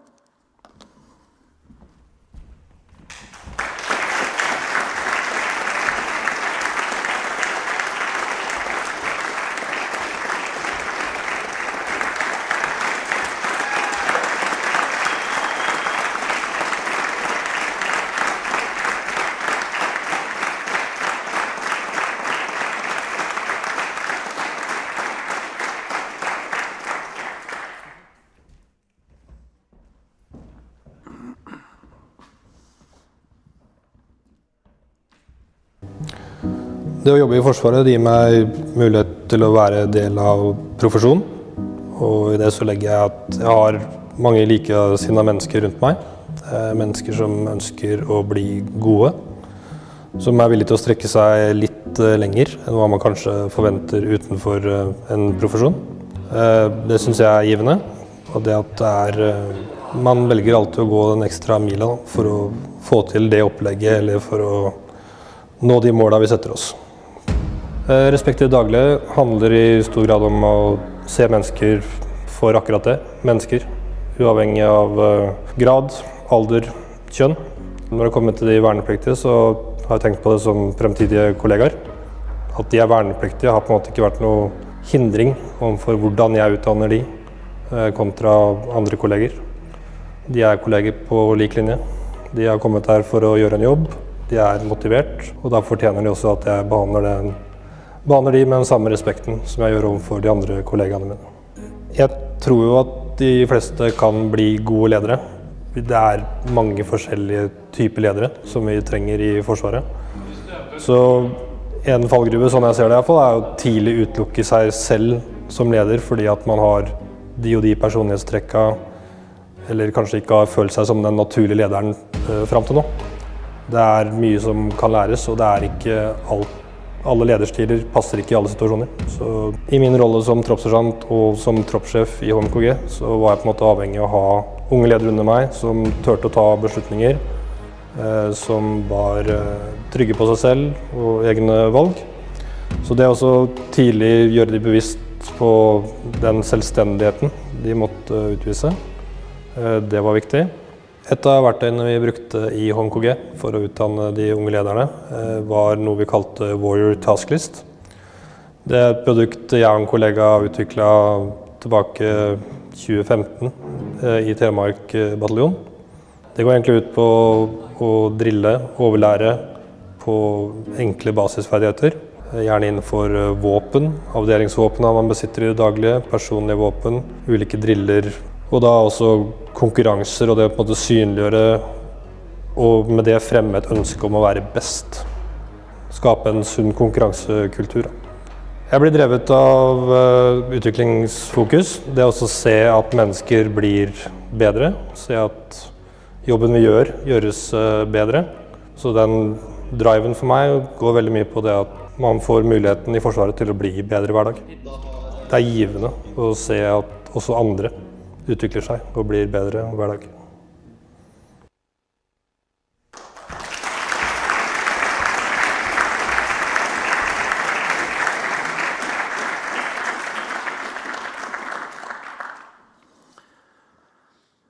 Herrens rampris for ansvar 2022 tildeles oberstløytnant Rasmus Erlend Solås, Sanitetsbataljon i Brigade Nord.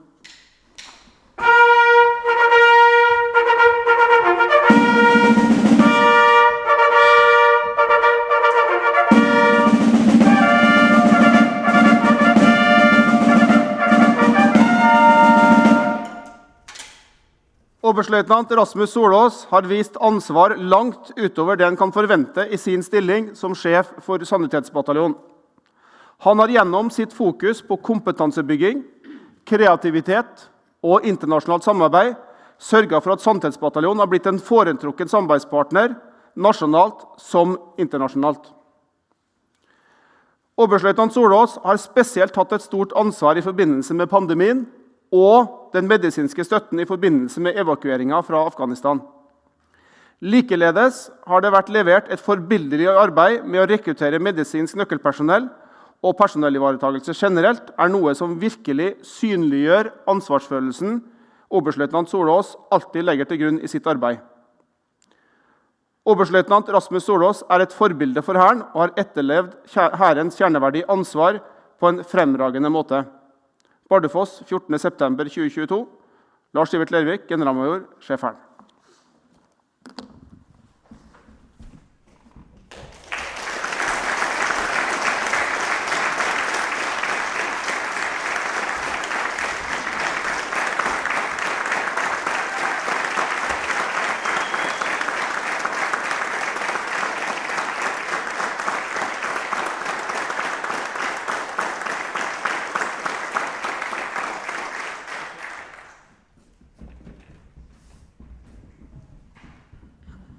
Nei, det å være bataljonssjef jo det tungt i tider, for det er mye som skjer hele tiden, det mange krav. Samtidig så det et teamarbeid og folka som gjør jobben til også en glede. Og det jo en teaminnsats, alt som har vært gjort. Og tilliten som jeg ble gitt som ung løytnant, eller ung kaptein, eller ung fenrik, følte jeg at jeg prøvde å gi nedover, slik at de som ledet for eksempel et vaksineoppdrag, eller løytnanten som tok helsebidraget i Tbilisi, hadde tilliten til at de kan gjøre jobben. Og det har de gjort, alle sammen, og det skal de være stolte av, og så er jeg litt stolt av det selv. Hvis vi bare hadde fokusert på et oppdrag som Tbilisi for eksempel, og ikke husket på at vi må utdanne de vernepliktige, for det var jo nettopp de vernepliktige som sørget for at vi hadde volumet som skulle til for å drive vaksineoppdraget. Vi stilte jo 5 team, så røftlig en fjerdedel av det totale antall team i hele Forsvaret stilte vi. Så omlag 75 personer i sving. Og måten vi gjorde det på, at vi hadde de vernepliktige, som var under ledelse av de fast ansatte og de vervede, som ga oss reaksjonsevne, og helsepersonellet som sørget for at det er helsemessig forsvarlig, og under gode ledelser av troppssersjanter. Så hadde vi ikke holdt fokus på det august 21, så hadde det vært vanskelig for oss å løse oppdraget i desember 21, et oppdrag som varte til godt ut i februar. Så du kan si at på en side så var vi i Tbilisi, og på andre siden så drev vi vaksinebuss i Rennesøy utenfor Stavanger. Det var et oppdrag som vi ikke hadde trent på, for å si det sånn, eller trodde jeg noensinne skulle løse. Jeg husker veldig godt da det kom inn i hæren, for det er jo hæren som startet med respekt, ansvar, mot. Og jeg synes det er gode kjerneverdier som er enkle, men også komplekse, for det inneholder så mye. Og jeg synes også det er veldig positivt at man deler ut en pris en gang i året. Ikke bare til de som har vært ekstremt modige i operasjoner, men også de som gjør viktige jobber i dagliglivet også, i avdelingene. Så det er jeg har et godt forhold til det. Så jeg er jo i uniformen og i Forsvaret, fordi det dreier seg om forsvar av Norge. Det er liksom grunnpilaren for meg. Den allierte dimensjonen er selvsagt svært viktig for oss. Vi klarer oss ikke alene, og alle operasjoner vi gjør også gjør utenlands. Om det er i Irak eller Litauen eller andre steder, så gjør vi det internasjonalt. Hvis vi trener sammen i det daglige, så er det mye lettere å jobbe sammen hvis det blir alvor.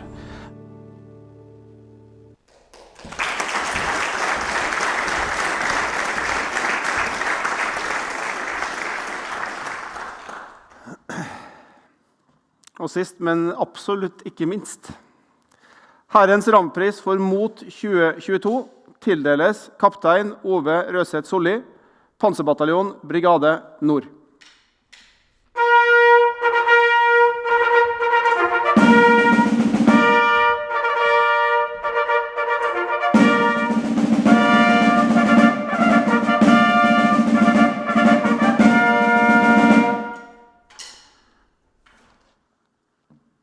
Daværende kaptein og nå major, Ove Røseth Solli, har utvist stort mot og tatt ansvar ved å vise åpenhet rundt temaet psykisk helse, som kan fremstå som et tabubelagt emne både i samfunnet generelt og i Forsvaret.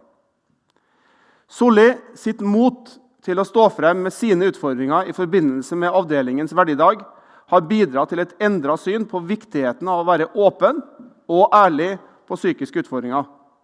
Og ikke minst bidratt til at flere har vært i stand til å utnytte de ressursene vi har rundt oss. Kaptein Ove Røseth Solli er et forbilde for Hæren, og har etterlevd Hærens kjerneverdi mot på en fremragende måte.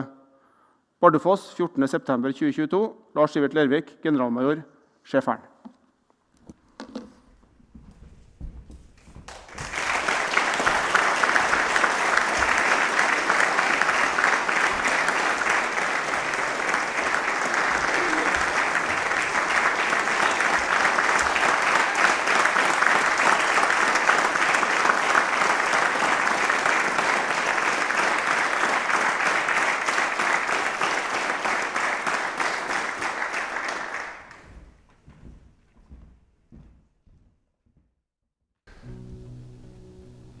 Det startet i det små, og en gambling-nettside, de spiller på alle reseptorene dine i form av lyd, syn, hørsel, for å på en måte gi det adrenalinet.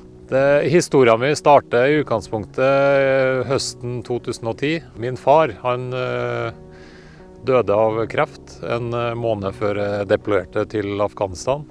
Afghanistan i 2010-2011 skjedde det jo mye, og når jeg kom hjem så skulle jeg starte på krigsskolen, flyttet til Oslo og kom ganske tett på 22. juli. Så flyttet jeg opp til Skjold, startet å tjenestegjøre som troppssjef i 2. bataljon. Virkeligheten i hverdagen med det å være sjef for en stor avdeling, et enormt mye arbeidsoppgaver som gjorde at stresshverdagen i jobb var veldig høy. Underveis i dette her så fortsetter jo tralten med å gamble i det skjulte. Det er jo ingen som visste om på en måte hva jeg sto i. Jeg hadde mange ting jeg prøvde å bearbeide internt hos meg selv, for det er noe jeg alltid har gjort. Og jeg var ikke åpen om på en måte mine behov opp mot de rundt meg. Etter hvert som gamblingproblematikken og spilleavhengigheten min tok av gårde, så var jo skammen rundt å ha såpass lite kontroll over eget liv, såpass stor. Så kommer egentlig vendepunktet hos meg ved at jeg er på jakttur i Trøndelag, der en av mine bedre kompiser fra tida i Forsvaret kommer med en historie om broren hans. Jeg kjente meg veldig igjen på forløpet, som også handler om gambling, der han ramler utpå, spiller på seg masse gjeld, blir psykisk syk, rusmisbruker, og til slutt ender opp med å avslutte livet sitt. Og da tenkte jeg at nå må jeg gjøre noe med det her. Og oppsøkte da stressmestringsteamet, for de hadde jo hatt forbindelse med i etterkant og underveis i tida mi i Afghanistan.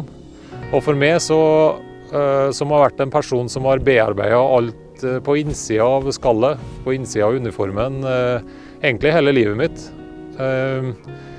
Det å sette seg ned overfor et annet menneske og legge fram problemene mine, var det som skulle til for at da var på en måte ballongen sprukket, og det var starten på turen opp igjen.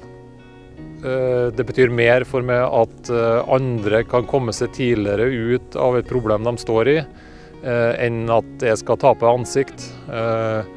Og alle de fordommene jeg hadde rundt det å dele historien min om å bli dømt, bli sett ned på, ble jo egentlig slått i hjel til det helt motsatte. Alle prater med, kommer til meg og sier at det er en enorm styrke, en sterk historie. Og jeg har hatt relativt mange samtaler med folk som jeg også har på en måte fått satt i gang prosessen på å komme seg videre med ting som de sliter selv med da, på mentale plan. Og det varmer hjertet mitt.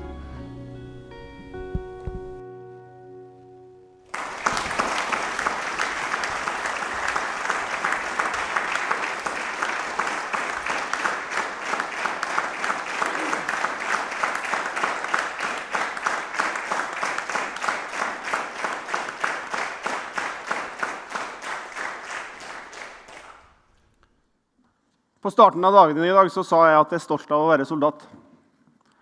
Og grunnen til det har du sett 4 av de grunnene. Utrolig stolt av å være soldat i den norske hæren. Utrolig stolt av de 4 som dere har fått lov til å bli litt kjent med i dag. Med det så avslutter vi Army Summit 2022. Tusen takk til alle sammen, og vel hjem.